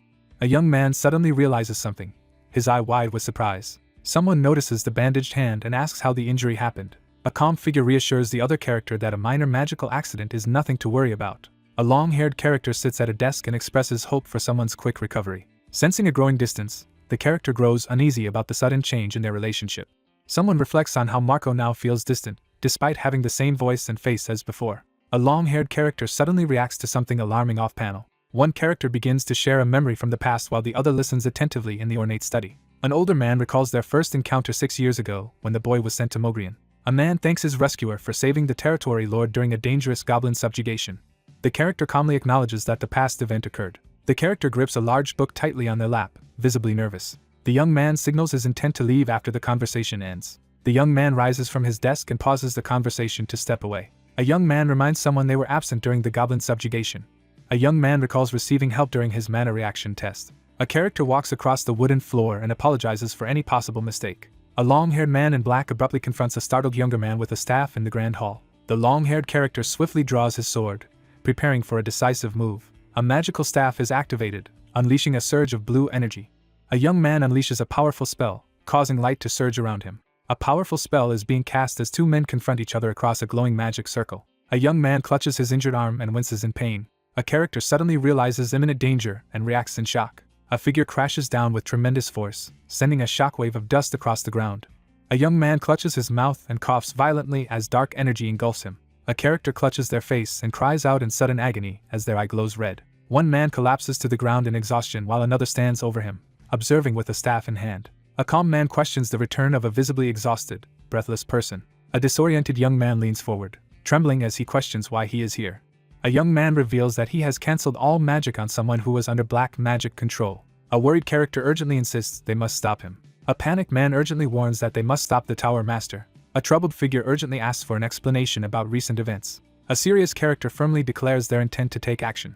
The scene shifts to a calm, sunlit view of a medieval building, establishing the location. A composed older man receives word that a visitor has arrived to see him. 2 figures assess the area, confirming that only one person is present and no one else is nearby.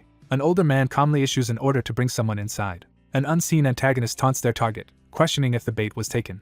An older man narrows his eye, sharply observing the situation with intense focus. A man calmly admits he used black magic on someone to lure another magician to him. A figure prepares a ritual using red magical energy in a dark, barred room, intent on taming a 6th-class opponent. Someone resolves to obtain new materials if necessary. An older man pauses to contemplate as he sips tea in front of a bookshelf. A faint noise comes from behind the closed wooden door, hinting that someone is approaching. An older man notices someone has arrived and addresses their unexpected visit. A powerful magician arrives to pay a formal visit to a sick elder in a richly decorated room. A man wishes a quick recovery to another man, who thanks him and invites him to sit and enjoy some tea. 2 men sit in tense silence across from each other in a lavish library, each holding a cup of tea. An older man calmly explains that Marco is unwell. A character worries about possibly having passed on their illness to someone else. A calm man evaluates someone and concludes there is no issue. Someone expresses relief that the hardworking boy is not overworking himself. Someone reveals that Marco shared shocking news. A hand lifts a teacup in a calm, refined atmosphere. He pauses in deep thought, tension clear on his face. He reveals that there is a portal inside the mansion leading to a secret laboratory. Someone is accused of conducting inhumane black magic research. An older man calmly dismisses the accusation of black magic while speaking to the woman seated before him. A young man reveals that someone was being controlled by black magic. The long-haired character accuses the Tower Master of betraying someone close by casting black magic. One character reveals he was ordered to stop the other, but the accused denies any knowledge of the situation. One character explains that he possesses an artifact that creates a portal to a laboratory, which he finds convenient. An older man scoffs at the idea of researching black magic, clearly finding it ridiculous. The older man stands and invites the person at the desk to visit his laboratory. An older man begins to address the suspicion directed toward him. A young man suggests that the other person should see the truth for themselves. The older man invites the younger man to inspect his laboratory, suggesting first-hand observation over suspicion. A calm young man in the ornate room waits for approval before proceeding. The older man signals for someone to follow as he leads the way out of the room. The older man insists on immediately showing his lab to dispel damaging rumors, leading the weary younger man through a room lined with bookshelves. One figure approaches the stage as another waits by the red curtain. An older man with long gray hair enters the scene, pulling back a heavy curtain. One character gestures toward a swirling blue portal as they prepare to move forward. A hand presents a glowing, enchanted book to demonstrate its magical power. An older man demonstrates that anyone can use advanced portal magic by channeling magic power into the glowing book. The young man stands in silence, deep in thought as he considers his next move. The older man signals for the group to enter the glowing blue portal. Two cloaked figures turn and walk away from each other as their paths diverge. The protagonist recalls that Herbert Leon was recognized as one of the greatest tower masters in the Ivory Tower in his previous life. The Ivory Tower master is honored for uniting the continent, supporting Ragnar's rise to the throne, and leading the most powerful era in the tower's history. A long-haired figure struggles to suppress their emotions, their face tense in the shadows. Reflecting on their past, someone acknowledges the respect they once held for the Tower Master as a fellow servant of the same lord. A figure in a long coat steps forward, signaling a tense and mysterious arrival. The older man calls out to the younger man, breaking the silence in the tense atmosphere. An older man leans forward and asks an important question, setting a tense atmosphere. An older man stands alone in a dark corridor, admitting he once wanted to be a hero. A vow is made to become a powerful magician capable of protecting the empire and rescuing suffering commoners. A man stares at his trembling hands, coming to a disturbing realization. He admits that his power alone is not enough to change anything. An older man begins to deliver an important statement, heightening the tension. A hand tightly grips a sword crackling with red energy, hinting at a hidden power. An older man boldly declares his ambition to become a hero as he grips his staff before a fiery backdrop. An older man unleashes dark magic with his staff as shadows swirl around him. A young man recoils as dark energy suddenly envelopes his arm. A fierce attack with dark magic leaves the younger man clutching his chest in pain. Someone contemplates the ability to command many skilled magicians. A determined figure reaches toward a glowing orb, resolved to use its power to protect the peace of the empire and its people. An older man explains that people refer to this supernatural power as authority, while red energy swirls around him. Inside the dark prison, someone desperately begs for mercy among empty hanging cages. An older man with white hair commands someone off-panel to join his cause. In a tense atmosphere, a character lowers their head and calls out Ian's name. An older man, wielding a glowing staff, commands a kneeling figure to join his side in order to better protect the empire and save countless lives. An elderly man earnestly shares his desire for both himself and the younger person to become heroes. Dark energy engulfs the character as they collapse to the floor, overwhelmed. An older man blocks the younger figure's path and warns him that the council is already waiting for his plea. An older man with silver hair firmly commands someone to rise. A cloaked figure stands wearily in front of a barred cell door in the dim prison corridor. A young man with long blonde hair stands alone outside, deep in thought as he considers his next move. An elderly man grips his staff and smirks menacingly, clearly plotting something sinister. The older man exclaims in disbelief at how effortlessly he accomplished the task. An older man with a glowing staff demands the younger man reveal his identity inside the dim, barred chamber. A young man in a blue cloak confronts and identifies the Empire's Ivory Tower master. An older man prepares to deliver an important revelation. The long-haired character insults someone with a smirk under the starry sky. A fist hurtles toward the older man, abruptly cutting off his outburst. Two figures are forcefully slammed to the ground by a surge of blue energy. An older man is suddenly struck by a powerful force and clutches his head in pain. A man recoils in terror, unable to comprehend what just happened. A composed figure confronts a trembling captive, who reels in disbelief behind prison bars. A young man in a blue robe formally addresses the tower master inside a stone building. An older man grows increasingly anxious as he is confronted about his involvement with black magic. A confident magician taunts his rival for failing to surpass the limits of a fifth-class magician. A calm figure observes that differences in capability influence the situation. A caped figure explains that using black magic does not increase a magician's class beyond their original level. The man on the ground asserts that he has come prepared with countermeasures. A character in a blue cloak notices a mistake and suggests someone was in a hurry. An older man recoils in terror, clutching his chest as he confronts an unexpected threat. A hand lunges rapidly toward the startled older man, catching him off guard.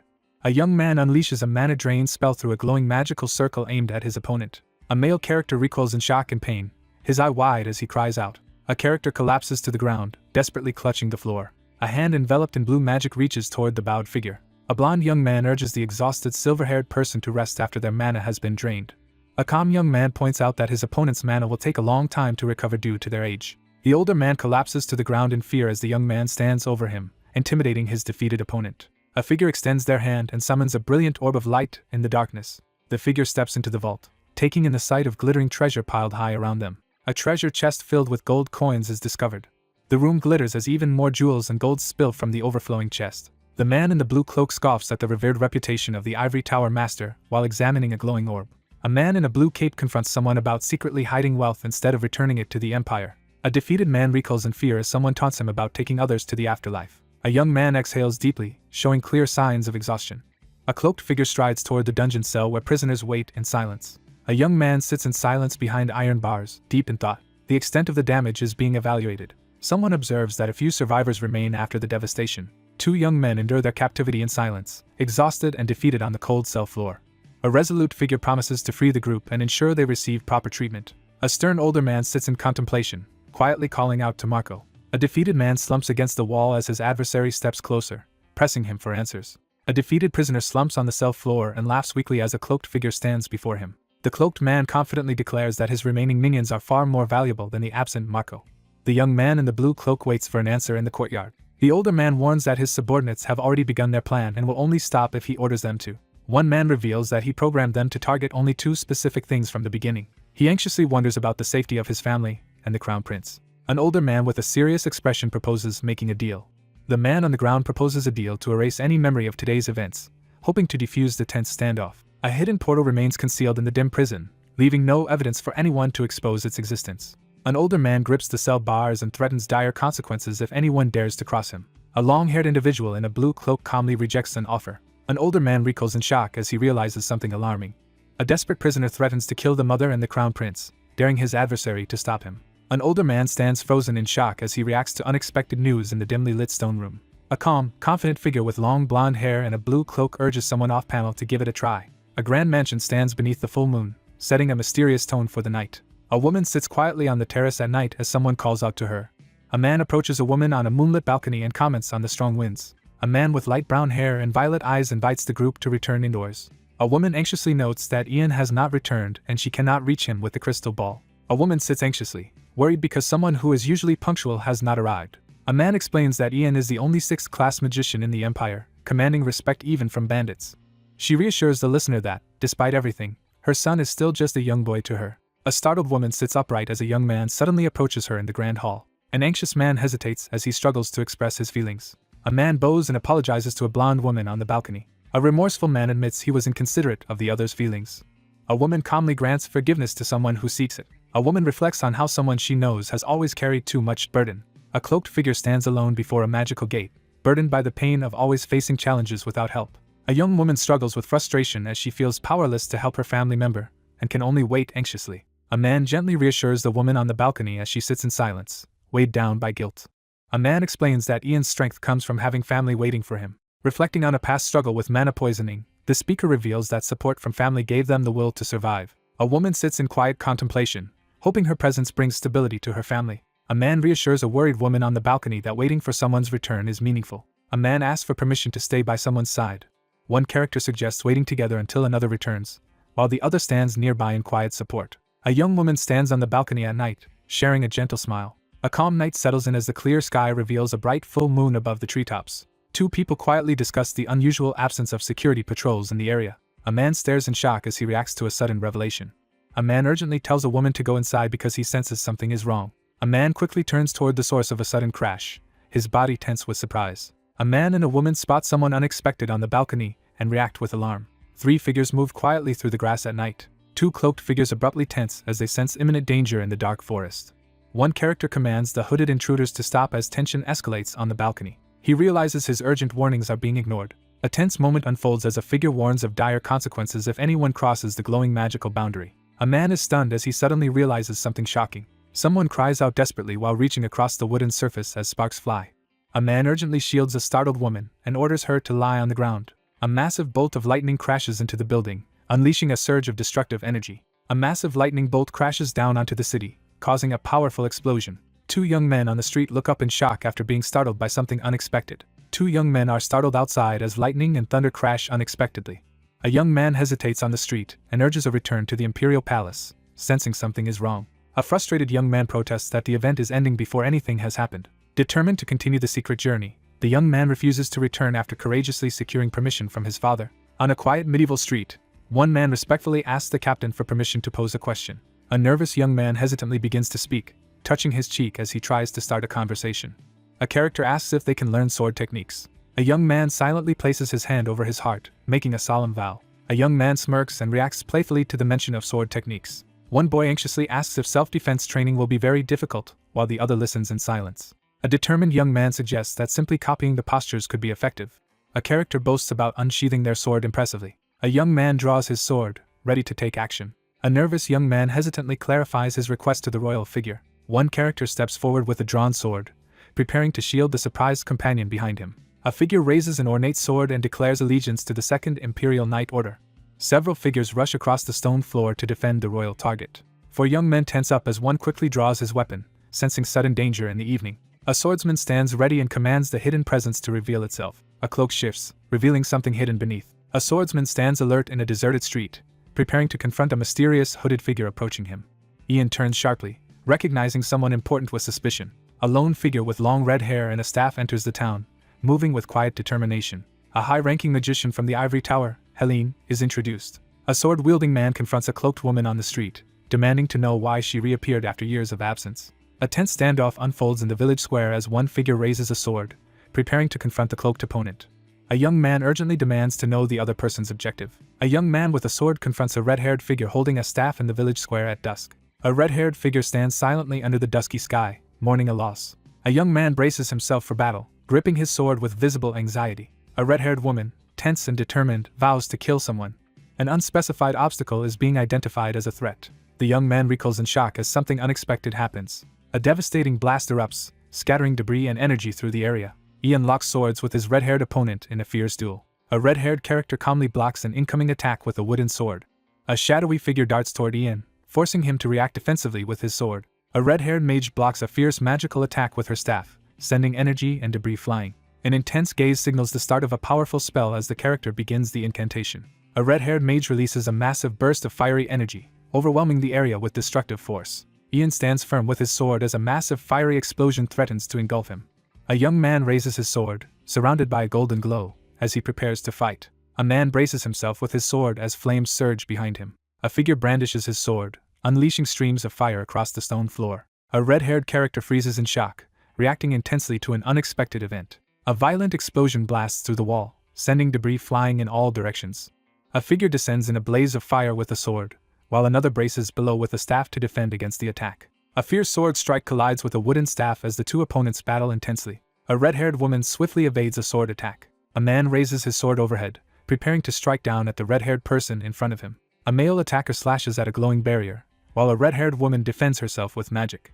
A fierce attack collides with a glowing hexagonal barrier. A blue-haired man kneels with his sword ready as a red-haired figure raises a magical barrier between them. A young man prepares to test the mana barrier spell for the first time. A gloved character reveals an ornate sword, eager to present it first. A young man pulls off his black glove with his teeth, preparing for action.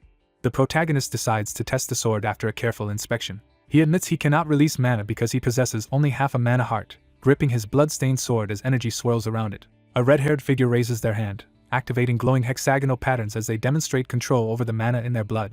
A mystical sword is drawn and briefly unleashed, its power limited to a short duration.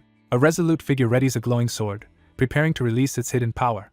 A young man channels mana into his sword and unleashes a powerful attack. Someone makes a forceful entrance, stepping forward with determination. A powerful magical attack surges toward the red-haired character as the confrontation escalates. Shards slice across the character's face, leaving a thin red line as they reel back in shock. A young man charges forward and swings his glowing mace at his opponent.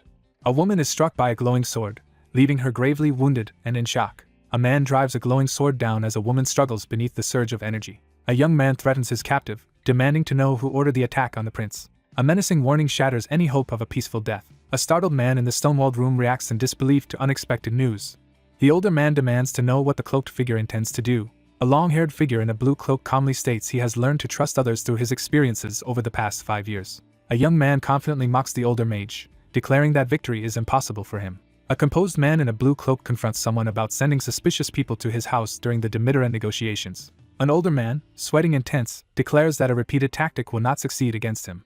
The infiltrators are likely caught or eliminated by the mana traps. The negotiations end as the speaker decides there is nothing left to gain. The blue-cloaked figure declares that a trial and likely execution await the recoiling man. A long-haired figure in a blue cloak confidently vows to make his plan a reality as dusk falls. A determined man announces his plan to seize control of the ivory tower built over decades. A cloaked figure steps forward onto the wooden floor with purpose. The young man decides to take action he hadn't originally planned. An older man freezes in shock as someone suddenly places a hand on his head. Two hands join as crackling blue magic surges between them, channeling the authority of the ivory tower. Blue lightning surges as one person collapses in agony while the other explains his reasoning for supporting the fifth prince. Blue energy crackles as one figure ruthlessly electrocutes another, who screams in pain. A furious figure unleashes overwhelming power, vowing retribution for the attack on their family. A piercing scream of pain echoes through the scene. A silver-haired man stands amidst crackling energy, warning that the king's wrath can strike anyone. The academy building stands tall as people gather at its entrance.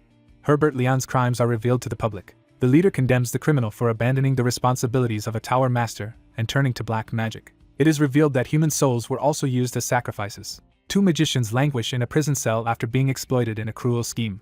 A furious figure slams his fist down and denounces the crime as unforgivable.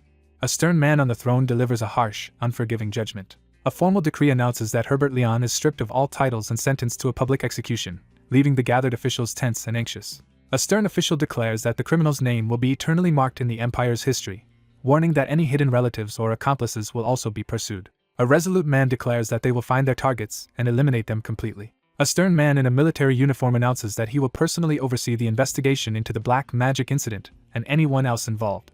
A commanding figure orders the assembled nobles to fully cooperate with the investigation, making it clear that no one will receive special treatment. A commanding figure announces that those unknowingly involved in the Tower Master's scheme are allowed to cleanse themselves of black magic and reclaim their former lives. A stern official announces that the punishment for the high-ranking magician who targeted the Crown Prince will be harsher than for the others. A man in a decorated uniform solemnly declares that attempting to assassinate the Crown Prince is an unforgivable crime, regardless of the circumstances. A commanding figure sentences a high-ranking magician to eternal imprisonment in a grand hall. An authority figure formally announces recognition for the two heroes who helped resolve the incident. Commendations are announced for those who thwarted the recent threats and are called to step forward. The investigation will officially recognize contributions only after the black magic incident concludes, as a determined figure strides down the red carpet. A young knight steps forward at a formal gathering, drawing attention as he is publicly recognized for protecting the Crown Prince from a powerful magician. A uniformed man is summoned before a stern elder seated on the throne. The stern officer commands the person before him to approach. The captain of the 2nd Imperial Knight Order steps forward and announces his rank. A regal figure praises the decorated knight before the throne for surpassing human limits and protecting the Crown Prince. A young man in ornate armor receives sincere praise in a grand hall, reflecting quietly on its significance. A uniformed man bows at the ceremony, formally acknowledging another's achievements. An authoritative man publicly grants Oliver Raywood command over all Imperial Knights and bestows upon him the title of Sword Lord. 3 young men stand together, 2 appearing uneasy while the third remains calm as they face a tense situation. A stern man in a decorated military uniform announces that an important title has been vacant for a long time. For centuries, no one has received the title of Sword Lord because swordsmanship lost its prestige to the rise of magic. Someone declares that Oliver Raywood has surpassed the limits of swordsmanship and achieved a historic breakthrough. An official acknowledges a knight's long-standing loyalty to the imperial family. The official asserts that the knight's loyalty to the imperial family will remain unwavering. A young man in ornate military attire stands in the sunlit palace, smiling with quiet confidence. A uniformed man draws an ornate sword and formally announces the bestowal of the title. Sword Lord. A dominant figure orders the knight to kneel in submission. A composed man in a formal uniform steps forward, drawing everyone's attention. A uniformed figure kneels on the red carpet, showing deference to authority. A nobleman ceremonially taps a kneeling man's shoulder with a sword, signifying the bestowal of knighthood. A stern man in a decorated military uniform begins a formal proclamation outdoors beside marble columns. The authoritative figure formally bestows the title of Sword Lord upon the kneeling knight during the ceremony. A commanding figure formally offers the legendary title of Sword Lord to someone off-panel. A character makes a solemn vow, invoking the name of the Sword Lord. The man readies himself to speak, his expression calm and focused. A young man kneels on a red carpet and pledges to give his life to protect the Empire. A desperate voice echoes through the grand building at sunset, urgently calling for a father. The young man expresses his frustration, unable to make sense of the situation. A distressed man urgently pleads with an official to reconsider the execution, warning of severe consequences for the country. A well-dressed blonde man warns that executing the Tower Master would be equivalent to condemning tens of thousands of magicians. The young man warns that more problems are still ahead. A warning is issued that the Tower Master's execution will alert all nations, including the rival Coldwood Empire. A tattered flag waves over the barren land as the fate of the principality hangs in the balance after the coming cleanup. A worried man warns that the empire is vulnerable to enemies if their strongest magician dies. A high-ranking official announces that Herbert Leon is no longer the strongest magician. A man in the ornate room acknowledges that the current strongest magician in the tower is the first human to reach the 6th class. A decorated man announces that the Tower Master position will soon be filled, assuring everyone there will be no issues. A tense figure demands a response about the future of the Ivory Tower, pressing the anxious man for an answer. The young man acknowledges that Ian Phage is expected to usher in a new era for the Ivory Tower. Two men discuss forming an alliance with a powerful magician to quickly elevate their empire's status on the continent. A plan is suggested for a young magician and an experienced magician to jointly lead the Ivory Tower and balance each other's power. A young man explains that the imperial family can control the Ivory Tower from within, presenting it as the best possible outcome. The stern man in the military uniform acknowledges the other person's point. A young man hesitates and stops mid-sentence, visibly anxious in the ornate room. One man accuses the Tower Master of conducting forbidden black magic in a tense confrontation. The atrocities of the Ivory Tower's master are revealed, exposing his use of magicians and innocent commoners as sacrifices for black magic. A man in formal attire reacts with shock as he witnesses something unexpected. A stern man in a decorated military uniform condemns the Tower Master's reckless actions, declaring he has lost his sanity. One man confronts another about using black magic and sacrificing lives in a quest for power. A blonde-haired character struggles to suppress intense emotions, eyes tightly shut in tension. A character clenches his fist in frustration while questioning the authority of the Tower Master. Someone considers using black magic research for the potential benefit of the Empire despite unethical methods. A young man questions whether vicious criminals could be used as substitutes for the ingredients in black magic. A stern man in uniform forcefully criticizes the idea of sacrificing individuals for the supposed good of the majority. A young man in formal attire reacts in shock to unexpected news. A stern man rejects the possibility of making the other person his successor, creating a tense atmosphere. Black magic is denounced as a corrupting force, and the founders' efforts to eradicate it from the land are emphasized. A stern man in a decorated military uniform confronts someone, pressing them to acknowledge what they already know. One man directly confronts the other's character and ambitions in a formal setting. The man in the military uniform sternly points out a crucial deficiency to the person he is addressing. A stern man confronts another, warning that his hidden flaw will soon be exposed. The older man confronts the younger man about his current actions as they stand back to back in the lavish hall. An older man in a decorated uniform explains the true purpose of politics to a younger man seated before him. True leadership is defined as having a heart that fights for the commoner's sake. A stern young man confronts someone for treating people as mere tools. A decorated military officer stiffens in shock as something unexpected happens. Someone firmly denies the accusation. The young man in the decorated uniform speaks assertively, projecting confidence as he addresses someone with authority. A stern man confronts someone, demanding clarification. One man confronts the other about the real reason he is being denied succession. A man learns that his brother is the son of the woman he once loved. A blonde man calmly acknowledges that he was born to serve as a tool for political power among the nobles. An older man in a decorated military uniform confronts a younger man in a lavish hall, declaring the difference between them and calling out Ragnar. A composed man in formal attire confronts someone, questioning if they understand the extent of his efforts to earn recognition. A boy hides and observes as a child offers a flower crown to a uniformed man outside. A young man stands in the hallway, questioning if anyone has ever truly noticed him. A hurt boy demands to know if he has ever received the same treatment as his brother. A young man accuses someone of favoritism regarding the Tower Master's release, speaking confidently and drawing attention to perceived unfairness. A stern man in a decorated military uniform raises his arm to issue a command, heightening the tense atmosphere. The man tenses as his magical pendant glows, readying himself for the looming threat. A uniformed man prepares to slap the stunned figure in ornate clothing. A trembling hand is raised, signaling hesitation in the tense moment.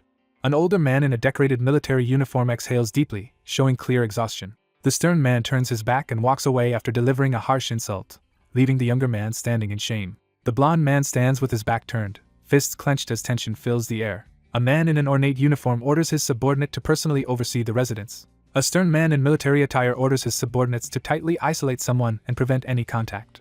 An older man in a military uniform bows his head and firmly accepts the order. The academy stands tall, bathed in the warm glow of the rising sun. Sunlight fills the balcony, highlighting the calm and peaceful atmosphere. A wary man by the ornate doors turns sharply, demanding to know who is there. A request is made for a high-ranking magician to have an audience with the royal figure.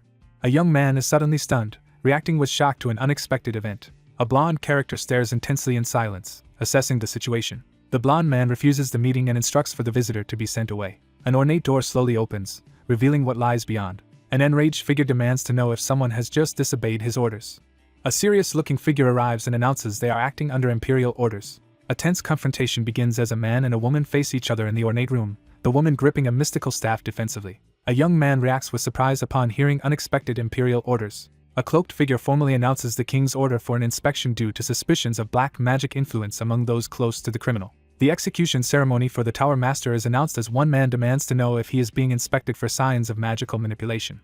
A long-haired figure in a blue cloak firmly insists that the inspection applies to all imperial family members and royal officials. A man in formal attire urges everyone to remain calm in the tense room. A young man stands silently in a formal setting, gathering his thoughts with a calm expression. A determined hand seizes the ornate golden object. A man sternly instructs someone to finish the task quickly and return. The cloaked figure assures the seated man that the task will be completed quickly. A long-haired man in a blue cloak calmly explains that dizziness or nausea means the person has not been affected by black magic. A silver-haired mage unleashes a powerful dispelling spell on the man seated on the throne. A blond young man struggles to withstand a surge of pain as a strange light envelopes him. A man in a blue cloak approaches the trembling figure and checks if he is all right. The exhausted man slumps in his chair and admits he feels unwell. A young man reports that no signs of black magic were detected and reassures that rest will lead to recovery. The long-haired man turns to leave, while the blond man remains seated in silence. A figure strides confidently into the room. A final point is about to be introduced. A young man with long hair stands silently, lost in thought. A man seated on an ornate chair prepares to answer as another man initiates a tense conversation. A long-haired man in a blue cloak stands in silence, gripping his staff as he faces another man in the ornate hall. A tense confrontation begins as the young man addresses someone directly. The blond man demands to know why the other person is serving his brother.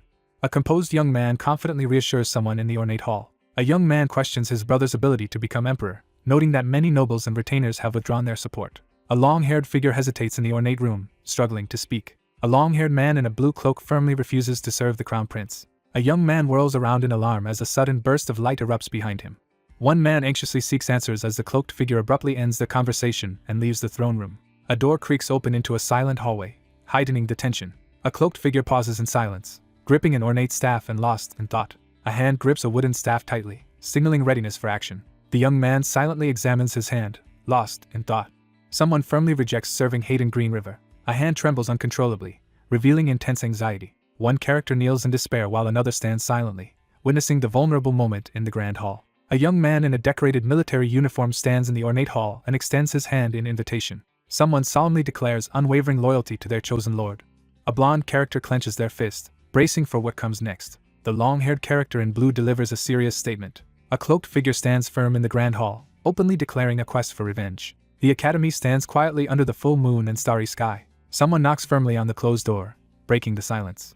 An older man in military uniform quietly enters the room. A nobleman enters the disordered room and addresses the solitary royal. A man sitting alone in a grand chair urgently asks if the Tower Master has been executed. The older man gives a solemn affirmation in the dim candlelight. A weakened prisoner is escorted by two robed figures through a somber setting. A public execution is announced on the platform as a distressed older man looks on anxiously. The execution is carried out as the guillotine falls. The protagonist sits quietly, contemplating the new information just received. The stern man in uniform formally dismisses the downcast young man. An older man in a decorated uniform calmly reassures someone in the dimly lit room. A blond young man mocks someone from his ornate chair, his tone laced with sarcasm. A character steps forward onto the tiled floor with determination, entering the scene. An older man in military uniform confronts a wary young man in a dim, elegant room. A hand reaches for the stack of cards on the ornate table. The young man notices something unusual and looks up with curiosity. The older man in the military uniform formally announces his departure and prepares to leave the room. A solitary man sits in silence at his desk, lost in deep thought. A hand reaches out to take the sealed letter from the table. A blonde character quietly reads a letter in the dim light. A young man starts to deliver an important message under the tense night sky. A confident man offers an opportunity as he sits beneath the night sky, holding a folded letter. The scene shifts to reveal the grandeur of a majestic hall, its golden ceiling and ornate walls dominating the view. Two men discuss how survivors are receiving care and testimonies are being collected for investigation. A young man reports that measures have been taken to recover all hidden assets for the treasury. They review the investigation results, confirming that no suspicious signs of dark magic were detected among those examined. A stern man praises someone's hard work while seated on an ornate couch with a teacup in hand. A shocked person grips a teacup tightly after hearing unexpected news about Herbert. An older man in a military uniform sits in a lavish room, admitting his responsibility for not noticing suspicious activities sooner. A cloaked figure sits in a decorated room, reflecting on how no one suspected wrongdoing from someone known for their honesty and modesty. A character reflects on discovering a hidden, possibly deceptive side to someone they once trusted. A uniformed man formally updates his superior on the ongoing investigation of the Ivory Tower and the status of black magic tests. A man in a decorated military uniform asks for permission to pose another question as the atmosphere grows tense. The calm figure by the fireplace encourages the king to speak openly. A stern official demands to know the intended actions concerning the crown prince. The young man sits in silence, deep in thought as he faces forward. The seated man firmly rejects the question posed by the stern figure in the ornate hall. A stern older man delivers a pointed warning in the ornate palace hall. Two men sit in tense silence, each waiting for the other to make a move. The long-haired character pauses, hesitating to speak. A young man firmly refuses to pledge allegiance to the crown prince. A stern man in military attire questions someone's loyalty, creating a tense atmosphere. A man firmly agrees to support the crown prince's safe succession as the two continue their discussion in the lavish room. A composed man pledges to do everything he can to support and guide the future king. A stern man questions another's refusal to pledge allegiance while still offering support to the crown prince. A mustached man in a military uniform silently plots his next move, a sly smirk on his face. The man on the couch ends the discussion, signaling that the meeting is over. A stern man orders a servant to open something as the servant enters the room. Two uniformed men carry a large box through an ornate hall. Two attendants present a long case containing a recovered staff to the seated officials. The process of choosing a new Ivory Tower master is being discussed as the ceremonial staff lies on display. A man sits in deep thought, realizing that even with a successor chosen, many responsibilities remain. A man enters through the golden doors as the need for royal consent to take over the Ivory Tower is discussed. A decision is made to quickly fill the vacant tower master position as the ornate doors signal an impending important event. The seated man formally hands over the staff, assigning a significant responsibility to the other figure. A hand pauses while setting down a teacup, signaling the start of a serious conversation. Someone earnestly asks for a favor, drawing attention to the seriousness of the moment. A composed young man sits attentively in a lavish room, awaiting instructions from the monarch. Despite losing all his supporters, Ragnar remains determined and refuses to give up. A man warns that Ragnar's rise to the throne will bring widespread bloodshed. He stands motionless in the darkness, weighed down by silent tension. A stern man admits to the young man that he has already caused him lasting harm. A man in uniform quietly admits that he expects to be resented for the rest of his life as another person listens in silence. A man in a military uniform urgently asks someone to intervene and stop another person. A stern man in a military uniform questions the suggestion that someone would act on his behalf. A hand grips a wooden stick tightly, ready for action. A uniformed man kneels in a grand hall and formally pledges his loyalty to the king. A standing man formally entrusts responsibility for another person to the kneeling man in the grand hall. The master of the Ivory Tower is formally introduced. A towering, ornate structure rises majestically against the sunset, signaling its importance in the unfolding story. A massive ancient door slowly opens, flooding the area with blinding light. A figure strides into view with determined steps. A composed figure holding an ornate staff formally greets Ian upon his arrival. A cloaked figure approaches the empty throne in the grand hall, ready for a pivotal moment. A mysterious voice calls out to Ian in the darkness. A figure strides into the room, signaling the start of a new development. Someone reflects on their former desire to become a hero. A lone figure stands by the window, silently preparing to defend the empire. A determined figure resolves to become a magician who saves suffering people. A lone figure reflects on wielding authority to protect the empire and its people. The concept of a unique power called authority is introduced. A young man silently invokes his authority as ominous birds gather in the sunset sky. One character kneels in desperation before another who stands sternly by the fireplace. A spilled glass on the floor underscoring the tense atmosphere. A hidden voice accuses someone of betraying their own ideals in a moment of darkness. A young man stands alone by the window, lost in silent contemplation. Someone firmly rejects the idea of becoming a hero. Someone makes a firm declaration of their desire. A determined figure silently contemplates the grave mission to kill the person known as Ragnar Greenriver. A young man silently watches the sunset through the window, lost in thought. A character solemnly declares their intent to take revenge. A lone man sits in a grand chair by the window, silently lost in thought.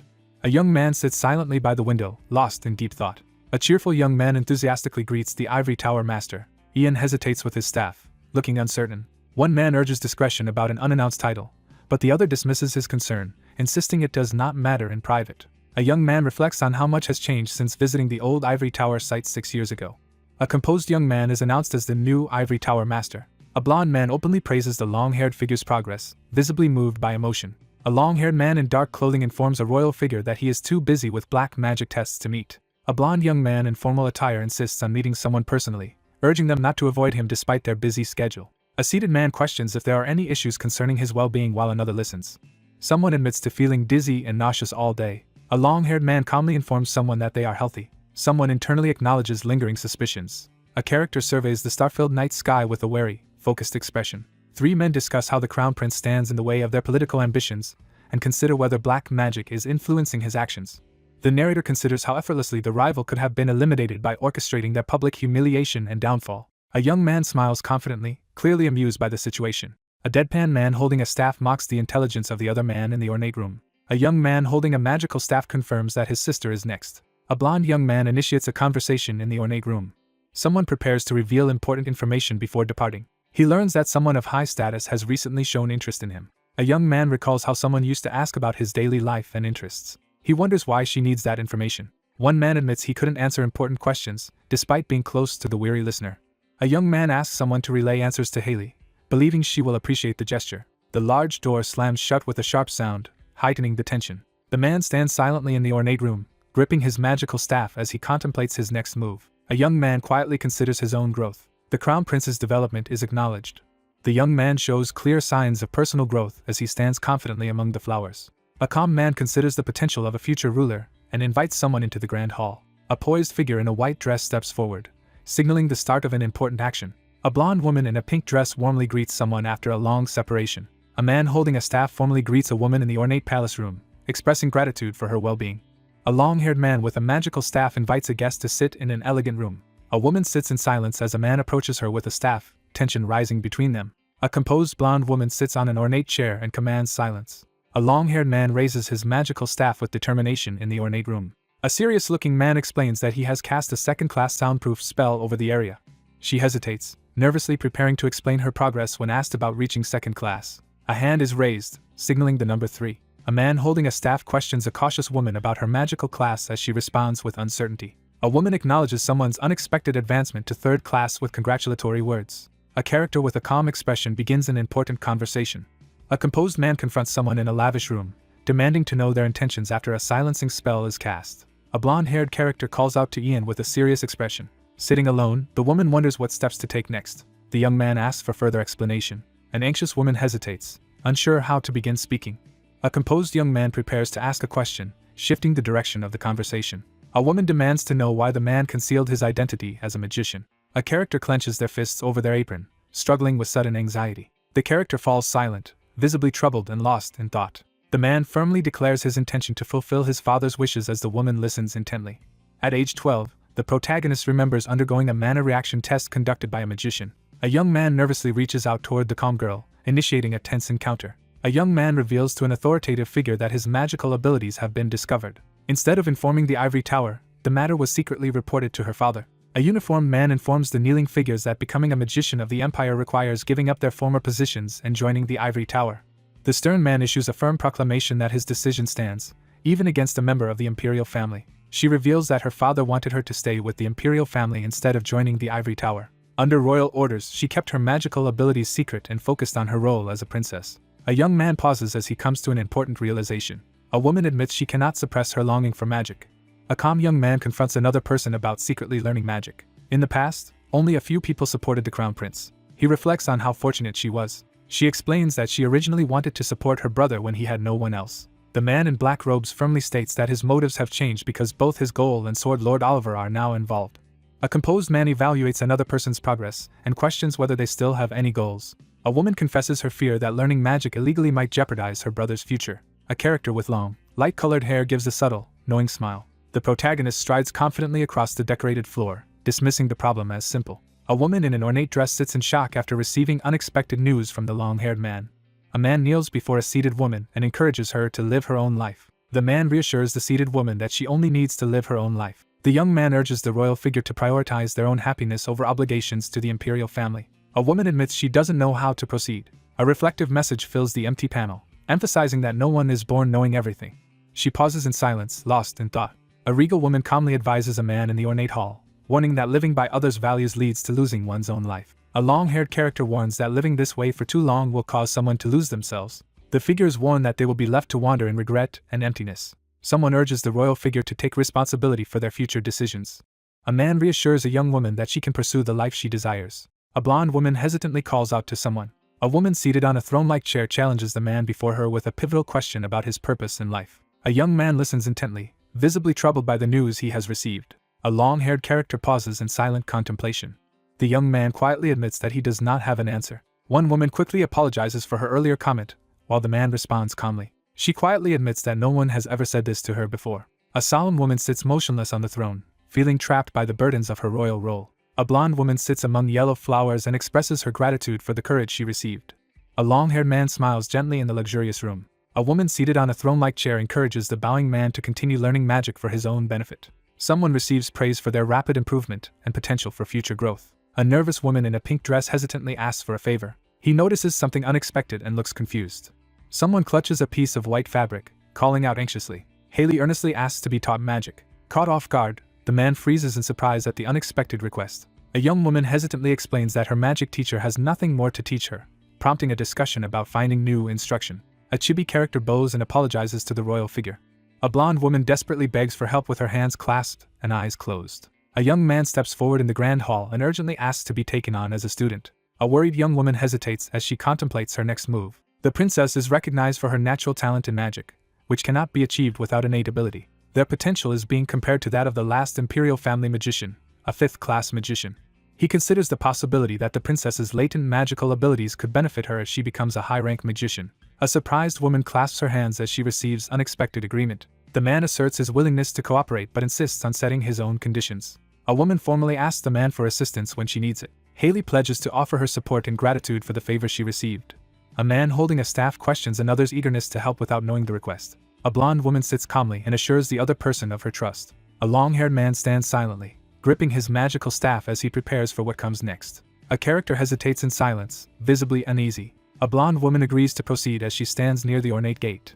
The man asks to begin the inspection, and the woman agrees. The inspection ends as the diagnosis confirms there is no black magic influence. A weakened woman slowly rises from her seat with careful support from a staff-wielding man. Haley quickly turns to assess the threat, her face tense with worry. A tall man gently embraces a seated young woman, offering her comfort as soft light and floral patterns surround them. A young man leans forward to check if the distressed woman needs assistance, offering to call for a servant. A worried blonde woman clings to a tall man, assuring him that she is fine despite her obvious anxiety. An awkward silence fills the room as the woman bows her head while the stern man stands beside her, gripping a magical staff. A young man in dark clothing looks up in surprise as someone of royal status enters the room. A man explains his daily routine and recent interest in alchemy to a surprised woman in a grand hall.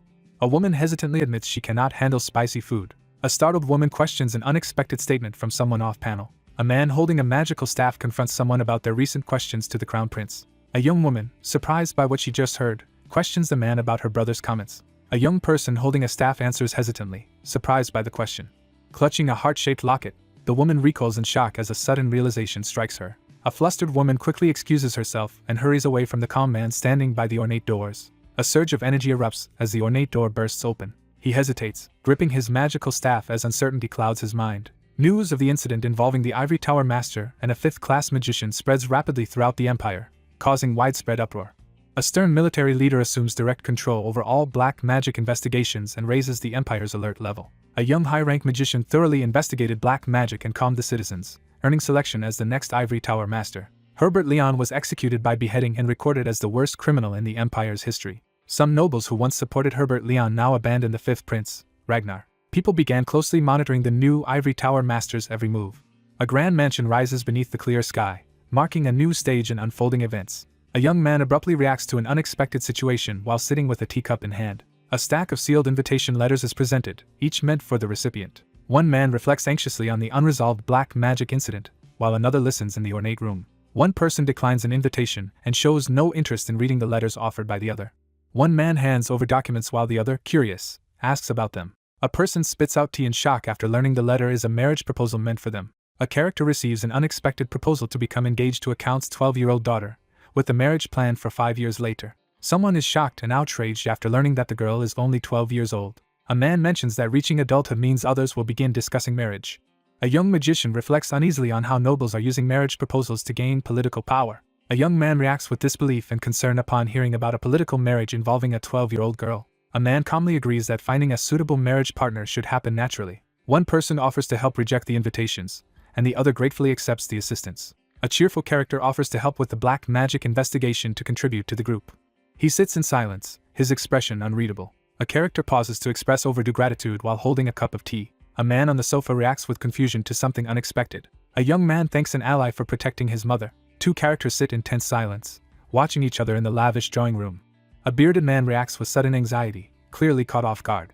A cheerful man laughs and points out that the mana traps set up in the mansion successfully dealt with the intruders. A composed man confidently assures his commitment to protect Madame Phage. One character offers assistance, prompting a confused reaction from the other. An authority figure demands to know who caused the mana poisoning. A man anxiously asks for any details that could help identify the person in question. A determined young woman vows to track down the culprit and ensure they are punished. A nervous man hesitates before addressing a difficult topic. A man uneasily admits he can't remember, his nerves evident as he sits sweating on the couch. A young man sits up in shock, reacting to unexpected news. One man admits he was targeted by many magicians in his youth as an alchemist and cannot identify who was responsible for the incident. Haunted by memories of loss, he recalls a time when fear and resentment toward magicians consumed him. A man stands alone in a dimly lit room, lost in deep thought. He recalls narrowly surviving a bandit attack before suffering from mana poisoning. One man explains that meeting the other has freed him from mana poisoning and allowed him to let go of his hatred and focus on the future. A young man listens quietly as someone expresses deep gratitude for saving their life. Someone intensely observes the situation, eyes filled with determination. A man solemnly admits he has never seen his father's face while another listens in silence. A character recalls that someone had already disappeared before their birth, leaving their fate unknown. A man admits that living together has given him new understanding. A man sits alone in an elegant room, quietly reflecting on the idea of having a father. She reflects on the reason behind Douglas's constant cheerfulness. The speaker acknowledges that the elixir is responsible for their mother's improving health. The protagonist reflects on the growing time he will have to spend away from his mother. A young man earnestly requests that his mother continue to be protected. The man sitting in the ornate chair agrees to the request. Two men discuss the approaching moment of an anticipated event in a lavish room. A man bursts through the door and urgently calls out to his startled superior. A young man triumphantly announces he has completed the mana poisoning cure using Landis flower. A young man hurries toward his father, eager to deliver something important. A man is caught off guard by an unexpected confrontation in the room.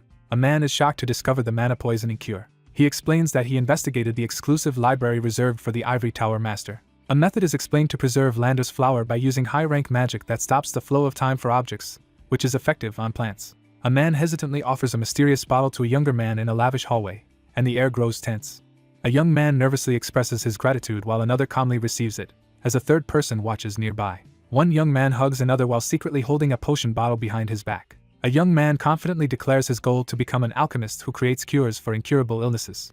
A determined young man vows to prevent others from experiencing the same pain his father endured. A young man smiles and thanks his boss. A robed figure steps forward purposefully in the dim, gritty surroundings. A solitary figure delivers a chilling reminder that only one person remains. A cloaked figure announces that the boundary between humans and Dragonians is about to close. A somber young man warns that the chaos and destruction caused by Dragonians will bring severe consequences. A figure with a staff delivers a severe sentence, ordering the winged person to repent for their race's grave sins. A cloaked figure extends his bleeding hand and commands that no one is allowed to leave. A powerful spell is activated as a glowing golden magic circle appears, radiating energy and sparks. A resolute figure stands beneath the starry sky, declaring that this moment will last forever. A quiet entrance awaits, with ornate doors closed and sparkling lights hinting at what lies beyond. A young man stands frozen in shock as he processes an unexpected revelation. The blond man gives a firm, unchanging response. A figure anxiously reads a note instructing them to wait for someone unexpected. Anxious and alone, the young man paces the ornate room, searching for a way to escape. Two magicians from the Ivory Tower stand guard at the entrance, making it impossible to pass unnoticed by simple disguise. A calm young man reassures someone in the ornate room. The cult leader is revealed to be a much stronger magician than the current Ivory Tower master. Startled by the mention of the cult leader, the man reacts with visible shock. One man calmly delivers secret instructions from an open book while the other reacts with surprise. A hand opens a glowing, mystical book as blue energy begins to surge around it. Two men in formal attire confront a swirling blue portal, one holding an open book as both react with shock. A young man in ornate clothing recoils in shock inside a grand hall, reacting to a sudden and unexpected event. A young man reveals a glowing portal that leads out of the capital. A startled young man recoils as a spectral blue hand suddenly reaches toward him. A man extends his hand through swirling blue energy, urging the prince to take it. A young man reacts anxiously to unexpected news in the ornate hall.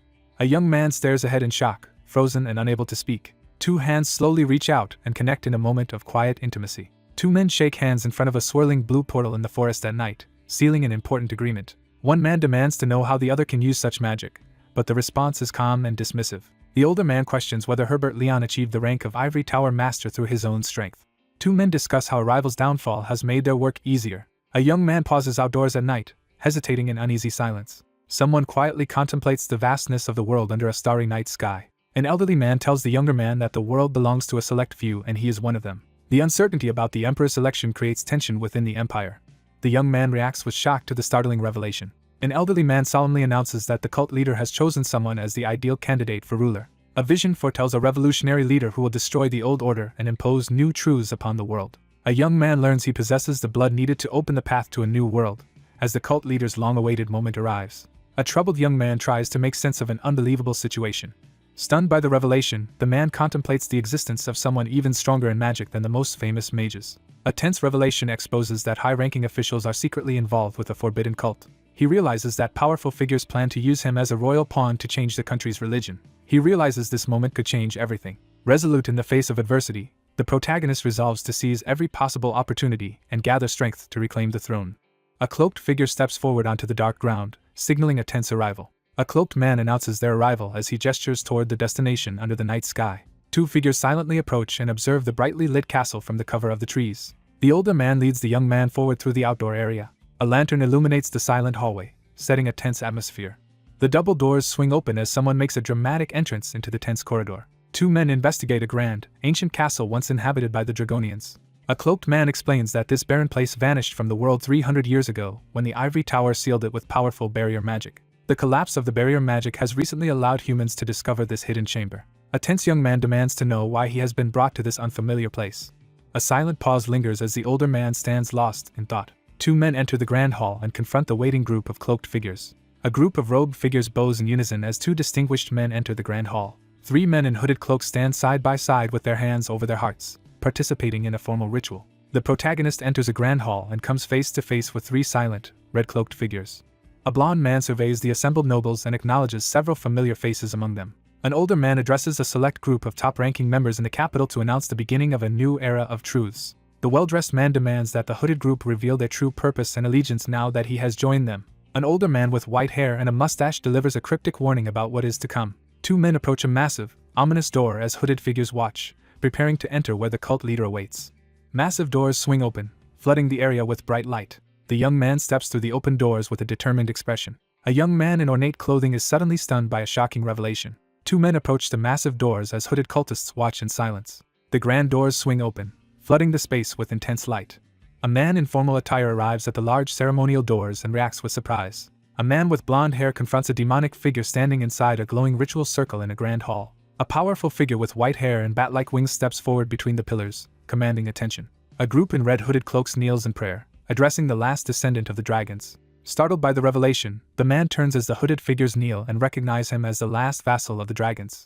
A blonde-haired man realizes in shock that the cult leader is present. A young man begins a tense conversation, hinting at hidden motives and inviting questions in a lavish, firelit room. A winged figure reveals himself as the last Dragonian to the cautious man kneeling before him. The startled man realizes that Dragonians were believed to have been exterminated 300 years ago. A powerful being who matches the legends of Dragonians commands demonic beasts beneath a stormy sky. A question arises about whether this is the legendary last descendant of the dragons. A long-haired character calmly points out someone's confusion. A winged figure reveals that their entire race was wiped out by humans in a war 300 years ago. The speaker reveals that all Dragonians were exterminated except for himself. A cloaked figure reveals that a powerful blood-sealed magic circle prevents any escape from the area. A man kneels before another as a long-awaited confrontation begins. A pale figure examines the blood and declares its source. A powerful figure reveals that breaking the blood seal requires the help of the magician's descendant. The young man questions why his opponent wants to negotiate instead of simply killing him to break the seal. A composed man justifies his decision to support the prince's rise to emperor as a calculated political move. A dark figure with wings proclaims a plan to overturn the world's old truths before a glowing magic circle. A white-haired man declares his goal for Dragonians and humans to live together in peace. A blond young man slumps near a pillar as he realizes he is being used as a tool by the cult. A tense confrontation unfolds as the anxious man calculates the deadly consequences of refusing the demand, aware that his replacement waits nearby. The calm man presents an ultimatum, warning that refusal will result in memory erasure and a forced return to the bedchamber. A cloaked figure offers an irresistible opportunity to the person within the magical summoning circle. The young man stands silently, lost in thought as tension fills the room. A character clenches their fist and urgently asks for a promise. A young man in ornate clothing firmly states his conditions for loyalty and power. The resolute character makes a solemn promise with unwavering confidence. The younger man accepts the ceremonial dagger from the older man, signaling the start of a critical task. A determined figure in ornate clothing unsheathes a shining sword, ready for action. A young man seals a deal by gripping a dagger and accepting with resolve. A blood ritual is activated as the magical circle glows on the floor. A man grips his dagger and confronts a winged entity emerging from a glowing magical circle. A figure suddenly reveals large dark wings, escalating the confrontation. A character with a sly smile laughs ominously, filling the scene with a sinister atmosphere. A long-haired figure bursts into maniacal laughter, exuding dominance and confidence. An anxious young man in ornate clothing receives thanks from someone out of view. An outstretched arm unleashes a surge of swirling orange flames. A composed man considers joining in the human's game as magical energy swirls around him in the grand hall. One man taunts his tense opponent, escalating the confrontation. A long-haired man calmly assures the blonde man that he means no harm. A silver-haired man proposes an uneasy alliance to a cautious, elaborately dressed blonde man. A white-haired man confidently takes a folded cloak from a hooded figure beside a column at night. The mountains tremble under an ominous sky. A cloaked figure steps into the torchlit hall with followers, preparing to confront the man waiting ahead. A worried woman waits anxiously for someone to contact her. She quietly wonders if she has been forgotten while another woman brushes her hair. A young woman nervously defends someone's absence by suggesting he has been busy with the black magic investigation. Haley sits quietly, reflecting on someone's absence as her hair is brushed. A tense silence fills the room as one woman nervously brushes the other's hair. Two maids rush into the room, visibly alarmed. Someone urgently asks if something is wrong as a startled woman sits in an ornate room with two attendants. Two anxious maids urgently announce that the awaited person has arrived. Two anxious maids rush in to announce an important guest's arrival and urge someone to change into formal attire. A startled woman sits up in her chair as she learns that someone unexpected has arrived. A blonde woman sits in tense silence at the vanity as the maids and governess wait nearby. A concerned blonde woman calls for the group's attention. A frightened girl desperately cries out for help. A grand castle is revealed, towering over manicured gardens beneath a bright sky. A woman strides into the room, her presence commanding attention as she enters. A blonde woman and three maids pause in front of ornate double doors, preparing to enter. The blonde woman pauses and exhales, steadying herself before moving forward. Haley anxiously asks the maids if her hair is in place. Three palace attendants enthusiastically reassure the princess as she prepares in the ornate room. A determined woman offers encouragement as she prepares to leave through an ornate door. A grand ornate door swings open, signaling the start of a dramatic entrance. A blonde woman strides toward a silent man waiting by the lavish table in the sunlit hall. A young man in formal attire greets a familiar person with a composed gesture. A man in formal attire greets the royal figure with a respectful gesture. A blonde woman stands alone in the ornate hall, anxiously awaiting what will happen next. A blonde woman stands in tense silence, her expression hidden. A woman confronts a man about something she believed he had forgotten. A well-dressed man apologizes to royalty for his recent absence. A woman in a formal dress expresses gratitude to a man in an ornate hall. One character nervously compliments the other on their formal attire, and the compliment is graciously accepted. A composed man in formal attire announces they should move to a more suitable place for learning. One character expresses concern about being seen together, and the risk of rumors spreading in the palace. She reluctantly agrees to go along with the social expectations of the high society gathering. Someone prepares to escort another to a suitable location for lessons. A well-dressed man stands among blooming flowers and extends his hand in invitation. A woman pauses by the ornate door, steeling herself before proceeding. She reacts with surprise and questions what she just heard. One character nervously reacts as the other prepares to teleport them by reaching out for their hand. Haley recoils in shock, startled by something unexpected. Haley recognizes the use of translocating magic and reacts with amazement. A nervous woman slowly extends her hand to cautiously give something to another person. A calm young man warns that dizziness may occur. A warning is delivered, urging caution.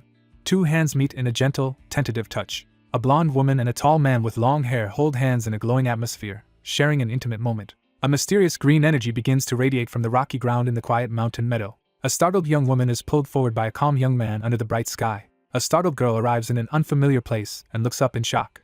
A young man surveys the quiet hills on the outskirts of the capital, noting their isolation. A man explains the limitations of teleportation magic as he and a woman arrive in an open meadow to begin a lesson. A woman pauses to contemplate in silence beneath the bright sky. A young man in formal attire freezes in shock as he recognizes someone of high status approaching. A young woman steps into the outside world for the first time, accompanied by a well-dressed man.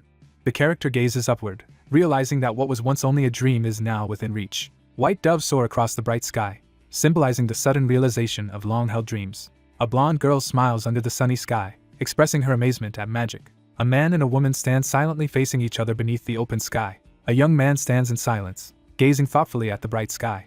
A woman sits alone in silence by the window, lost in thought as flower petals drift past. A woman with braided hair sits in profile, gazing intently as she assesses the situation. The long-haired character pauses in silent contemplation, gazing forward beneath the bright sky. A serene woman calmly agrees with the person she is speaking to. He stands outside beneath the bright sky, calmly admiring the wonders of magic.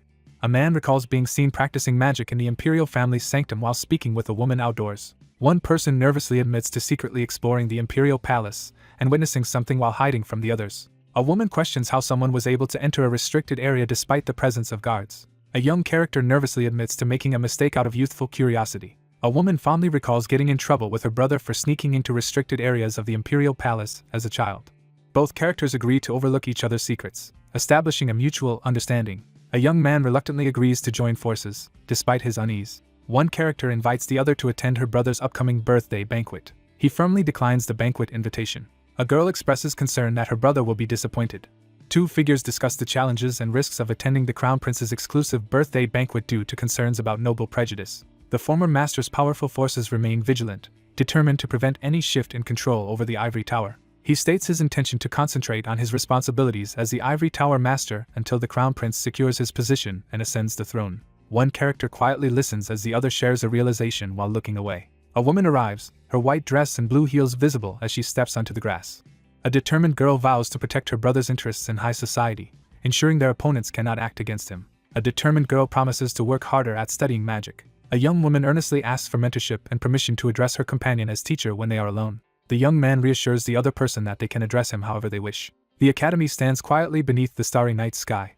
Two hooded figures pause tensely in front of a closed door, one gripping a staff as they prepare to enter. The blonde man confidently presents his plan to the assembled group in the grand room. A silver-haired man calmly outlines a plan to eliminate the Crown Prince before targeting the magician. Some nobles and commoners are closely watching the actions of the next Ivory Tower master. Despite strong magical talent, the young magician lacks political influence due to limited experience and commoner origins.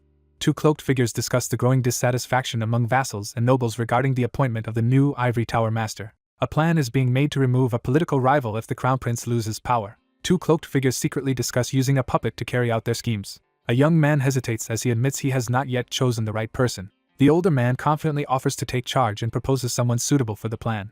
A young man formally entrusts an important task to the older man in the dimly lit room. The large doors suddenly burst open with a loud noise. A silent confrontation unfolds in the grand room as one character stands resolutely before another seated figure. A composed man in ornate attire announces his departure as he prepares to leave. A tense man confronts the older figure by the fireplace and prepares to question him.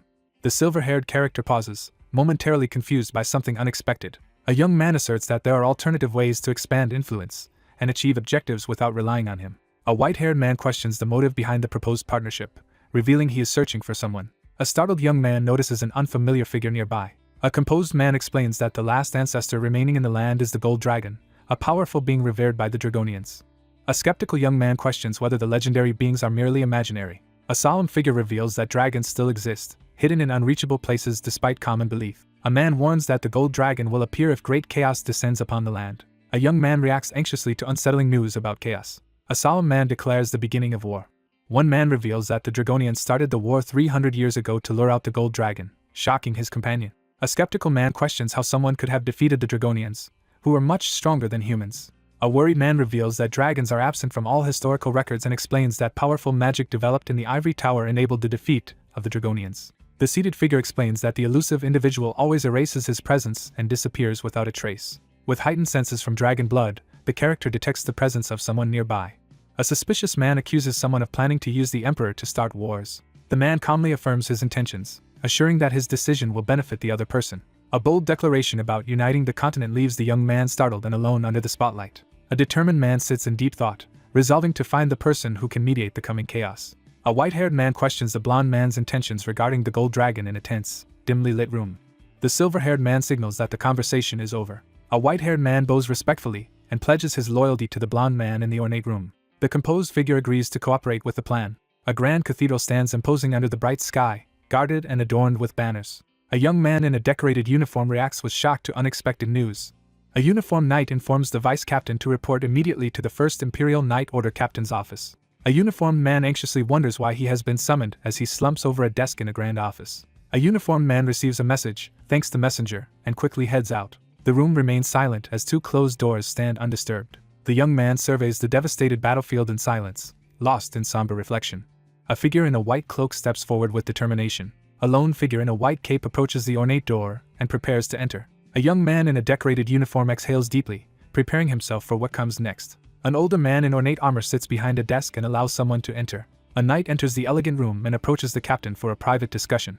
One man informs the other that high-rank magician Helene attacked the crown prince because she was under the influence of black magic. A uniformed man confirms that increased security measures are working without any problems. The Night Order has tightened security around the Crown Prince, emphasizing his safety as a top priority. Two people begin a more personal conversation in the Grand Hall. Two uniformed men discuss the recent appointment of the Vice Captain in an ornate hall. Someone wonders if they have caused offense during an off-screen conversation. A young man in a military uniform nervously expresses his gratitude for being summoned in the Grand Hall. The elderly man smiles calmly, expressing relief at the news. One man acknowledges the other's impressive swordsmanship, ranking it just below that of the renowned Captain Oliver. An older man in a decorated uniform acknowledges the younger man's exceptional talent and recognition by high-ranking officials. A young man in a decorated uniform admits that he still has many shortcomings. An authoritative elder explains that the promotion to vice captain was earned through recognized abilities. Someone recalls how Captain Oliver recommended an orphan and commoner from the northern borders. The vice captain of the 2nd Imperial Night Order steps forward and asserts his rank. A young man in a military uniform stands frozen in disbelief, overwhelmed by unexpected events. An older man challenges a younger knight's qualifications for joining the Imperial Night Order. An older man vents his frustration about an unworthy candidate being admitted to the Imperial Night Order. A man in a decorated uniform spins around in alarm as the door bursts open behind him. The older man delivers a decisive statement, while the younger man turns away in frustration. A startled young man spins around with his sword drawn, confronting an unexpected intruder. The young man freezes in panic, unable to move as he clutches the glowing dagger. A man drops to his knees, overwhelmed by dark energy as two others look on sternly. A character recoils in shock as they are commanded to become part of something unknown. A determined man in military attire declares his intent to build a powerful empire. A piercing scream echoes across the sky, breaking the calm over the trees. A blond young man struggles to block a powerful sword strike, barely holding his ground. Two young men fiercely clash swords in the middle of a grassy field. A serious young man gives precise instructions to maintain posture and balance during training. A young man urgently swings his sword and shouts for the captain to wait. A startled figure quickly seizes the sword's hilt in response to sudden danger. One young man raises his arms defensively as the other aggressively points a sword at him. The exhausted trainee ends the session as the instructor signals a stop to their training. A young man sits on the grass, feeling discouraged as he admits he may not be suited for sword training. The young man reassures the other person that they are more skilled than most. A young man reacts in shock after being told he is improving faster than the Ivory Tower Master. A man explains that he spent 5 years training and sparring with Ian. The training session ends as the exhausted girl lowers her sword, unable to match her calm opponent's magical skill. The man awkwardly admits that the boy has no talent for swords. A boy asks someone to keep his involvement in teaching swordsmanship a secret. A blond young man laughs outdoors, teasing someone about their unexpected flaw. A young man realizes he excels at something more than another person while reflecting in the garden. The young man declares his determination to train harder and surpass the swordsman. A young man suddenly looks up, startled by something unexpected in the sky. One man stands alert in a forest clearing while another watches him cautiously from behind. The young man in uniform stands alone, deep in thought. A blond young man approaches the captain and asks if something happened to the vice captain. Someone notices a change in another person's behavior and expresses concern about it. A young man instructs someone to keep watching for another person, his expression tense with concern. One character advises another to be considerate of their followers' feelings, and the advice is respectfully accepted. A young man stands outside, silently lost in thought. A solitary figure stands in the middle of a quiet, sunlit forest clearing. A majestic building stands under the clear sky, introducing the scene. Sunlight streams into the grand hall, highlighting the opulent chandelier and lavish decor. Servants hurry through the lavish ballroom, getting everything ready for the upcoming event. A young man in royal attire announces that the banquet is about to begin. A young man in ornate military attire acknowledges the order and prepares to follow it. A young man admits feeling nervous as he closes his eyes at the banquet. A stern man urges the two younger men to rely on their own strength, while one of them sighs in resignation. A young man in formal attire receives encouragement to confidently take the spotlight at the banquet. A blond young man reassures his ally that the nobles are the ones who should be nervous. The young man responds with calm confidence, confirming his answer. One character proudly boasts about having a reliable swordsman ally by his side. One young man calls out to his brother in surprise as they stand together in the ornate hall. A woman in a blue gown warmly greets a new arrival. In a lavish hall, a young woman in a blue dress gratefully accepts a compliment from two young men as she explains she dressed up for the birthday banquet. A man in ornate military attire comments on someone's absence with a wry smile. A character reacts with embarrassment after receiving an unexpected compliment in an elegant setting. One character angrily confronts another for revealing a private question to someone else, feeling embarrassed. A blonde woman pauses and exhales in relief by the sunlit window. A woman in a blue dress warmly congratulates her brother on his birthday and expresses her pride in his hard work. A woman in a blue dress asserts that she will protect her companion from the harsh gossip of high society nobles. A smiling man in ornate attire expresses his gratitude with a laugh. Two well-dressed people prepare to enter a formal event together. A gloved character quickly pulls aside a blue curtain and steps forward with resolve. An announcer formally introduces the imminent arrival of the crown prince and princess to the assembled guests. 4 people bow in unison inside a lavishly decorated room. 2 figures pause before an ornate golden door, preparing to enter. The pair enters the grand event arm in arm, drawing attention with their elegance and confidence. A man in formal attire raises his baton to begin the performance in the grand hall. 2 musicians begin playing their cellos as the performance starts. A blonde man and woman enter a lavish ballroom as a crowd congratulates the birthday celebrant. A gracious host welcomes the guests and expresses hope that they will enjoy the banquet. A composed figure enters the grand hall, immediately drawing the attention of the elegantly dressed guests. A young man in a decorated military uniform enters the scene with confidence. A uniformed man with a cape enters the ornate room and approaches another man standing confidently. A startled man in a formal uniform is urgently told to make the announcement in the lavish hall. A man smirks confidently, drawing attention to the jeweled brooch on his chest. A royal official announces the king's entrance as a regal figure steps forward through grand doors. The guests react with shock as murmurs ripple through the ballroom. A young man in ornate military attire urgently calls out for his father in a grand hall. A father formally congratulates his son during the 10th birthday banquet, fulfilling his duty in front of gathered guests. A distinguished man in military attire smiles warmly in a lavish hall and expresses heartfelt pride. A dignified man warmly acknowledges his son in the grand hall. A figure steps confidently onto the ornate floor, entering the room with purpose. A large crowd gathers in a grand hall to celebrate the prince's birthday. An elegantly dressed man in a royal cloak welcomes the assembled guests to the prince's birthday celebration. A dignified elder expresses pride at seeing the younger man's transformation into a capable adult. An adult in military attire recalls a time when a young boy happily followed him across a sunlit field. A character recalls asking someone why they were following, only to learn it was because they were leading the way. An adult kneels in a meadow, encouraging a young boy to take confident steps forward. The narrator reflects on leading the way while someone follows with unwavering loyalty. A man in ornate formal attire quietly reflects on how much time has passed since earlier events. One man confronts his rival in a grand hall, accusing him of relentlessly following in his footsteps since a pivotal day. A nobleman in military attire warmly praises his child for faithfully following him. A figure raises a glass to signal the start of a toast. The man delivers a toast, wishing blessings upon the empire and the prince's future. A formally dressed man raises his glass and offers a toast as the guests join in the celebration. A regal man raises his glass and toasts his son's birthday. A young man in military dress raises his glass and thanks his father during a formal event. A man collapses to the floor clutching his stomach and bleeding, while another stands nearby in shock holding a wine glass. A man in formal attire stands in a lavish room, visibly startled by an unexpected event. A chandelier suddenly starts to fall, startling the formally dressed guests at the gathering. A woman in a blue gown freezes with her glass in hand, stunned by unexpected news at the formal event. A young man in military uniform braces himself, reacting to a sudden threat as dark splatters appear nearby. A gravely wounded man collapses in front of the stunned royal figure, triggering a tense outcry. A glass is knocked over, spilling liquid onto the ground as someone shouts in alarm. The scene shows a calm, cloudy sky as someone sleeps peacefully. A young man sits alone on his bed, lost in somber reflection as rain falls outside the window. A young man sits alone on the blue sofa, lost in thought. A blonde-haired young man stands silently by the window, deep in thought.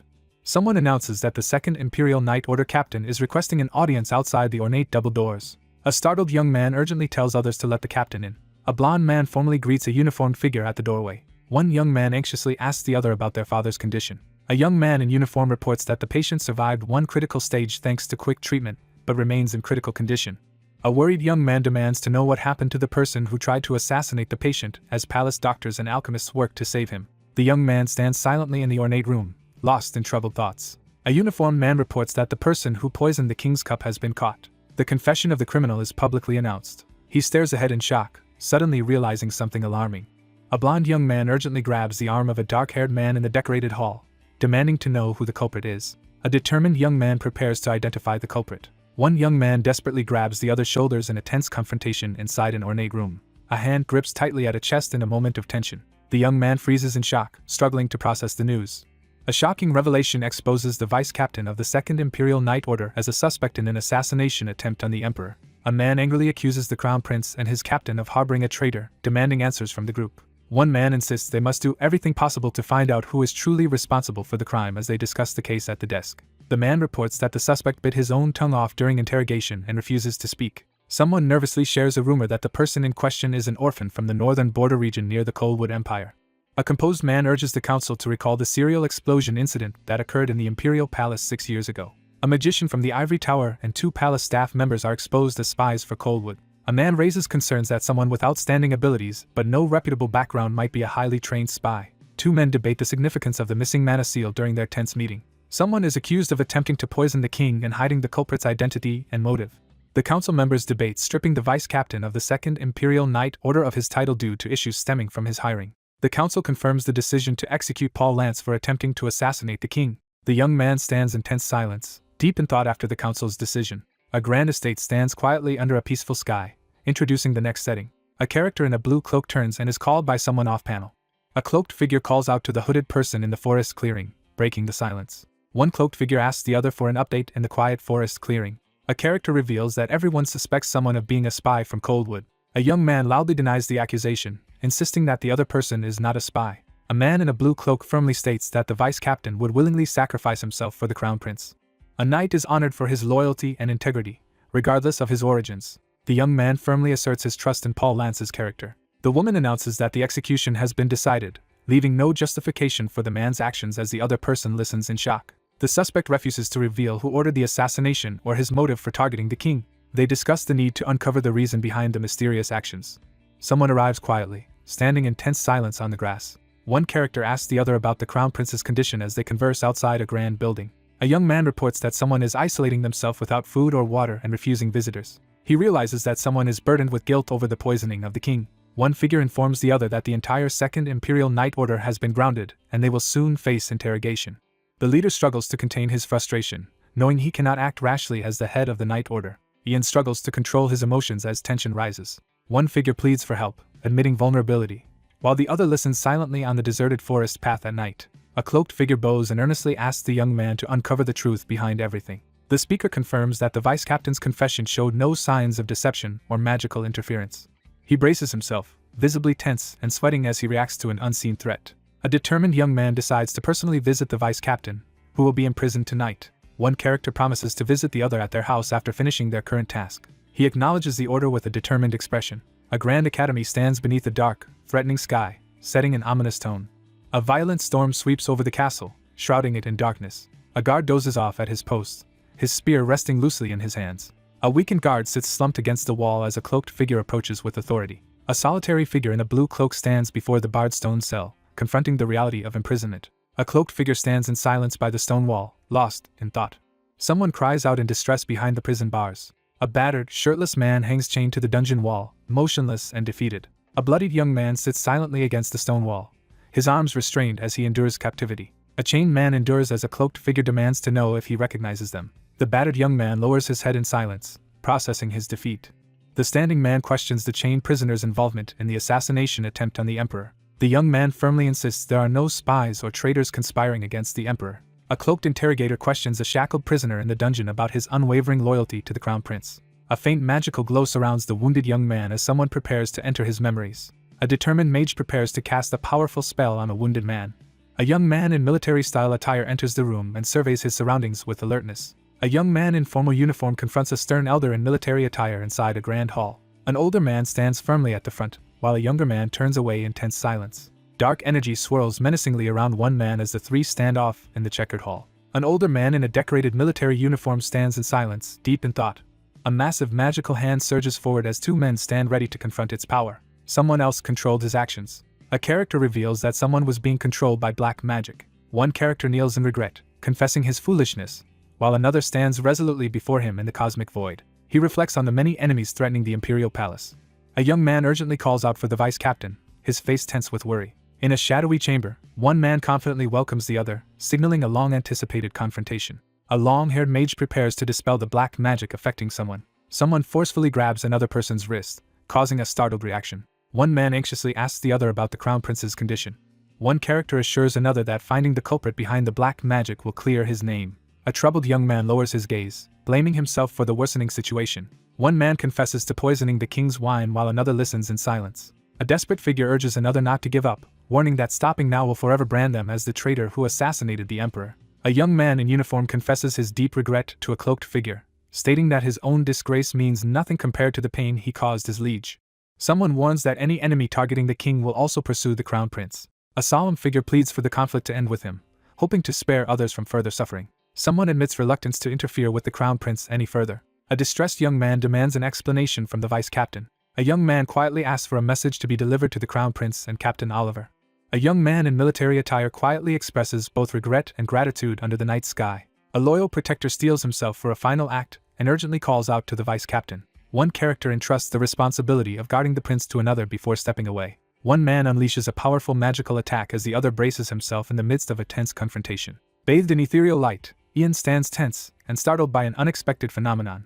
The young man steps forward in his formal uniform, making a dignified appearance against the glowing blue backdrop. Bathed in soft light, the young man smiles peacefully with his eyes closed, immersed in a moment of inner calm. Two young men walk together, celebrating a hopeful future for the Empire. Clutching his chest, the shocked character is suddenly overwhelmed by an alarming realization. A blonde character in blue reacts in shock upon seeing a wounded, shirtless prisoner reaching out from behind bars. A mage unleashes a powerful spell, activating a glowing magical circle. A chained man radiates powerful magic, shocking the onlooker. He attempts to cancel the magic but is shocked when it fails. A cloaked figure rushes forward, determined to break the black magic threatening the vice captain. A young man, filled with determination, vows not to let the sacrifice be meaningless. A character reacts with shock to an unexpected revelation. A wounded man remains chained to the wall while a cloaked figure urgently tries to help him. A severely injured young man collapses against the wall, struggling to remain conscious. A long-haired individual pauses in tense silence, their expression unreadable. A battered prisoner slumps in his shackles as a cloaked figure confronts him in the grim dungeon. A violent storm erupts as dark clouds and heavy rain engulf the sky. Rain falls heavily outside the window as the night remains quiet and still. A man sits alone by the fireplace, silently lost in thought as the fire crackles. The young man sits silently, wrestling with a difficult decision. A young man grabs his staff and readies himself for a possible confrontation. A young man is suddenly introduced to the captain and freezes in shock. A man rushes out into the rain as someone urgently calls to him. A long-haired figure stands motionless in the rain, lost in somber silence. A young man approaches a cloaked woman in a lavish room and asks about her recent meeting. A long-haired figure in blue lowers their head after receiving unsettling news.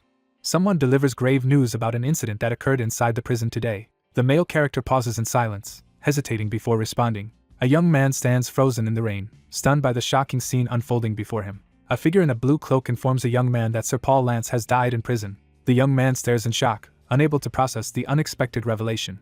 A startled protagonist faces a cloaked figure in a tense confrontation in the dimly lit hall. A hand slams firmly onto the table, signaling a decisive resolution. A man sits at the table, covering his face in frustration, while a woman stands nearby with her head bowed in silence. One man somberly recalls meeting someone at an orphanage on the northern border sponsored by the Raywood family. A cheerful boy cares for his friends as they walk together across a sunny field. Two young men sparred with swords, growing closer through their training. A young man mourns the loss of someone he admired for their hard work and strong sense of justice. A solemn young man reveals that he read Sir Paul Lance's memories before his death. The protagonist recoils in shock as he feels an unexpected change in his hand. Two men discuss the vice captain's recent search for the missing First Imperial Knight Order captain.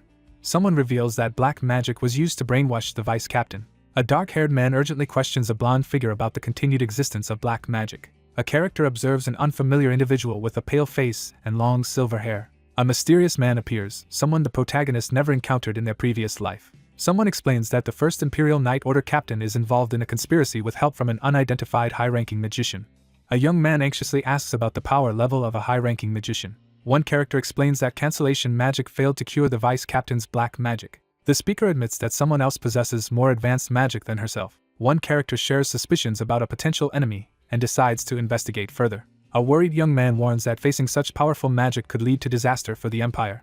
The young man in the blue cloak quietly prepares himself in the dimly lit room. A hand reveals a pendant necklace, signaling a pivotal moment. A surprised young man receives a necklace from someone who reminds him of their spar 6 years ago. A young man examines the glowing necklace, realizing its magic is far more complex than it first appeared. A pendant containing a rare jewel made from dragon's tears is revealed to have the power to absorb black magic through an anti-magic spell.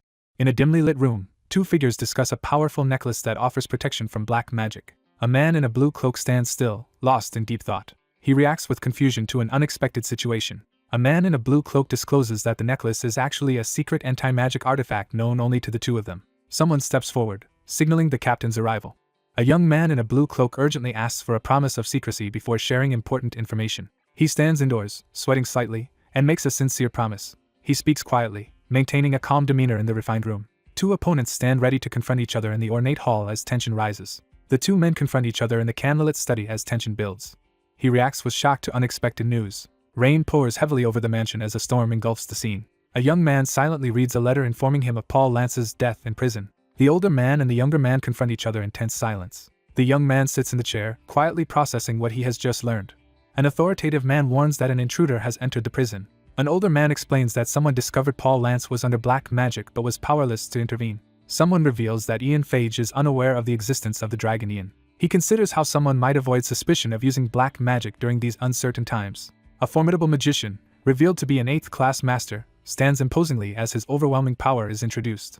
Despite claiming his powers are still sealed, the man is revealed to be stronger than the magician, who now must confront the reality of someone surpassing him. An older man in a decorated uniform doubts someone's resolve, questioning if he would just abandon everything and flee. A blond man sits back in his chair, confidently dismissing the idea of his opponent making a foolish move. He admits he has no idea what Ian Phage is thinking. 6 years ago, after joining the Imperial Palace as an aide, he refused to serve the Crown Prince. A tense figure reflects on how their concealed identity may have been uncovered. A mage stands before the man on the throne, sensing an uncanny familiarity between them. A hand lifts a teacup from its saucer. A man sits on a luxurious sofa and decides they should watch the other person's actions before making a move. A grand mansion stands prominently amid lush trees under a bright sky. A man behind a desk urgently hands a letter to an attendant, instructing its swift delivery to the east. An attendant reports that the letter to the northern estate will soon arrive, as it was entrusted to a reliable and swift courier. A long-haired man listens and calmly acknowledges the information. An older man in formal attire receives an important envelope from someone in a lavish hall. A hand hands over a merchant guild authorization document, instructing the recipient to disguise themselves as a merchant and leave the capital. The older man delivers a pointed remark, making his intentions clear to the attentive listener. Instructions are given to gather all the servants and escort them, along with the speaker's mother, to Moglian once the packing is finished and evening approaches. He informs the group that heading north will secure Lord Moglian's support, as their letter has already arrived. Someone acknowledges Ian's command with resolute acceptance. Someone in a dress rushes into the scene. An older man urgently calls out, startling the young man standing behind the desk. A blonde woman stands anxiously, catching her breath. A woman demands to know why she is being told to leave as the staff and a man at the desk look on. A young man warns that the capital is dangerous and reassures everyone that safety measures have been arranged. A determined woman insists on staying rather than leaving someone alone. The young man reassures the woman that she no longer needs to worry about him. A long-haired magician confidently asserts his ability to protect himself. A distressed woman desperately pleads with her son not to take a risk. A woman urgently confronts a man about repeatedly risking his life, insisting she can no longer stand by and watch. A young woman desperately pleads for her mother to stay with her. A woman stands frozen in shock as she processes unexpected news. A long-haired young man begs desperately to be heard in the ornate room. The character warns that if things go wrong, there is a risk of causing harm. A man reaches out to steady a tense woman as she trembles. She struggles to hold back tears as she gazes upward in silence. A male character gently pulls a female character close, holding her protectively by the waist. A young man asks another to take care of his mother while a woman stands by in a somber atmosphere. He firmly instructs that, no matter what happens, no one should reveal his mother's location to him. A composed man agrees to send a letter to Lord Moglian when instructed. A male attendant volunteers to stay behind as the group gathers in the grand hall. The young man earnestly offers his support, assuring the other person of his loyalty. One man urges his companion to leave with the others, warning that the situation is more dangerous than it appears. A young man silently unveils a vial of red potion, raising the tension in the room. An urgent warning is issued against falling into the hands of a dangerous enemy. Someone steps confidently onto the tiled floor, entering the scene with determination.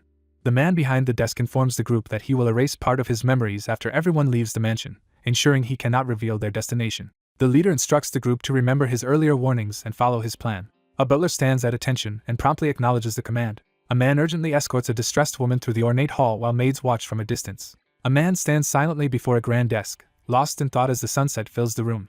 A man exhales heavily, looking exhausted as he sits in the warm light. A long-haired young man stands confidently at the podium, preparing to address the room. A hand reaches into the box to take the necklace. A young man stands in a sunlit room, lost in thought as a new development approaches. A hand seizes an ornate vial filled with glowing pink liquid, poised for decisive action.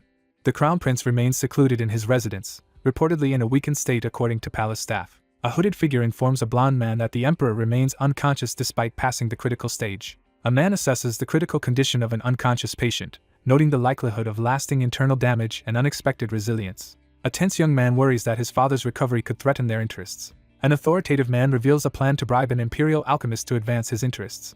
A silver-haired man urges preparations for any unexpected events, while another listens thoughtfully. The group discusses how the nobles doubt Prince Hayden's ability to rule during this crisis. The council initiates an investigation into the Second Imperial Knight Order and considers removing the captain's title. A composed man sits confidently, explaining that their plan is proceeding well and the throne will soon be claimed. A man grows suspicious as he questions why Ian Phage has not taken any action.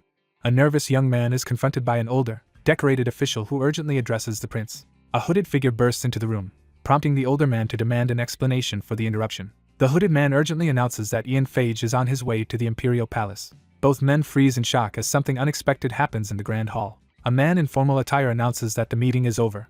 An authoritative man instructs the silver-haired man to hide and remain unnoticed in the room. The white-haired man calmly agrees to the proposal.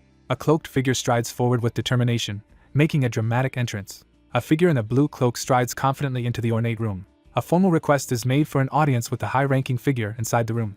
The serious man grants permission for someone to enter the room. A figure in a dark outfit and blue cape steps purposefully across the tiled floor. Two characters reunite in a tense atmosphere as one initiates conversation after a period of separation. A formal hall announces the arrival of the Ivory Tower Master, establishing his authority as he enters with determination. Two men confront each other for the first time since a significant execution, setting a tense atmosphere. Two men confront each other in the Grand Hall as one brings up the recent troubles. Overwhelmed by grief and confinement, the young man agonizes over his father's critical condition. A serious young man asks why he was sought out. Two men confront each other in the Grand Hall as tension rises during chaotic times. A long-haired character demands to know what the other person is planning. A blonde man anxiously denies any knowledge of the accusation directed at him. Black magic was used against a knight after he met with the captain of the First Imperial Knight Order to protect the Crown Prince. A hooded figure confronts royalty, revealing knowledge about the Dragon's Order as magical swords hover ominously nearby. The truth is revealed that the Order and those under black magic's influence are always close to the protagonist. One man directly accuses the Fifth Prince of orchestrating a scheme as they face each other in a tense confrontation. The man in the ornate suit angrily denies the accusation as he faces his confrontational opponent. A young man confronts the investigator, arguing that responsibility for the assassination lies with the one overseeing black magic cases. A blonde man questions the long-haired man about the mysterious group called Dragon's Order. Confined in the elegantly decorated hall, the accused defends himself against allegations of collaborating with an unknown group, insisting his every move is monitored and he has not left due to punishment. A stern figure confronts the young monitor, pressing him to acknowledge his responsibility over the princes. A young man confidently reveals his ability to detect lies using magic. A figure steps forward and reveals knowledge of a secret alliance involving the Dragon's Order and a practitioner of black magic. A character deduces that the leader of the order is likely involved. Two young men stand face to face in a silent standoff, tension rising between them. One character challenges the other's decision, intensifying the tension in the room. The young man stands silently, lost in thought. A man in formal attire sighs heavily, showing clear exhaustion. A composed man issues a sharp rebuke, calling the other person more foolish than expected. One man challenges the other to admit his involvement, refusing to show fear or confess. One man demands proof from the other in the Grand Hall, escalating the confrontation. The man announces that the would-be assassin of the Emperor is dead and that his confession was verified as true by lie detection magic. Someone bit off their own tongue to avoid revealing any information. Two young men confront each other in an ornate room as one mocks the other's decision to approach him. One character confidently announces their victory and chosen status while facing their silent opponent. Someone formally addresses Sir Avantis. A tense confrontation unfolds as a stern man in red observes while a troubled man in blue faces the situation. A long-haired figure in a blue cloak spins around, visibly startled by an unexpected shock. A mysterious man appears in a swirl of black smoke, immediately recognized from Paul's memories. A composed man expresses curiosity about the person addressed as Ian Phage. A long-haired man clutches his chest in pain as dark energy surrounds him. A character recognizes the mysterious robe worn by the figure with bat-like wings. A dark, winged figure reaches out to a wary young man as black energy swirls ominously between them. A young man realizes the enemy has transformed into a dragonian. A figure wielding dark energy asks the prince if he still wants the incapacitated man to serve as his right hand. A tense standoff unfolds as one figure insists on keeping another alive despite the looming threat. A hand snaps its fingers with force, signaling the start of an important action. A long-haired figure in a blue coat struggles to breathe as dark energy constricts their neck. Blood splatters as the wounded figure reels back, eyes burning with pain. A clenched hand crackles with swirling dark energy, signaling the release of a powerful force. The long-haired figure in the blue cloak stands in silent reflection, weighed down by recent events. Two men stand in the Grand Hall as one anxiously confirms with the other that the conflict has ended. A man observes that nothing appears different, and is met with a frustrated response about his constant suspicion. A white-haired character with pointed ears addresses Ian. An ominous command echoes through the empty panel, intensifying the sinister mood. A blond young man recoils in shock after hearing unexpected news. A long-haired mage calmly summons a glowing ice spear as someone shouts in alarm. A hand seizes the crackling blue magical blade as energy surges around it. A blond young man steps forward in the rain and desperately shouts for everything to stop. Three figures face off in a lavish room as one reveals dark wings, escalating the confrontation. A long-haired character presses a glowing, blood-stained dagger to his own neck, creating a tense standoff. The young man hesitantly agrees, his anxiety evident as he sweats. A composed man in formal attire commands someone to begin executing the plan. The tall figure announces his intention to rest and turns to leave, while the blond young man watches silently from behind. Two figures stand tensely in a grand room as dark smoke ominously swirls across the floor. Two figures stand silently in a tense standoff in the ornate hallway. A serious young man with long blonde hair is introduced in the shadowy room. One man demands to know whom the other serves as they face each other before a grand window. A character kneels on the ground, demonstrating a formal pledge of allegiance. A character formally announces the fifth prince's rise to the highest position in the empire while bowing before him. A young man in formal attire stands alone, nervously reacting to the situation. A figure hesitates at the door, raising a hand to knock. A formally dressed man instructs the crown prince to prepare for the afternoon assembly. A young man sits in thought, preparing for the assembly called by the tower master. A man sits anxiously, worried about reuniting with someone after a long time apart. A young man asks for help dressing up, and the older man agrees to assist him. A grand academy rises amid manicured gardens and a central fountain, establishing the setting. Guests in elegant attire gather in the ornate ballroom as the formal event commences. Three people discuss the Ivory Tower Master's decision to summon an assembly that includes the Crown Prince and the Fifth Prince. Two men begin to discuss a secretive topic in the ornate courtyard. A stern man demands critical information in the ornate hall, heightening the tension. A conflict is brewing over who will claim the throne. In a lavish hall, four individuals discuss whether a powerful mage truly supports the Crown Prince. A man scans the room nervously while a woman watches him from nearby. A worried courtier reveals that rumors are spreading about a secret meeting between Sir Ian and the Fifth Prince. A well-dressed man criticizes the Crown Prince's recent disappointing actions to two others in a grand hall. Someone wonders if Ian might have changed his mind. Someone steps purposefully onto the patterned floor, signaling their entrance. A young man in ornate clothes looks up, startled by something unexpected in the grand hall. A young man in a blue cloak quickly turns as someone shouts his name in the grand hall. A blond man greets a serious, long-haired man in a grand hall after a long separation. A young man warmly tells someone off-panel that seeing them makes him feel better and that he missed them. The cloaked figure pauses in silence, tension evident in the air. A man reaches out and asks the woman if they can meet after the assembly. A man in a blue cloak forcefully stops a blond man's hand, halting his aggressive move. The blond man hesitates in tense silence, processing the unexpected interruption. The young man freezes in shock as he processes the unexpected situation. A long-haired man in a blue cloak stands frozen in shock as he recognizes Ian's presence in the grand hall. A man in a blue cloak formally excuses himself from the blond man after the assembly, citing other obligations. The young man acknowledges the unexpected news with a hint of nervousness. One man tries to arrange a meeting, but the other interrupts by asserting his authority as the Ivory Tower Master.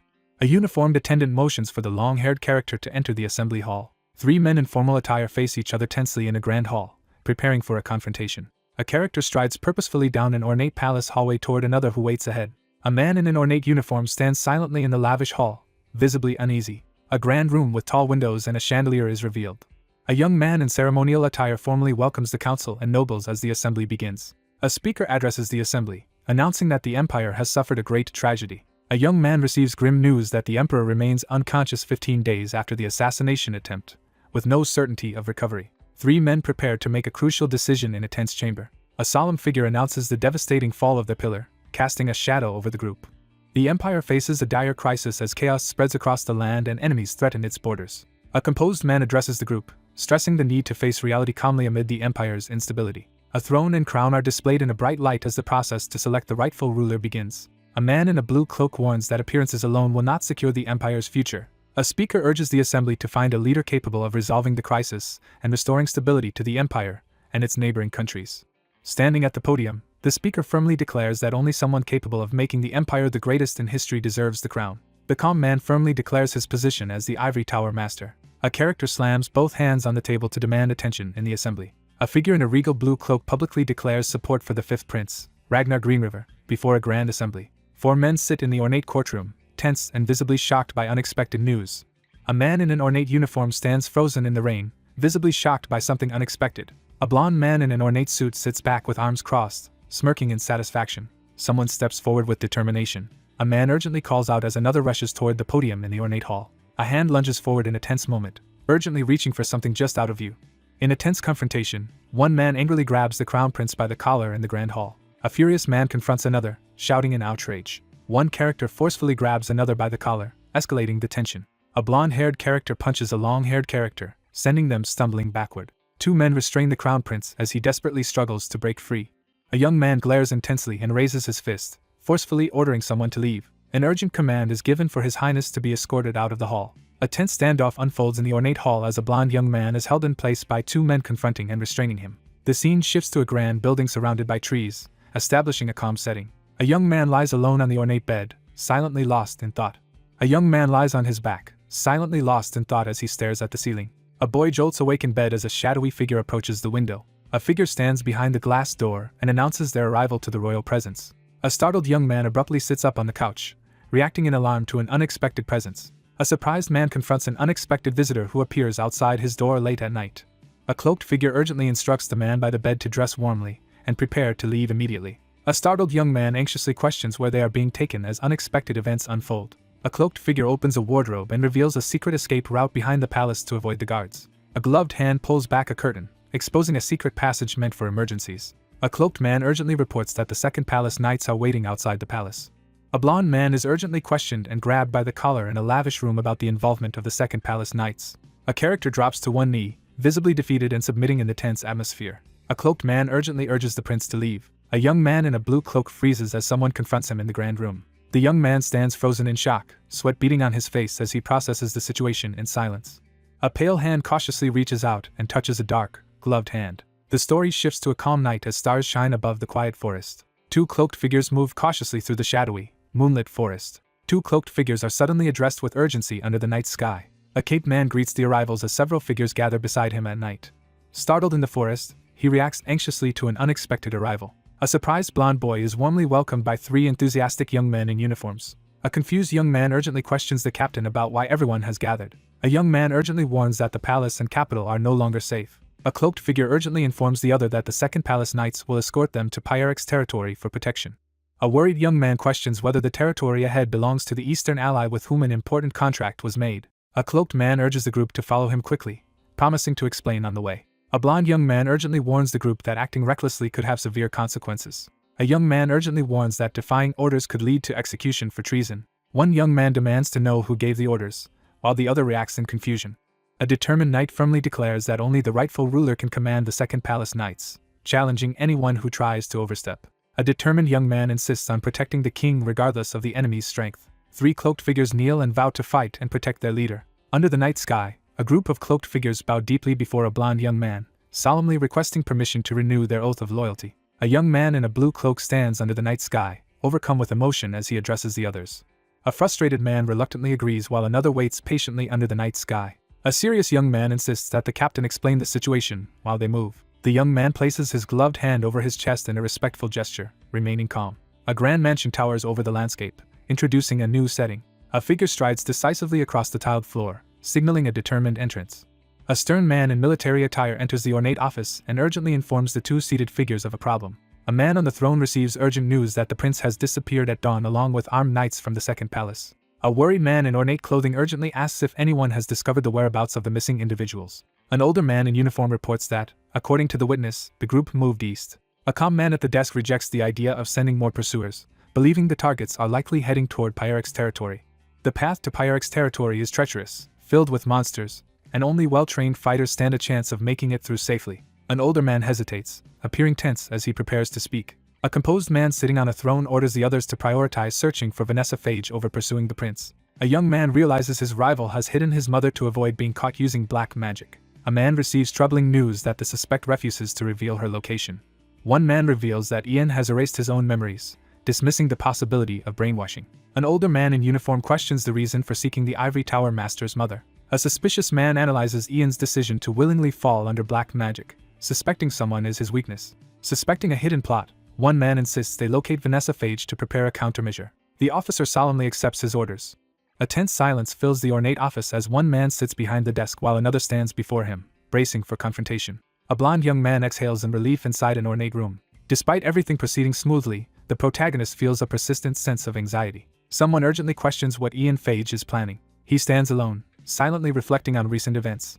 A grand fortress city stands tall at sunset, its banners and stone towers signaling an important news setting. A young man steps onto the balcony and addresses the prince, initiating a private conversation. One character asks the group if anyone feels uncomfortable as they gather outside the stone building. A polite young man sincerely thanks his hosts for their warm hospitality during his unexpected visit. A red-haired man expresses heartfelt gratitude and welcomes an important guest outside the stone building. A man admits he was very surprised when he received a letter from Sir Ian. Two men discuss the Emperor's unfortunate condition and express hope for his recovery. A member of the Eastern family formally pledges their support and protection to the group in front of the castle. 5 figures quietly gather on a sunlit stone balcony inside the grand castle. One young man praises Lord Pyrrhic's considerate and magnanimous nature while the other listens. A young man reveals that he is distantly related to Lord Pyrrhic, who taught him swordsmanship as a child. One man acknowledges that everything has already been planned out. A blonde-haired man calls out to the captain as the sun sets. A cloaked young man reacts with shock after hearing that someone may have been caught by black magic. A man speculates that someone may have betrayed them by joining the 5th prince. Ragnar is acknowledged as being superior in every way since childhood, leading others to believe he is more deserving of becoming a ruler. He stands outside at sunset, lost in silent reflection. A man in royal attire stands outside the castle, anxiously denying the prince's claim. One character recalls training with a mentor 6 years ago. A young man firmly declares his refusal to support the 5th prince.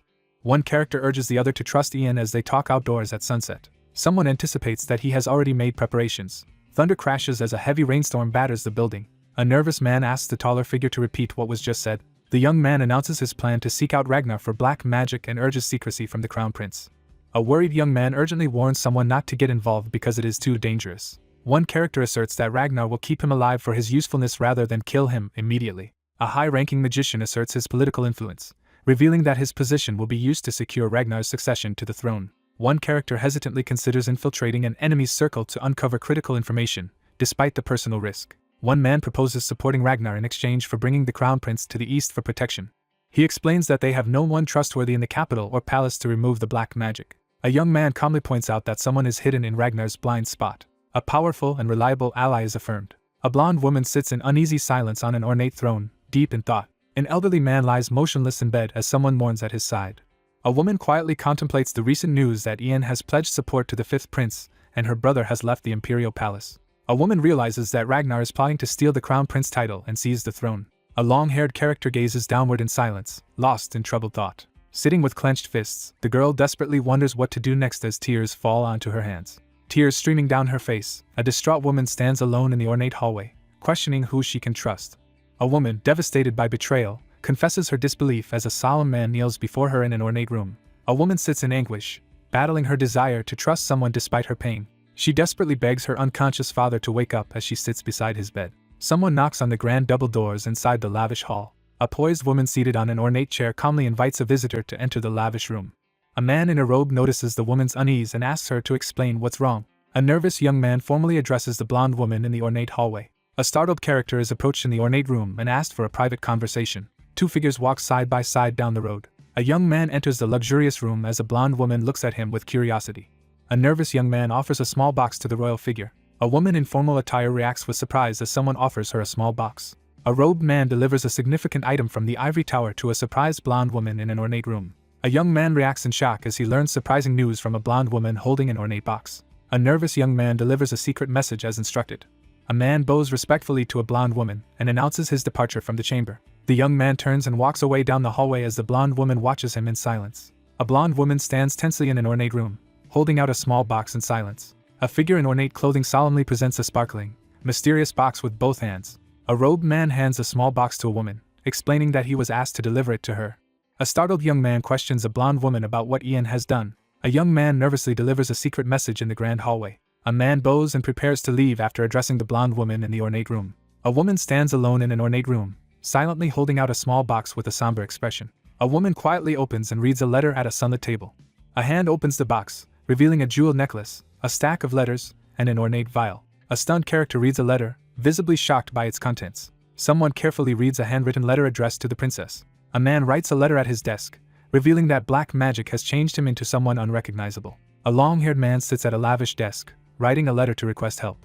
The investigation reveals that the Emperor's poisoning was caused by black magic, not by the vice-captain's own actions. A secret organization called Dragon's Order and an unidentified high-ranking magician are revealed as the masterminds behind the incident. The 5th prince is secretly collaborating to overthrow the king and claim the throne while an investigation seeks the true mastermind behind the attack on the emperor. A determined figure writes a letter committing to serve the 5th prince. A figure pauses from writing to contemplate the necklace left behind by the late empress. A powerful anti-magic necklace is revealed, capable of destroying black magic cast by even the strongest magicians. A plea is made to place a necklace on the speaker, as its spell can break the black magic afflicting them. A character reads a letter revealing that the potion she holds is made from the rare landis flower. A powerful effect that neutralizes the mana within a person's body is explained. A trembling hand tightly grips a glowing pink vial.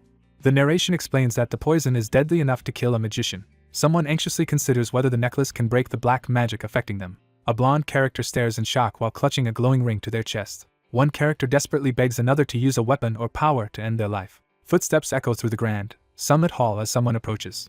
A man in ornate clothing greets another in a grand hall, signaling a tense reunion. One character questions another about meeting their father in a lavish room. The young man asserts his intention to fulfill his responsibilities as a son now that he is no longer grounded. She quietly processes the new information, her expression turning thoughtful. Three distinguished figures reunite in a grand hall, exchanging formal greetings. A reserved young man enters the room and cautiously asks if the other person has been well. A woman pauses in silence, lost in thought as she stands in the ornate room. A woman formally asks for permission to speak privately with another man in the ornate room. The young man calmly agrees to the request in the lavish room. One character commands another to come to the palace immediately after their conversation ends. Three men confront each other in a lavish, gold-lit hall, each tense and prepared for what comes next. A formally dressed woman guides a long-haired man through an opulent hall. One figure moves toward the ornate doors, leaving the other standing behind in the lavish room. Two figures stride toward each other in the vast hall, silent tension building as they prepare to confront one another. A blonde woman quietly admits her longing and uncertainty as she faces the man in the sunlit room. A solemn figure reminds someone about a previous request, intensifying the tension in the room. A character prepares to return an important item in a formal setting, requesting the other to bend down. Two figures in ornate blue attire face each other in a lavish, sunlit hall, signaling the start of a formal meeting. A character carefully fastens a pendant around another's neck in a solemn ceremony. A long-haired character lowers their head as another person's hands reach toward them in a tense moment. A blonde woman anxiously faces a cloaked figure, raising her hand to her chest in alarm. A figure with glowing red eyes activates a magical pendant, causing it to emit a bright light. A woman recoils in shock as a cloaked man collapses, overwhelmed by sinister black energy. Ian collapses to his knees, gasping for air and clutching his neck in exhaustion. A bloodied character reels from a powerful attack, struggling to remain conscious as ominous black energy swirls around them. A blonde woman gasps and covers her mouth in shock. A pendant around the character's neck suddenly begins to glow intensely. A worried woman rushes to check on a weakened man as he struggles to recover inside the ornate room. A long-haired figure in a blue cloak hunches over, clutching their chest and struggling to catch their breath. The long-haired character in the blue cloak stands hunched over, struggling to catch his breath after a tense ordeal. A woman freezes in shock as she unexpectedly encounters the princess. A tearful woman rushes forward and embraces the long-haired man in a relieved reunion. A young man is stunned as a blonde woman suddenly hugs him tightly. A tearful woman clings to a man, desperately denying any intent to harm him. Startled, the young man freezes as he and the girl spot a mysterious vial filled with purple liquid. A man kneels and confesses his willingness to risk his life so his words will be believed. The successful destruction of the black magic is confirmed, leaving one character relieved and the other shocked by the admission of earlier doubts. A frustrated woman confronts a man about his reckless decision to use an untested enchanted necklace. A calm man reflects that sometimes reckless actions can lead to miracles. A long-haired figure reflects on his existence while examining a rune-engraved sword in a dark, glowing setting.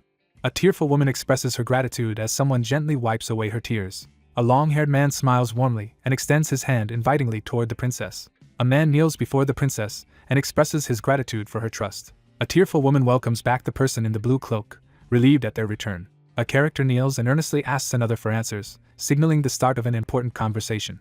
A cautious young man reveals that Dragon's Order is a much larger force than he expected. The previous Ivory Tower master held an executive position within the order. A secretive group of elite royals stands together, revealing the scale of their hidden influence. The knight captain who had loyally served the imperial family for decades is revealed to be involved in the conspiracy. A woman clasps her hands over her mouth in shock after hearing troubling news about Sir Damphel.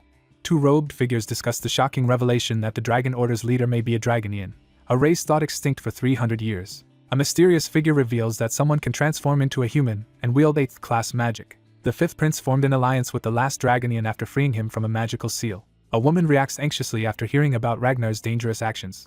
A serious figure reveals that the Order has been plotting not only to seize the royal succession but also to provoke a war with the Empire's military to conquer new territory. The royal palace has fallen to the 5th prince, putting the princess in even greater danger. A cautious warning is given to remain vigilant and stay close to His Highness. A blonde woman in a royal chamber anxiously asks a man about his situation. One character reveals a plan to pretend to be controlled by dark magic in order to remain close to the 5th prince, shocking the other. A determined figure searches for the legendary method Mitchell Greenriver used to defeat the Dragonian, but finds no clues in the library.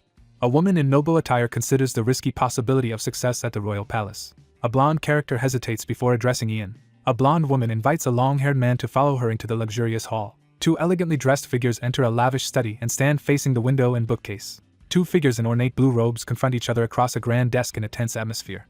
A pair of hands reveals an ornate book with a sun symbol, signaling its importance. A royal treasure is revealed in the lavish room, stunning those present. The group examines a relic believed to be the journal of the royal family's first mage, prompting surprise and questions. She reveals that nobody has managed to break the seal on the relic. A figure states that the records list Sir Mitchell Greenriver as a 5th-class mage.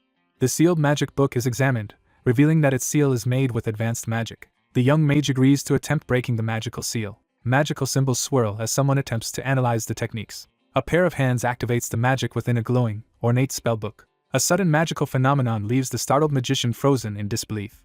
A character's eyes widen in shock as they suddenly realize something crucial. A magical symbol glows on the ancient book as a hidden language is revealed. A young man with long silver hair carefully presents a glowing, ornate book in a magical setting. A powerful surge of magical energy erupts from the ancient spellbook as it is activated. The seal is broken, and the group prepares to read the contents of the ancient book. A character examines an old journal and realizes its first entry was written just after the war with the Dragonians ended. Two people review a book detailing memorial plans, rebuilding efforts, and magic research. That night, the young man stands alone, lost in thought as he recalls a significant event. A glowing light reveals a clue in the open book. A character discovers their father's name written in the book, causing confusion and concern. That night, someone came looking for the narrator. One figure senses this is the last time they will see the other as they prepare to part ways. A figure kneels in quiet determination, reaffirming a vow to honor a promise until death. A hooded figure records someone's final words in a journal under the night sky. A cloaked figure stands beneath a glowing magical inscription, silently observing it. A chandelier shatters as a surge of magic blasts through the room. Two characters stand in silence by the window, both lost in thought as sunlight streams in. A long-haired man reacts with confusion while standing beside a woman who keeps her eyes lowered. A woman in ornate clothing calls out anxiously for the princess while standing in front of a bookshelf. Sunlight streams into the silent hallway, highlighting a grandfather clock and a chandelier. A long-haired man in a blue cloak freezes in place, visibly shocked by what he sees. A character in a blue cloak stands alert as a glowing line of light suddenly appears from the closed double doors. A figure in a blue cape opens a large, glowing door and steps into the mysterious room. A hand pushes open the double doors, letting bright light flood into the room. A solemn figure steps through ornate doors into a misty realm filled with massive clockwork gears. A young man looks up in shock as he realizes something important. A cloaked figure waits on the rocks as a white-haired person steps through the ornate door and reacts in shock. A young man notices an unfamiliar figure in the distance. A character steps onto the grassy field, hesitating nervously. A solitary figure is approached as someone calls out to initiate a conversation. A hooded figure stands alone at sunset, lost in contemplation. The hooded figure quietly arrives, hidden by the fading light. The protagonist confronts the hooded figure and demands to know their location and identity. The hooded figure calmly reveals that they are in the Time Repository, a dimensionless space. He reacts with surprise upon hearing about the Time Repository. The hooded figure begins to explain a complex concept to the listener in the grassy field. A stunned figure learns that this place contains the entirety of the dimension's time. The young man confronts an unseen stranger, demanding to know how they are familiar with him. A hooded man hints at his true identity as the sun sets behind him. A cloaked figure presents two momentous options to the person standing before them on the misty field. With unwavering focus, the character prepares for a critical action. A legendary gold dragon appears, commanding the flow of time. The first magician in human history discovered how to manifest magic. A shocking realization dawns as it becomes clear that both entities are actually the same being. Two cloaked figures discuss that someone named Mitchell has made a serious mistake by sparing the Dragonian. A cloaked figure questions the reason behind sparing something significant in the current dimension. A solitary figure reflects on the complex motivations behind human emotions, questioning whether actions are driven by pity or revenge. A character urgently demands to know how the other person is connected to Mitchell Greenriver. A hooded man confidently reveals that he gave someone the power to exterminate the Dragonians. A cloaked figure pauses in the field, preparing to ask a critical question.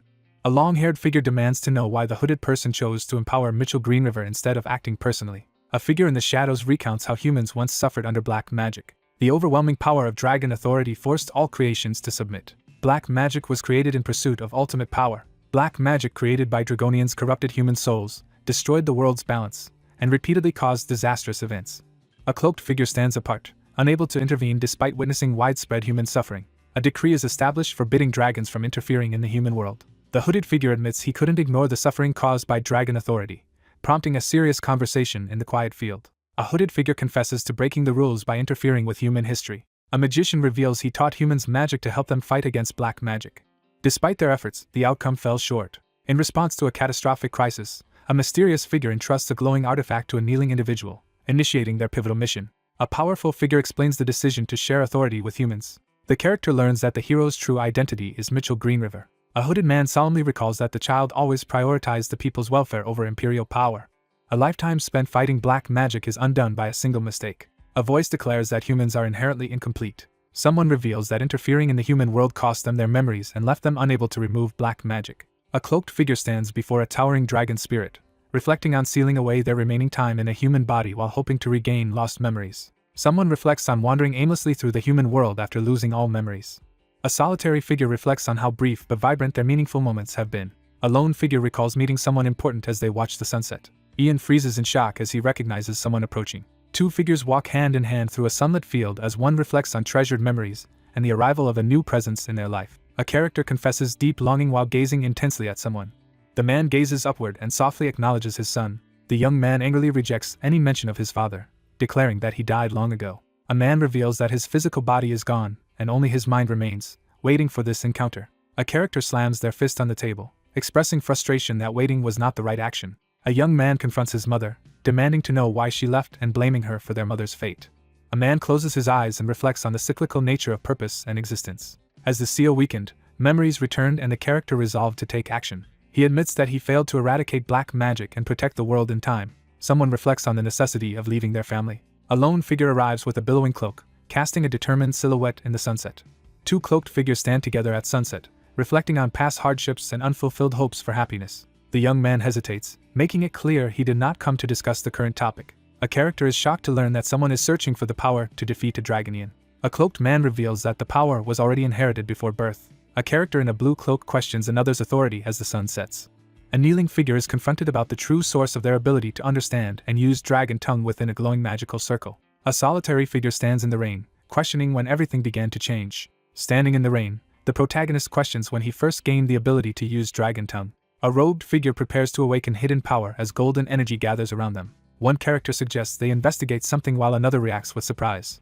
The long-haired character gazes upward in shock, witnessing something extraordinary. A cloaked figure prepares to awaken the younger character's hidden power under the glowing sky. The long-haired character suggests they should inspect the object first. A young man sits alone beneath a tree, lost in thought. A young man suddenly awakens outdoors, startled as he sits against a tree with leaves falling around him. A character steps into a magical forest filled with sunlight streaming through ancient trees. A disoriented man wakes up in a sunlit clearing, trying to remember how he arrived there. Three figures sit together in a sunlit meadow, quietly sharing a peaceful moment among the flowers. A woman in the meadow suddenly reacts to something unexpected. One character greets another who has just woken up as they stand together beneath a sunlit tree. A woman scolds a man for sleeping through their rare family picnic. A concerned man notices the woman's exhaustion and decides to confront his brother to prevent her from being overworked. One character hesitantly recognizes the other as the princess, creating a tense moment between them. The young woman struggles to contain her laughter while the young man looks embarrassed. Someone bursts into laughter as the scene fills with a joyful atmosphere. A woman laughs as she playfully teases a confused man in the sunlight. A woman stands in the sunlight, quietly reflecting on being called princess after a long time. Two people receive news in the forest that Joanna's father has regained consciousness. Someone urges another to give a warm hug. A young girl sits alone in a sunlit field of white flowers, quietly lost in thought. A young girl abruptly turns away, visibly startled by something unexpected. A young girl looks up and calls out for her father. A young girl runs excitedly toward two adults under a sunlit tree. A young man is caught off guard when a small girl suddenly hugs his leg in the sunlit field. The startled character tries to understand the sudden and confusing situation. A woman snaps the others out of their silence in the sunlit forest. A girl urges someone to quickly hug another person. An adult reaches out to the surprised girl in the sunlit grass. An adult gently hugs a small child who clings tightly to their shoulder. A young girl runs into an adult's arms and hugs him tightly. A young girl hugs a blonde woman tightly under the warm sunlight. A man holds a child while standing beside a smiling woman under a sunlit tree as leaves gently fall around them. A cloaked figure staggers back, clutching their chest as a surge of magical energy overwhelms them. Breathing heavily under the glowing sky, the protagonist examines his hands and tries to process what just happened. Two hands reach out toward each other, bathed in a warm, glowing light. A winded figure is pressed for urgent information by a calm interrogator as tension builds under the fading sunlight. Haunted by a vision, the protagonist recalls seeing a young girl with features similar to his own. Someone softly calls out the name Joanna while looking up with a gentle expression. A character recalls the vivid sensation of embracing someone dear. A woman embraces a small child, feeling an unfamiliar warmth as she tries to understand the new emotion. A calm man stands beneath the golden sky and declares a single word: love. One figure reveals that the spell they are discussing is both powerful enough to raise humans and deceptively ordinary. Someone finds strength and determination to protect the ones they love. A character quietly reflects on the desire for a normal life. The character hesitates, uncertain if a normal life is truly possible. A family quietly enjoys a peaceful moment together beneath a sunlit tree. One figure questions whether the vision just witnessed truly reveals the future, as two cloaked individuals face each other in a field under a yellow sky. A cloaked man issues a crucial ultimatum, stressing that everything hinges on the listener's decision. One figure calmly announces that the moment to part ways has arrived. A robed figure begins the ritual to awaken the dragon authority in another. A mentor places his hand on the younger man's forehead, entrusting him with his final authority, and urging him to accomplish what he could not. A serene character receives a gentle, glowing touch on the head, signifying a moment of blessing. A surge of memories is transferred, overwhelming the character with new knowledge. With unwavering resolve, the character unleashes a hidden power. One character reassures the other of their constant presence, as a massive spirit dragon glows above them. Ian stands frozen in surprise as he receives an unexpected confession of love. Bathed in golden light, the man silently vows eternal commitment. With unwavering resolve, the character fixes their intense gaze forward, preparing for what lies ahead. A man kneels and embraces a pregnant woman's stomach, overcome with emotion. A cloaked figure recoils in shock beside a silent, seated woman. One person suddenly collapses in pain while another reacts in shock. Someone urgently checks if another person is alright. A long-haired figure in a blue cloak pauses, clutching his chest in silent reflection. A sudden, unfamiliar sensation overwhelms the protagonist as he tries to make sense of it. He wipes his eye and tries to downplay his discomfort as someone watches with concern. Startled by something sudden, the character reacts in alarm. The dragon tongue vanishes from the ancient book. A man in a blue cloak questions a blonde figure about the contents of a document, who responds with uncertainty. A woman nervously admits that the page in question was empty from the start. The young man listens carefully and acknowledges the information he has just received. Two characters examine an open book and realize they have found a way to defeat the Dragonian. Two people celebrate together, holding hands and smiling in the ornate room. A long-haired character stands silently, visibly uncomfortable in the awkward moment. One character instructs the other to stay with the king while they leave to speak with Ragnar. A blonde woman in a blue dress anxiously asks if there is anything she can do to help. The long-haired character reassures the other person that he will prioritize safety and promises to return after completing his task. One character pleads for the other to return as they share a heartfelt farewell. One character firmly promises to fulfill the heartfelt request as their hands clasp in a moment of resolve. A figure steps purposefully into the well-furnished room. A caped man desperately urges the other to reconsider as the resolute figure walks away down the ornate hallway. A worried advisor urges the hero to remain with the Empire to handle future conflicts after the war. One man urgently tries to stop another from leaving the ornate hall, confronting him about abandoning his responsibilities in the Ivory Tower. A stern warning is issued that leaving will not be permitted by the king. A long-haired man firmly announces he will leave the capital and has arranged for a successor as Ivory Tower Master. A man urgently calls out to get someone's attention. A stern man in regal attire confronts another in the Grand Hall, declaring that the person before him is not the 8th-class hero. A young man condemns his opponent as a monster while standing before raging flames. Two men face each other in silence across the Grand Hall, tension thick between them. Massive doors swing open, signaling the start of something significant. A commanding figure calls someone into the Grand Hall, signaling the start of an important meeting. A figure seated on the throne reads the letter and addresses the visitor standing below. A man in an ornate uniform urgently demands to know the reason for someone's sudden departure. A withdrawn young man is offered the chance to take an extended break. A figure promises full cooperation to ensure the others' well-deserved rest after their efforts to unite the Empire. A man in formal attire decides to appoint a temporary Ivory Tower Master during the current Master's absence. A determined figure tears a sheet of paper, vowing to train new talents to handle greater responsibilities. A solemn man instructs someone to return after they have rested. The character stands in silence, deep in thought as tension fills the air. A young man in a decorated military uniform sits by the window as someone formally addresses the king. A long-haired person kneels indoors and declares they will not return. The distressed figure bows his head and admits that his presence only brings uncertainty and strife to the united empire. A character attempts to resign and retreat from their duties, but another immediately rejects the decision. A commanding figure delivers a harsh proclamation from the throne, declaring that repentance is only for the defeated. A stern man in military attire commends someone for their exceptional contributions to the empire and urges them to feel proud. A resolute figure defends the protagonist's reputation, insisting no citizen should doubt their service to the empire. A decorated officer coldly orders the kneeling figure to disregard all minor concerns. He admits he cannot forget the blood on his hands, despite being asked to move on. A solemn man in a decorated military uniform insists that the recent losses were unavoidable. A long-haired character admits responsibility for the unavoidable sacrifices, visibly burdened by guilt. Overwhelmed by guilt, the speaker confesses to killing everyone and admits he can no longer bear the weight of his actions.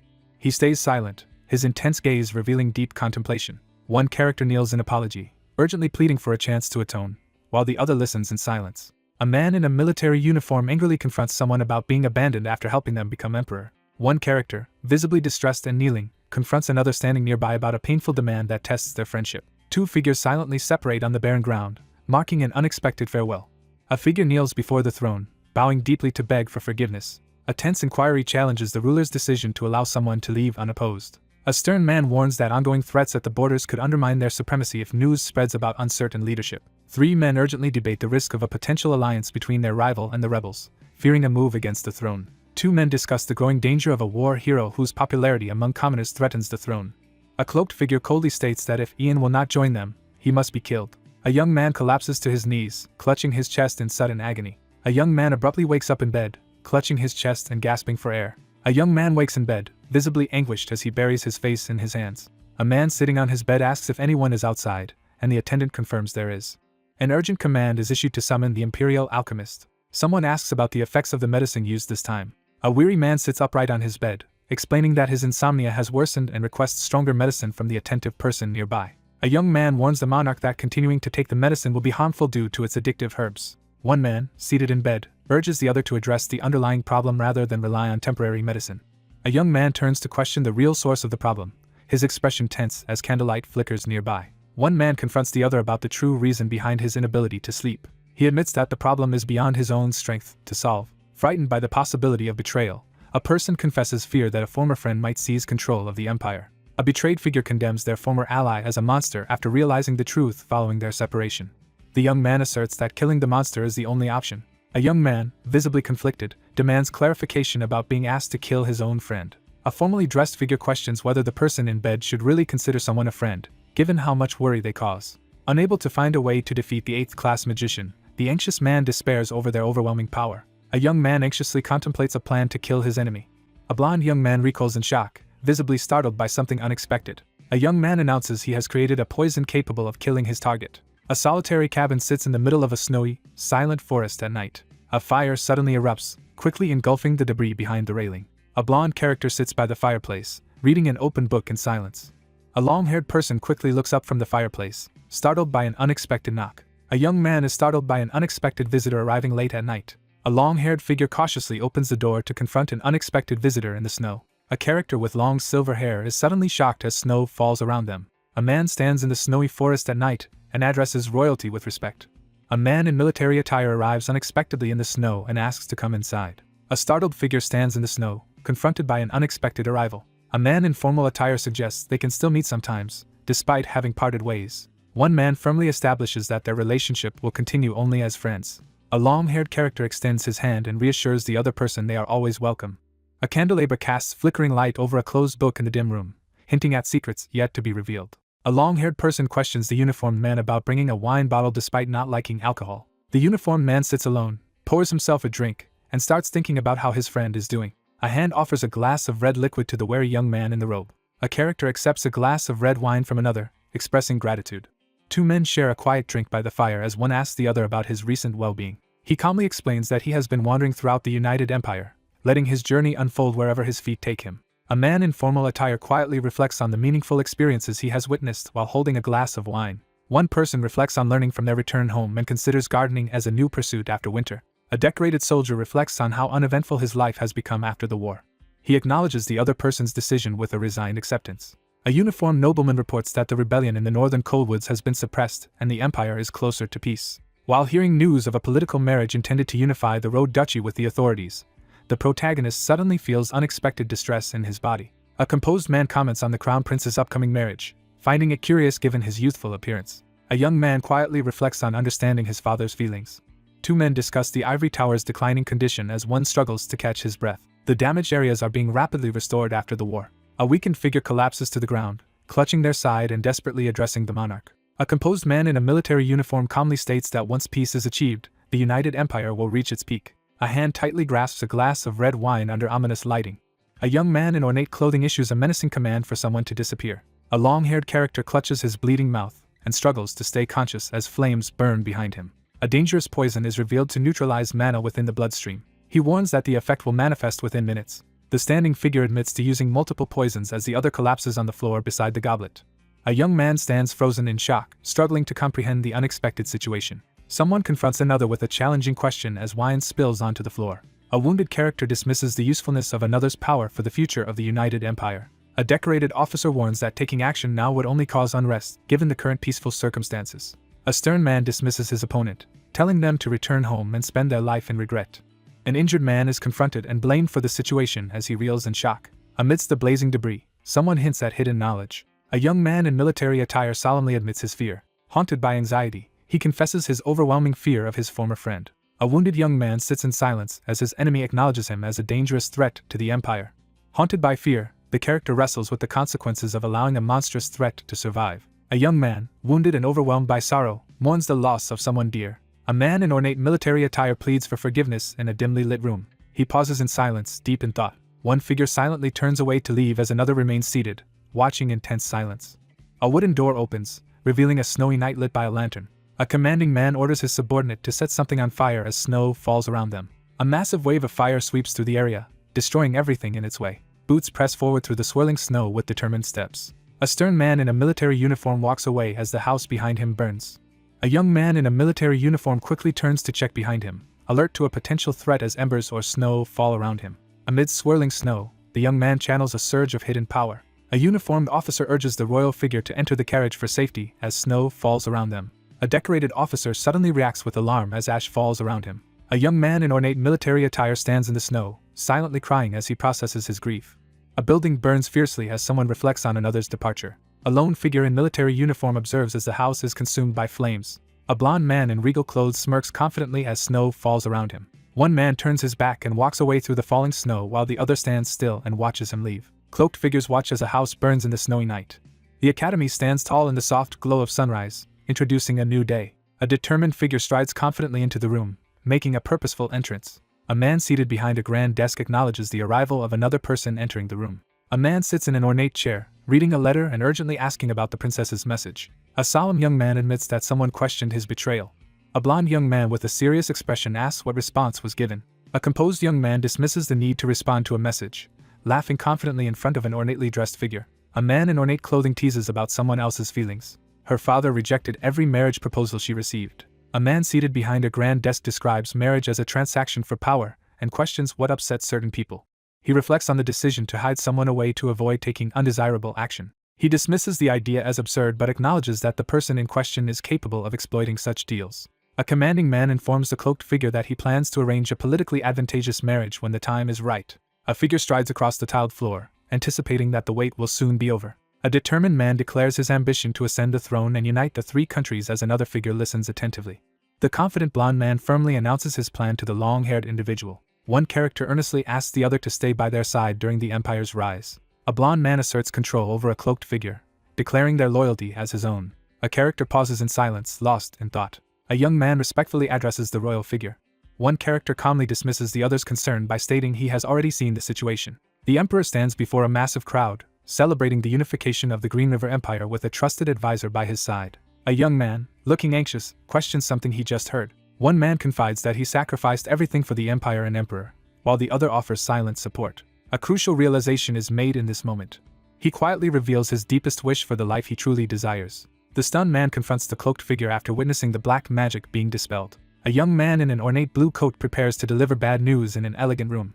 A tense man stands in shock as he realizes a crucial truth about someone who exists across all time. A character kneels in reverence, expressing deep loyalty to the person who honored and trusted him most. One character kneels in defeat as another stands over them, radiating authority and deepening the sense of despair. A determined young man stands alone, urgently calling for someone to come find him. A man stands in golden light and confidently announces that he will be waiting at the old ivory tower. A blond man is suddenly surrounded by powerful golden magic, leaving him visibly shocked and tense. The young man hesitates, sweat beading on his brow as he reacts in anxious silence. A clenched fist trembles with barely contained anger. The young man freezes in shock, visibly distressed by the unexpected news. A mysterious black mark suddenly forms on the ornate white doors. A worried attendant urgently asks the prince what has happened. A commanding figure urgently orders his subordinates to assemble the knights, prepare the fastest horses, and locate Sir Avantis. Snow drifts over the abandoned ruins as the day fades into sunset. A solitary figure sits in silence on the cathedral steps as snow falls. A young man stands alone in the falling snow, silently contemplating his next move. The protagonist realizes that arriving at this place in a past life was not by chance. A calm figure confronts an unseen observer amid falling snow. A solitary figure stands in the rain at sunset, reflecting on a life filled with regret and aimless wandering. A solitary figure enters the ruined hall and approaches the abandoned throne, reflecting on the opportunity for a second chance. A magical book called The Dragon Tongue of Time Regression is revealed, glowing with powerful energy. Sitting alone in the snowy ruins, the protagonist realizes why he could understand the dragon tongue. A young man begins to speak, his eyes filled with determination. He considers how to wield the authority he has inherited. A young man stands in the falling snow, bracing himself with determination. A group of uniformed riders advances on horseback through the falling snow, led by a blonde-haired man. A man in a decorated military uniform stands in the snow, gripping the reins tightly as he prepares for a confrontation. A confident figure in blue welcomes a newcomer into the grand hall. Someone calls out to Sir Avantis as snow falls quietly. Two men in military uniform stand in the snow as one orders the other to ensure an assassination is successful. A silver-haired man in a red cloak decides to swiftly attack the young mage he dismisses as weak. He notices that a new problem has emerged. He questions the situation, alert for any issues. A vigilant figure senses the nearby presence of the gold dragon's authority amid the snowy ruins. Sensing a powerful presence, one figure announces that the gold dragon's authority can be felt and that their target is nearby. A long-haired young man stands silently in the snow before an ornate building, lost in reflection. A young man in a military uniform stands silently in the snow, clenching his fist as he struggles to control his emotions. Someone steps onto the snowy ground, approaching the scene with determination. A calm figure with long blonde hair and a blue cape greets someone outside in the snow. A man in ornate military attire questions whether their relationship is close enough for first-name terms. A determined young man confronts another, declaring that his belief in the crown prince's ability to rule the empire was mistaken. On the palace steps, one man forcefully rejects his rival's claim to power. A man in a decorated uniform mocks his rival for relying on their father's affection despite being unworthy. Someone stands outside in the snow, silently resenting another person's success. A furious man in ornate clothing declares that he alone deserves to become emperor. A composed figure calmly accuses another of being corrupted by black magic and acting on selfish desires in the snowy outdoors. A man delivers a grave warning that there is no way to return to normal. A confident man glares at his opponent and threatens that this will be the last day they speak. A young man in a military uniform formally addresses the imposing, winged figure beside him. An imposing figure with white hair and bat-like wings emerges from the swirling shadows and snow, revealing a dark transformation. The protagonist approaches the enemy's stronghold as energy crackles in the air. The protagonist steels himself for the next challenge, his determination clear as he stands in a dramatic close-up. A dragon-like creature crashes through the stone wall, scattering debris and snow everywhere. A dark figure stands alone in the snow, reflecting with contempt on a rival's unexpected death. A white-haired character jolts in surprise as a sudden burst of light erupts nearby. A lone figure arrives at the devastated battleground, surveying the ruins amid swirling winds. A stern figure with long blonde hair stands firm, bracing against the swirling snow. A long-haired character stands in the falling snow, stunned by an unexpected event. With fierce determination, the protagonist prepares to unleash their true power. A silver-haired, winged figure strides through the flames, revealing a dramatic transformation. A lone figure stands firm as a massive wave of magical fire engulfs the area. Amidst the roaring flames, a determined young man stands his ground and stares ahead. Someone internally judges Ian as an inferior magician. Deadly ice spikes erupt from the ground, intensifying the ominous atmosphere. A winged figure stands unfazed as massive icicles crash down around him. A lone figure stands in the center of a massive crater, unleashing a surge of explosive energy. A character lies helpless on the ground as sharp icicles plummet toward them. A powerful burst of ice magic erupts from the magic circle as the cloaked figure unleashes a devastating spell. He realizes that none of his attacks are effective as the situation grows more dire. A figure senses a strange energy and prepares to confront it as sharp ice shards hover in the air. A powerful magical seal activates, unveiling the gold dragon's authority. A hand reaches out to control a cluster of magically summoned ice shards. Amidst the ruins, a young man senses a surge of powerful energy nearby. A silver-haired figure demands to know the identity of the person confronting them. A solitary figure reflects on the downfall of the Dragonians, lamenting their extinction and the consequences of seeking power. A figure delivers news of an excruciating punishment to the chained, winged prisoner below. A young man stands in the snow and unleashes a commanding spell. Overwhelmed by hatred, anger, and sadness, the atmosphere grows heavy. A defeated figure kneels in the shadows, overwhelmed by a sense of helplessness. A composed figure acknowledges another's endurance after enduring humiliation in the falling snow. A long-haired character screams furiously in the falling snow. A clawed hand surges with energy as its owner prepares to unleash their power. A shadowy attacker descends, threatening to end the young man's life as he stands his ground in the snow. The speaker prepares to reveal the final and most important point. A determined figure threatens to destroy their opponent using overwhelming magical power. A long-haired character jolts back in alarm as a surge of energy or shadow sweeps past. A character suddenly senses an overwhelming surge of power. Two glowing command circles appear as a deadly command is issued.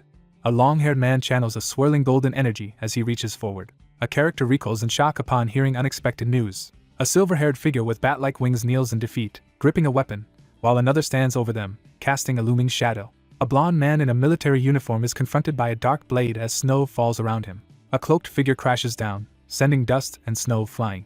A mysterious figure demands to know if the other possesses a hidden power as tension rises in the snowy confrontation. A young man stands alone in the falling snow, deep in thought as dusk settles. Someone recalls a significant first encounter, while a stained book lies open in the darkness. An open book lies illuminated in the darkness, suggesting that a calculated decision has been made. Someone recalls how much it meant when a certain person approached. A single book lies open as someone recalls a pivotal memory. A voice delivers an ominous declaration, addressing Ian directly. Two figures in white robes advance purposefully, one gripping a staff. One figure informs the other that, for the first time, someone is personally offering support and resources to help develop their talent. An older man sternly warns a younger woman to watch her words and actions as they walk indoors. An older man reveals that the person they are about to meet is destined to become the next ruler, causing the younger character to react with surprise. Two robed figures wait in silence before a grand closed door. A young man in military dress grants permission for the Ivory Tower master to enter. A set of grand double doors swings open, revealing a flood of brilliant light from the other side. Two robed visitors approach the uniformed man who waits for them on the red carpet. The man in ornate military attire greets the arriving Ivory Tower master in the grand hall. The magician of the Ivory Tower is introduced as Ian Phage, drawing surprised attention. A man in a decorated uniform acknowledges another's remarkable talent and reputation at the academy. A character bows their head modestly in the elegant hall, feeling uneasy as they react to unexpected praise. A young man in a decorated military uniform pauses, deep in thought. A regal figure informs two cloaked individuals at the foot of a grand staircase that one of their mothers has recently passed away from illness. A young person stands in the ornate hall and quietly shares their understanding of losing a mother. A solemn man in a decorated military uniform offers his condolences in a formal setting. Someone ascends the carpeted stairs, entering the scene with purposeful steps. A uniformed man orders the bowing figure to raise his head in the ornate hall. The young man firmly declares that he is not acting as the prince of the empire. The man in the decorated uniform openly expresses his sincere desire to meet his equals. The man in the decorated military uniform begins to make a decisive declaration. A young man in a decorated military uniform offers his friendship. A vast, empty hall is revealed, illuminated by gentle golden light. A lone figure strides forward through the falling snow, moving with clear determination. A figure steps forward through the snow as a confrontation begins in the tense dusk. A young man in a decorated military uniform stands in the falling snow, reacting with concern to something unexpected. The young man shuts his eyes and gathers his determination, preparing for what comes next. One character defiantly demands to be killed immediately rather than executed publicly, refusing to beg for mercy. A long-haired character stands silently in the falling snow, staring ahead with a somber expression. A young man in a decorated uniform confronts someone with a smug challenge, demanding to know if he is truly loathed. One figure confronts the other, questioning whether he is being pitted. The furious man shouts a deadly threat in the midst of the storm. A lone figure stands in the snow, silently enduring a furious accusation of being a monster. A young man stands in the snow, confronting the painful realization that his presence may have caused fear in someone close to him. A cloaked figure threatens a kneeling man with ominous intent as snow falls around them. A hand touches the head of a blonde-haired person as golden light begins to glow. The character stands silently, contemplating their true identity. A woman places her hand on the head of a kneeling man as light surrounds them. A woman bows in silence before a uniformed man in an ornate hall. A man in military uniform stands tensely beside a young figure gripping a mysterious staff. He rose to fame as the youngest Archmage ever, his reputation spreading throughout the continent. Two uniformed men confront a cloaked figure in a tense standoff. A young man in a military uniform steels himself for what lies ahead. A somber young man stands silently beside a grand, uniformed figure. A grand mansion looms beyond the gates, setting a somber atmosphere. Crows gather on tattered flags in a desolate battlefield, warning others to stay away. A dark-robed figure raises a staff as swirling birds gather under a stormy sky. A crowned figure stands on a grand balcony, addressing a vast crowd while a robed companion with a staff stands nearby. A kneeling figure submits before an imposing authority in military attire, heightening the room's tense atmosphere. A young man in a decorated military uniform reacts with visible anxiety after receiving troubling information. One character collapses to the floor in defeat, while another stands over them, exuding dominance. Two men stand apart on barren ground, preparing to face each other across a curved line in the sand. A figure approaches a secluded cabin in the snowy, dark woods at night. A long-haired figure kneels before a stern man by the fireplace, submitting in silence. The man in military attire stands frozen, visibly disturbed as he processes shocking news. A glass tumbles and liquid spreads across the dark surface. A remorseful man in military uniform pleads not to be forgiven as he stands alone in the dim candlelight. A devastating fire engulfs the entire area, consuming everything in its path.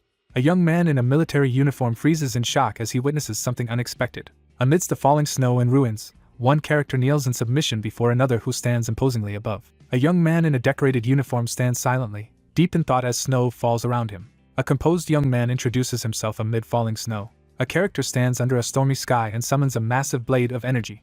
A defeated man collapses in the snow while another stands over him in silent victory. A solitary figure stands in silence as snow falls before the ancient stone pillars. A lone figure stands in the snow, silently approaching the ruins ahead. A brutal purge swept through the land following the deaths of the Dragon Yen and the Fifth Prince. Executions commence as traitors to the Empire are brought to the guillotine before a silent crowd. The princess's devoted care helps the emperor recover and regain consciousness. A tense conversation unfolds as a worried man urgently explains something important to a woman in an ornate room. An older man stands alone in a sunlit corridor, silently crying. He learns of the Fifth Prince's death, and the room fills with grief as mourners weep by the bedside. After being declared innocent due to black magic, the former assassin was honored and buried among the Imperial Knights. The Fifth Prince's rebellion, marked by the use of forbidden black magic, became a notorious crime in history. The Empire sealed all records of the Dragonian known as Avantis, ensuring his existence remains hidden from the world. Time passed, and the death of the Fifth Prince became known. The memory of the Fifth Prince faded from the world's attention. A voice declares the beginning of their revenge against a dark, ominous backdrop. The long rebellion comes to an end as the glowing book closes, marking its conclusion. A magnificent palace looms under a cloudy sky, setting the stage for what is to come.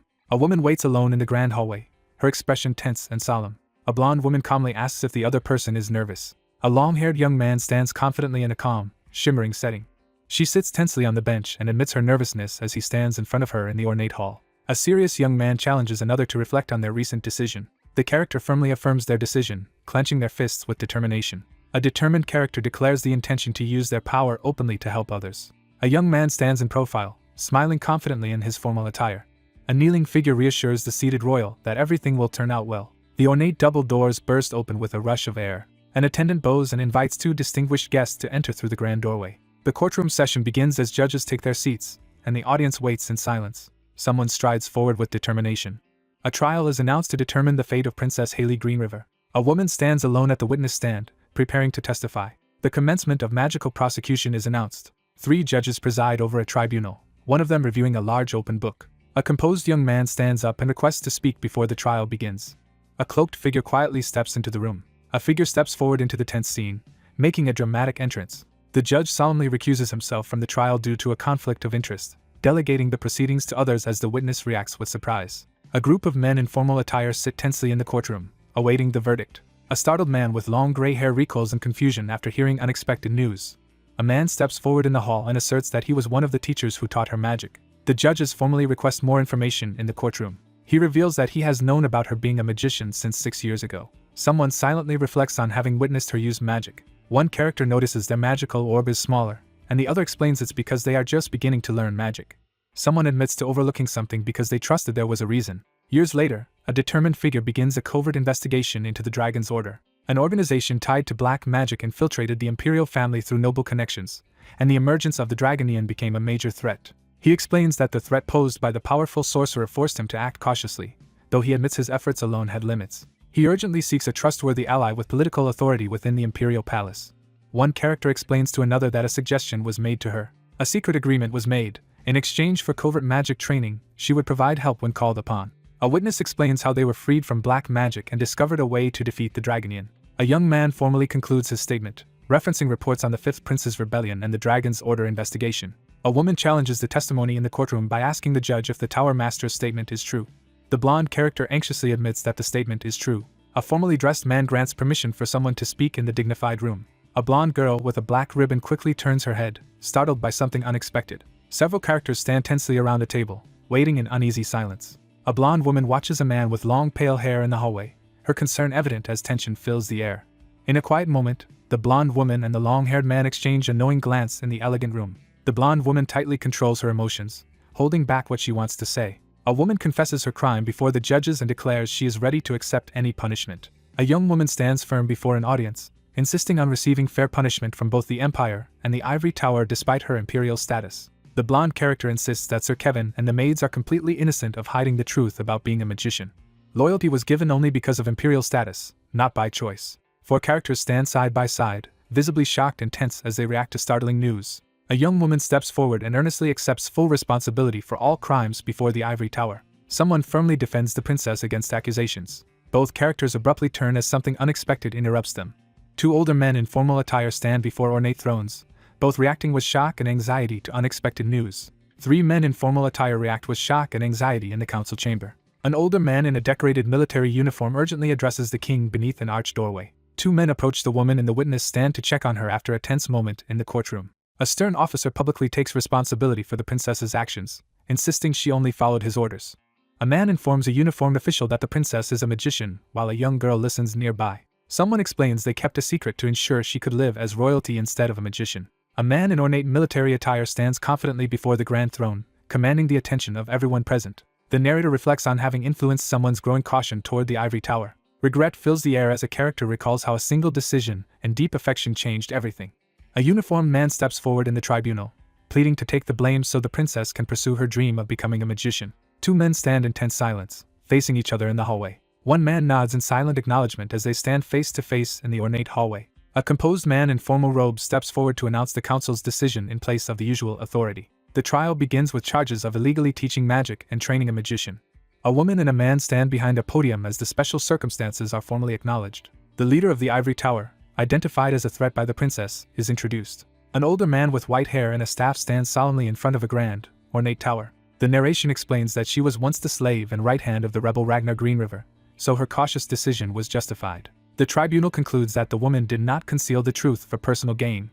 She is recognized for achieving the fourth class in magic under difficult conditions, proving her exceptional talent. The ivory tower decides to give Haley Greenriver a final chance instead of punishment. An official decree offers a 5-year deferral of punishment, requiring the individual to serve as a magician of the ivory tower during that time. A surprised character learns they will be sent on a new mission within the Empire and receive private lessons from the ivory tower. One character explains that the outcome of the next 5 years will determine the punishment to be given at the end of the deferment period. A formal proclamation removes the princess's title and announces her new status as a magician of the ivory tower. Morning sunlight floods through the grand palace window, signaling the start of a new day. A solitary figure stands in silence before the grand window, waiting. A young man with long blonde hair turns as someone urgently calls out to him from behind. A blonde woman stands before ornate doors and addresses the royal with a formal greeting.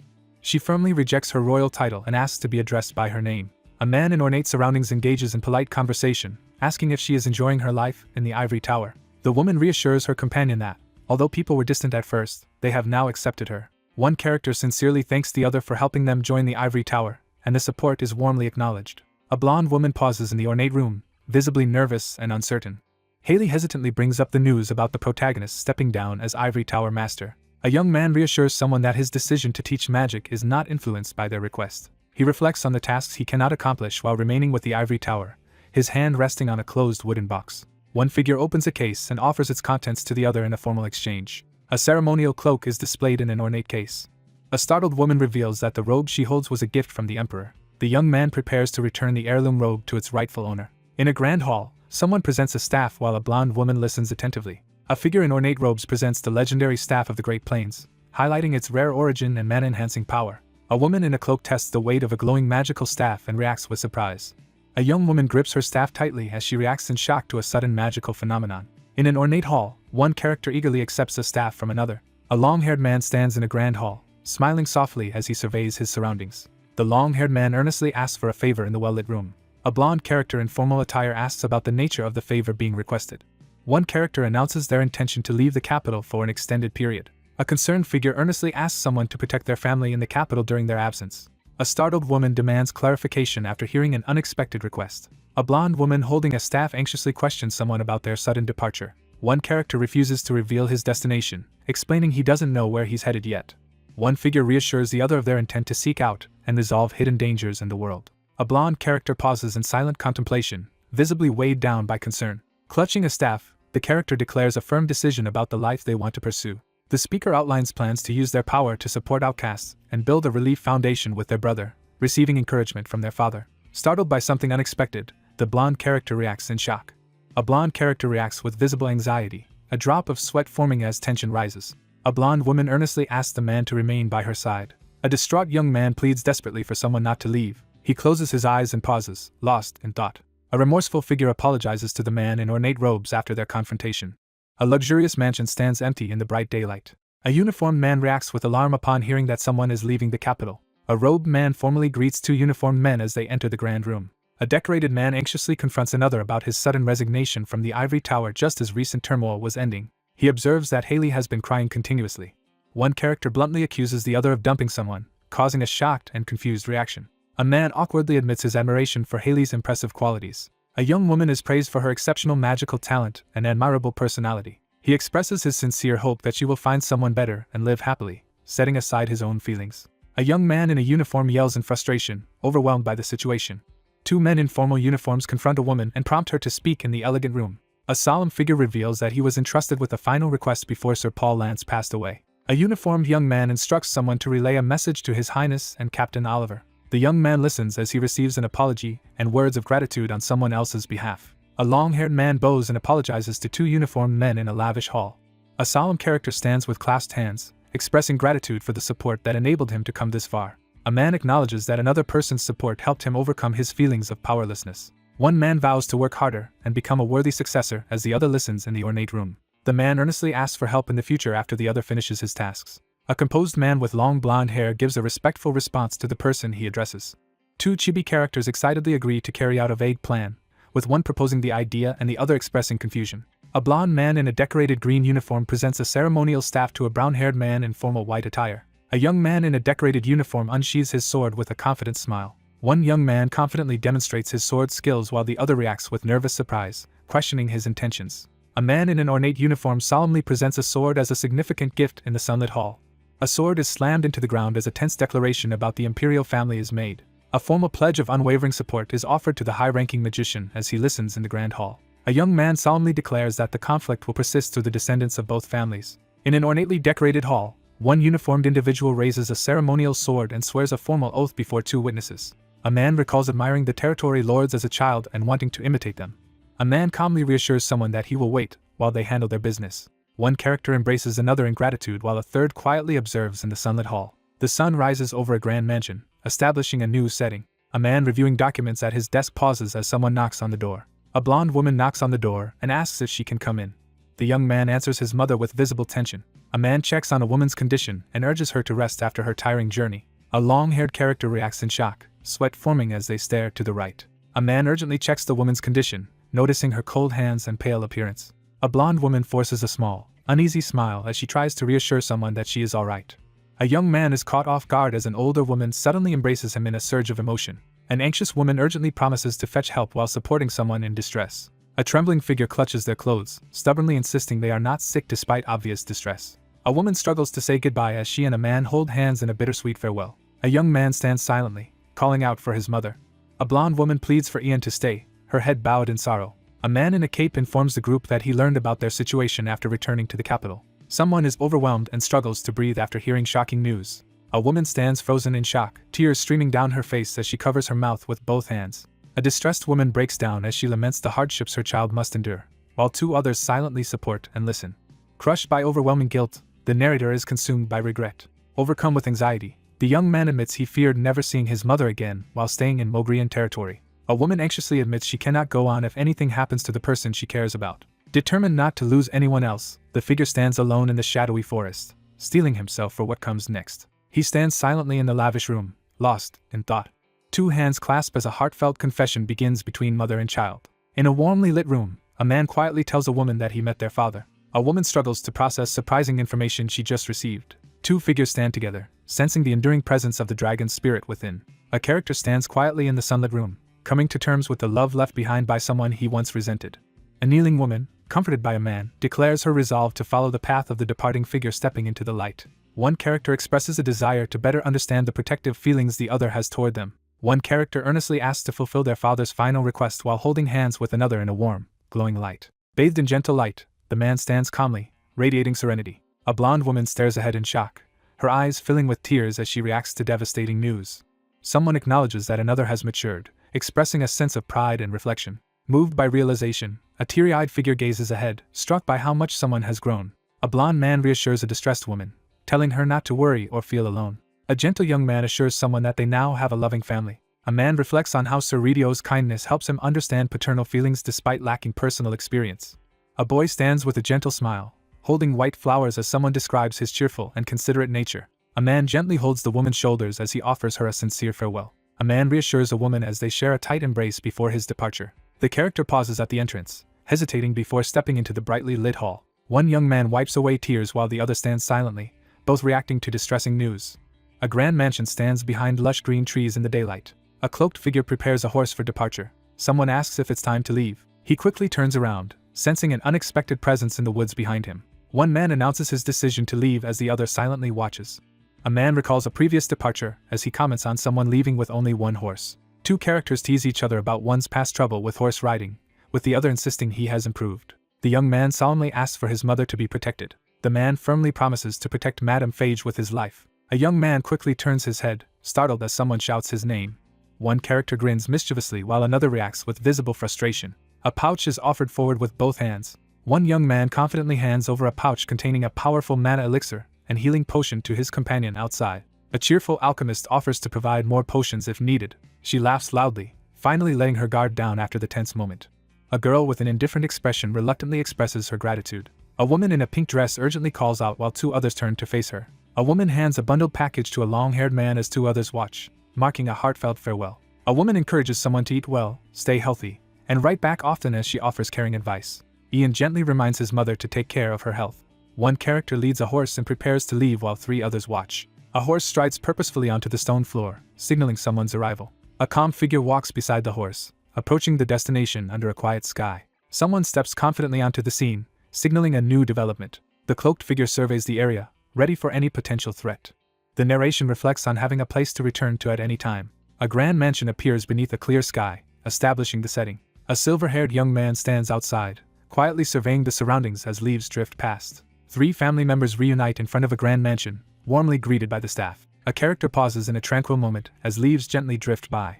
A cloaked figure with long pale hair quietly leads a horse through the sunlit forest. Someone writes a letter with a quill, asking about the boss's well-being. A young man reflects on the 8 years since someone left, recalling his graduation as the top student at the Imperial Alchemy Academy. A character reflects on achieving their lifelong goal of curing an incurable disease and being recognized as an Imperial Alchemist. He remembers that his father declined the position of Imperial Alchemist, likely to stay with his mother.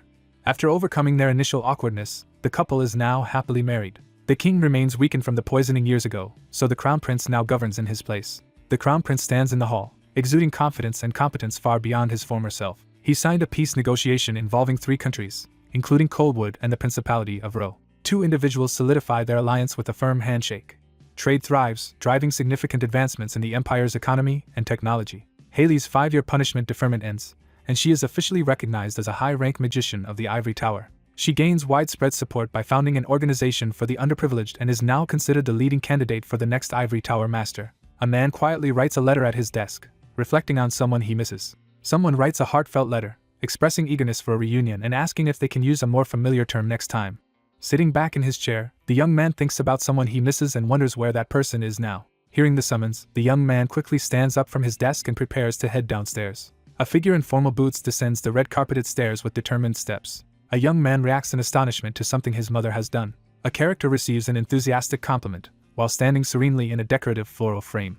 A woman expresses her gratitude as she stands among blooming white flowers. One character hesitantly asks to join the others, while another warmly welcomes them. 2 excited companions prepare to attend the event together after receiving the Emperor's special invitation and a luxurious carriage. A woman in a green dress accepts the challenge with a confident smile as the formal gathering watches her response. The group prepares to leave the mansion under the clear sky.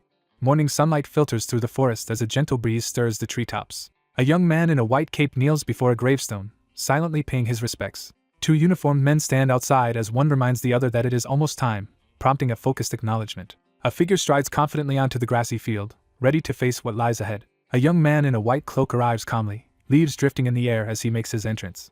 The protagonist stands resolutely in his decorated uniform beneath the bright sky as leaves drift around him. Someone expresses regret that another person is not present. Someone promises to return and urges the deceased to rest in peace. A solitary gravestone stands in the grass with a white chrysanthemum placed at its base. A majestic domed building stands among the trees, bathed in sunlight.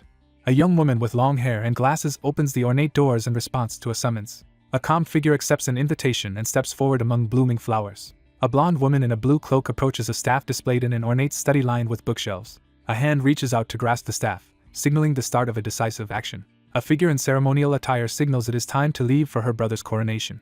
A majestic academy stands at the center of bustling activity as crowds move through its sprawling gardens. Well-dressed guests gather and socialize in front of a grand estate during a lively outdoor celebration. Several well-dressed individuals attend a lively outdoor celebration decorated with banners. Sunlight streams through the grand window, illuminating the empty chamber as anticipation builds. Someone confidently descends the red-carpeted staircase, making a dramatic entrance.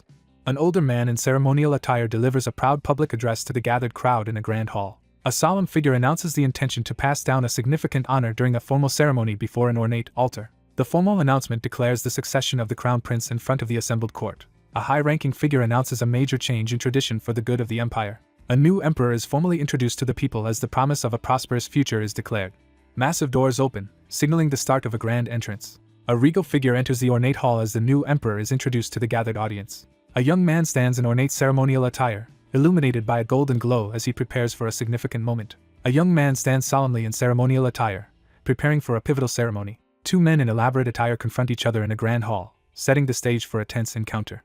A man kneels in a grand hall to formally swear allegiance before another. A dignified older man expresses his pride to his son in a lavish hall. A young man in formal attire solemnly pledges to uphold his duties with unwavering dedication. An older man with a mustache silently nods in approval. A regal figure kneels as officials prepare to crown them. A young man bows his head as a jeweled crown is placed upon it, marking the beginning of his reign. A formally dressed elder man raises his hand and begins an important announcement. A regal young man stands beneath grand curtains as he is officially declared the new emperor. In the grand hall, the group enthusiastically cheers and applauds the king. A group of people stands together in the sunlight, clapping and celebrating. A crowd loudly praises the emperor as flower petals drift through the air. A pair of hands gently reaches out as flower petals drift through the warm light. A crowd erupts in celebration, wishing blessings upon the empire. A crowned figure stands resolutely before an audience as flower petals fall during a royal ceremony. The newly crowned figure stares ahead in shock as something unexpected interrupts the ceremony. Magical petals fall indoors as a character senses the presence of magic, leaving the onlookers surprised. A woman in ornate robes looks up in shock as she realizes something unexpected. A royal ascension is celebrated as congratulations are offered to the new monarch. A calm figure in a dark cloak steps forward through falling petals, sunlight illuminating their entrance. A regal figure stands solemnly before a hooded visitor in the throne room as rose petals fall, preparing for a tense confrontation. A regally dressed figure stands tall, displaying an ornate medallion and jeweled sash during a ceremonial moment. A young man in royal attire greets his guest with a warm welcome as cherry blossom petals fall around him. After the coronation, the empty banquet hall awaits the arrival of guests. The young man greets his rescuer with visible relief and joy. Two people reunite and embrace, overwhelmed with emotion. A tall man acknowledges that the person he is addressing has not changed. A young man closes his eyes and offers a respectful congratulation on the coronation. A distressed woman urgently calls out while two serious-looking men stand beside her. Three people rush in to embrace the recently returned man, overwhelmed with relief and affection as they welcome him back. The young man warmly expresses how much he missed his mother during their reunion. Two adults are introduced as new family members in a formal hall. A blonde woman asks if the other person has finished what they needed to do. A man calmly reassures someone that the situation has finally been resolved. A man in an ornate military uniform clears his throat to get someone's attention. A uniformed man gestures uncertainly at the cloaked figure, who responds with clear confusion. A long-haired man in a cloak turns in surprise as a blonde woman approaches him in a grand hall. A young man with long blonde hair reacts in shock to something unexpected. A composed man in ornate attire greets someone formally. Two characters reunite on the ballroom floor as one greets the other after a long absence. A composed figure in formal attire greets someone and asks how they have been in an ornate room. A long-haired individual recalls a life spent wandering and hearing news of another's reputation spreading far and wide. One character receives heartfelt praise for helping those in need, while the other modestly insists it was nothing special. Two characters stand in tense silence, feeling the awkwardness between them. A nervous blonde character bows and excuses herself from the banquet, leaving the calm figure behind. One character abruptly leaves the lavish hall while another stands frozen in disbelief.